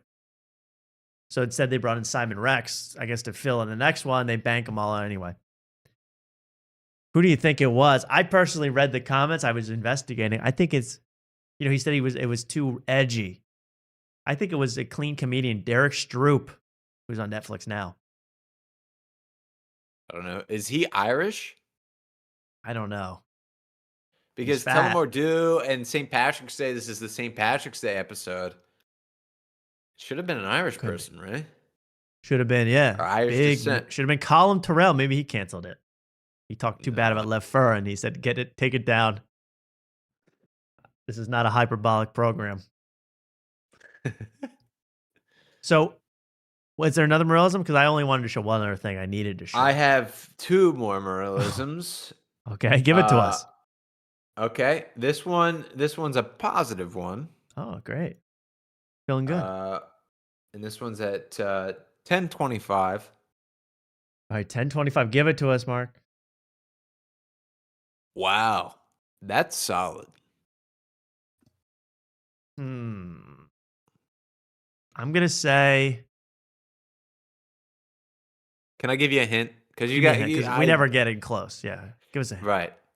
This is something to do with Norman, Mark Norman, his co-host. Mark Norman. Oh, his road schedule. No. Damn it. Norman runs a bit by Sam. A bit. Close. You're close, Oh, but okay. no. All right. That's solid. Let's hear it. I did watch. I remember that. Yeah, yeah. He had 2 kills. Yeah. Damn. More kills kills than like 3 rings. By the way, there was a shooter in Austin. My big tweet was God. finally someone in Austin killed, but still just for 3 people. Wow, that's solid. I had to. Boy, oh boy, oh boy, oh boy. I got a joke, a bit's a bit. Do I get a half point for that? That was pretty close. That was pretty close. Pretty close. Give us the last one, and then I got to show one crucial clip which encapsulates the entire show in one line. Last one this is an ad lib one. It's a negative one. Okay. And I need a trait. I need some type of trait. Luke, do you have a trait? Trait. A positive trait, I guess, right? Trait you like. No, negative. This is a negative negative trait. one. Oh, I'm sorry. Okay. Slouching. What? Great trait. Slouching. Okay. Let's hear it. This really won't make Sam won't make sense, but I'll still do it. Okay, what about like having a how about that? Okay. Having a hunchback. Okay, I could do that. Having a hunchback it's bad. It's bad, and we gotta guess the trait. I would guess a goiter. All right, let me give you a hint before. This was actually something, if I said it without context, you would think this would be a positive trait. And also think it's funny. Comedy. Think comedy. It's Comedy, funny. I would say think riff. Think of a riff. crowd work. No. Being talkative. Crowd work about. Laughing loud. Laughing loud. Wooing. No. Clapping. No. Standing ovation. Let's play it. I gotta play it. 15 minutes on the dot. 15 minutes. Let's hear this one. This is exciting, isn't it? God, That's the thing too about the balls is like having 2 big balls that's bad. It's like having massive quads. Just makes your dick. Okay. This show you got me again. Always surprises. Balls. Having balls is big. Hey. Nobody stays on the top of this stuff like me. You're welcome. Balls bad. Finally, we get to the part that encapsulates this entire show. But it's when Simon Rex, it's when he first shows up. I didn't have it saved. Oh, it's so good too. He first shows up. Maybe this is right at the beginning. Small dick. You should just transition and have like a sick clit. Sick clit. Now that's the punk band. Yeah. Sick clit. Sick clit. No, we just named the episode. I'm champ here. Yeah, Yes. well, me and Ari are the 3-time champs. Yeah. And Told we yous. have a friendly beef Simon about Rex. this because he came on after my first one. It's like, fuck you, Simon. But it was funny. He was doing a bit. Luckily, he lives in Machu Picchu now. He's doing ayahuasca with a shaman. Where in a- is in this a part, bush Mark? You know what he somewhere. says? He moved off. Oh, he did. Oh, it the again. He always Salcus goes part? off. It's before Simon not Rex. the Sal. This is too good. It's in the Discord. Someone posted it in the Discord. I'll find it. Find it for you people. What? Exactly. Yeah, it is right from the beginning. I didn't write it Someone down. posted it, I'm and you sorry. guys were brilliant. Whoever found it, you're brilliant. I should have. Okay, here we go. Okay, we'll play it like this. Thank you for sharing this. Here it is. The clip that encapsulates We Might Be Drunk and Semiril at their core. Let's watch. Back as well. Noir. Yeah, no, Right. great movie. 90s. Yeah. There, that's it. Did you see that? Oh, it didn't play. Back as well. Noir. Yeah, no, Right. great movie. 90s. Yeah. And the smile that could lift up any frown.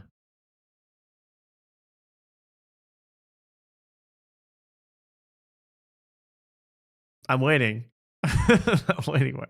You can catch me at the Tampa Theater. I mean, we got it in the can, but you can watch me again. 90s. I'll crush. Francis Scott Key. 1820s. 1820s. Hey, Francis Foster. Triggernometry. Wow, 90s. That might have to be a little soundbite. That is so perfect. Yeah, no, Right. great movie as well. Noir. Yeah, no, Right. great movie. 90s. And the interruption, you got to interrupt with 90s. 90s. 90s. Well, it's the 20s. And before we go, I got to go. I'm actually running out of steam quickly here. Never tell your audience that, by the way, if you're a pro. But TMZ was crazy this week. TMZ went crazy. Not only did they cover the Bert bus crash, but they had this other insane story. You want to hear this one? I know what it is. Sure. So comedian Jeff Dye thought he'd do something, I think, funny, and he... Okay, already I'm laughing. So comedian Jeff Dye thought he would do something that he thought was funny. At least, obviously, like it's the least funny thing ever. Listen to that line again. Does Left for work for TMZ now? Funny. So comedian Jeff Dye thought he'd do something, I think, funny. He's attempting comedy, I think. The music And he... plays Jeff Dye to a T too. The music's perfect for Dye. Did wait. Okay, where we? Oh, You go got ahead. Oh, maybe jeez, I get what's that? two in. Oh. Oh God. Drunk juggling. We might be juggling drunk. Oh God. You gotta work on that. There you go. One. Start with one. Just like Jeff Dye did. He started with one moon ball and now he's at 5 in a row. Whoa. He doctored up his own TMZ headline and sent to us of him holding the hand of Bucky, who was the mascot of Bucky's convenience gas. I would say that's an attempt at a joke. Look at the guy on the left. Falling asleep at work over this Jeff Dye bit. Kill myself. I almost got in a car accident over following Miley Cyrus. now I Doing hear it, about Jeff Dye sending tweets to us. Truck stops. There's a backstory to this. What? He didn't do that to make fun of us because of the Donna Kelsey thing. I don't think. We get some old West music. Some little Western. Last The cowboy last in cowboy in LA. LA. He sent me the picture. TMZ breaking. I need that whip sound effect. Ka-chow. Comedian Jeff Dye seen on date with country store Bieber in Florida. We literally what we just held up. No, I know. He created that. He thought I was gonna. Can you believe like these people, like they've been doing this for like 20 years straight, this exact thing where they all huddle around the cubicles. Like, wouldn't you want to just take your own life if you're this guy, this black guy? Yeah, where they have to pretend it's real. Yeah, they pretend they're like really hashing it out in the office, and they care about Jeff Dye's attempts at, I think, jokes, as this guy talked about it. I think he was attempting what we would call a joke. Is there no one he won't message? He's messaged you guys. Now he's messaging TMZ. This guy's. I guess he's friends with Harvey from TNZ. Harvey Levin. Which Really, one's Harvey? This is The Harvey. white guy? He's the guy, on just the brink of just his head exploding. Gonna put this on the website. And I said, no, we'll do it on the TV show. You're that dumb friend. You don't know when a friend is making fun of you. He sent it to you, just messing with you, and you're like, oh no, we'll just do it on the show. But I need all this background music for when anyone's talking on my show. Whenever Mark's talking. You need to cut the whole Tristan bowling Like that, like TMZ. Yeah, with Right. with the sounds in the background. And I need, I'll be at the queue and be like, and then he said this about Lev Fur.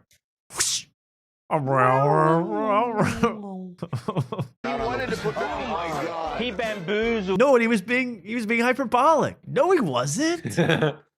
Yeah, we need some hyperbolic music. Yeah, well, what's that?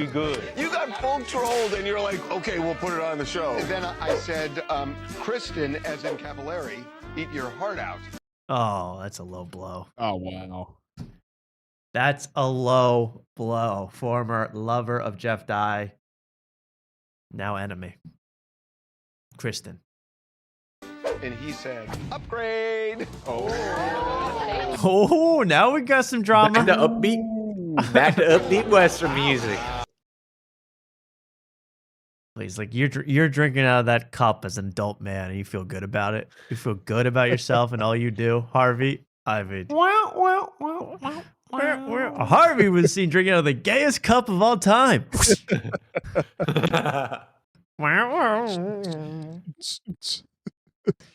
Well, I'm gonna call it there because that was one of the greatest shows I've ever witnessed, and I was involved. It was after tonight, folks. I hope you enjoyed yourselves. Luke, please, you did a great job as Unc tonight and various other impressions. Where can the folks see you, follow you, stalk you? Where can they do all that? Follow me on Instagram at Luke Kincaid. Kincaid spelled Kincade. Because I'm a bastard. And then follow me on Limeade at Limeaide, all capitals. A lot of letters there, but a lot of figure letters. that out. Mark's Thanks too for drunk having me, this. guys. Thanks for being here, Luke. It was great having you. Everyone follow Luke. We'll See see you, Mark. See you, Tom. Take care. That's the man. That's the boy. And that's in a positive sense. And Mark, of course, you have a big show coming up, huh? Yeah, I got a big show this weekend. A lot of pressure, but I got it. I guess it is a lot of pressure because you have the nun in attendance. I mean, not really. I that mean, I added could drive pressure. her away pretty easily with a bad performance. And, they gave me 7. I said, Big Stinky wants to do 5. Sorry. I love that. Yeah. I approve of that totally. 5 minutes. Yep. If you want to see Big Sneaky for 5 whole minutes, talk to you. Show up at the Remedy Theater. It's a theater gig. No, it's not. It's a bar gig. Sorry.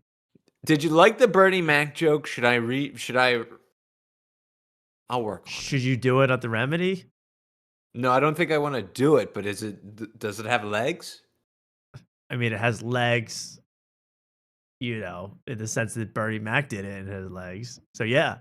Legs fur. Oh, shit. All right. All right. Big Stinky always ends on a big closer. And thank you to them. Yeah, what? Was this ball too distracting? No, I think it was good. I like the ball. It added a lot. Okay. Also, I'm not returning this, so I'll have this ball forever. All right, write that down, folks. He's gonna keep that. That's a contract between him and Moonball. Yep. Well, Mark, good luck on your show. If I don't talk to you, and everyone should go see him. Really, how much are tickets to that their show? Guess what? You can see Big Stinky for free. How about that? Wow, that's how much he loves his audience. He's giving away free tickets to the Remedy And that's a big, nice bar. Anybody else on the show we ever heard of from the Austin comedy scene? Oh, I looked up tonight, but I don't have it in front of me. But just trust me, it's a bunch of killers. Bunch of killers on the show. I mean, Matt, you've heard of killers? Oh, Mark Pugh. Mark Pugh's on the show. He's coming back. Mark Pugh, who was in the chat earlier, I saw him at the beginning of the night. Very nice guy and a former guest on the show. Also a funny guy. Check it out. If you're anywhere near Austin within a 200-mile radius, I expect you to be there. Good night, Mark. We'll see you later, everyone. Good night, and I'm Tom. shutting this down. Good night, everyone. Good night. And good night to you folks at home. You really were special tonight. I saw a lot of... I didn't even have to play all the Salsa Windfall stuff because you were so damn cute tonight. On your best behavior, I really had a good night. And I don't know why. I don't like doing this like breakdown after the show. The show should just end, right? Thank you for watching. And we'll be back on Wednesday night. There might even be a weekend show, but I cannot promise that. Just know that I want to do it for you people. And one day soon, the show will be on every night of the week. You won't be able to escape us. Thank you so much for watching after tonight. We are finding a song. That's why I'm taking so long. We are we're out. We're gone. See ya. You're the best. And on a bang, as they say. Peace out, everybody. And we'll just play literally the first song I see because I'm getting sick of myself here. As are you folks at home. Good night. Peace.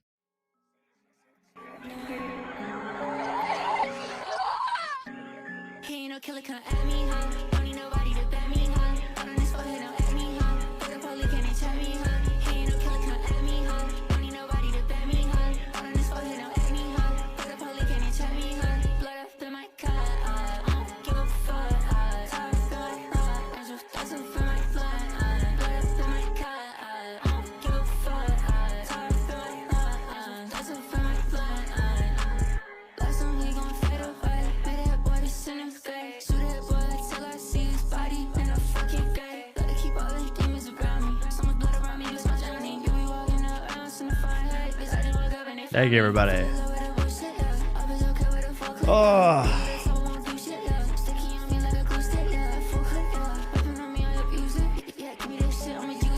You think Lev Furr's gonna be mad at us?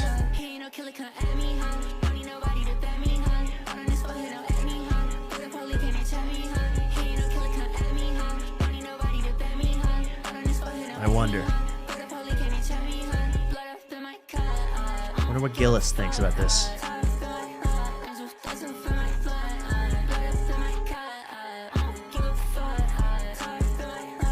W's in the chat, please. I need a few W's or else I can't go to bed.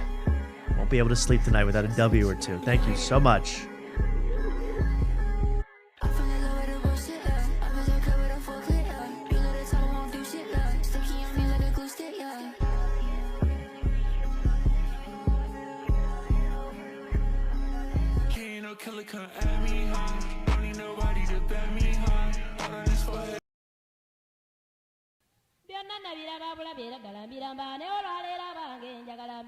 Oh.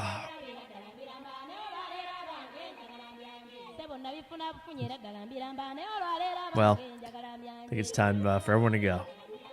Please leave. Thank you. Thank you for all the W's.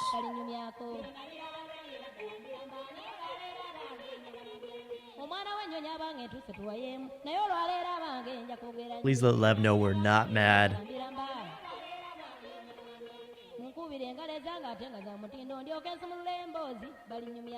When Mark hears any negative things about Jeff Dye, he can't take it. I can't stop the guy. He's starting to scare me. He's starting to become a serious problem. Thank you for watching.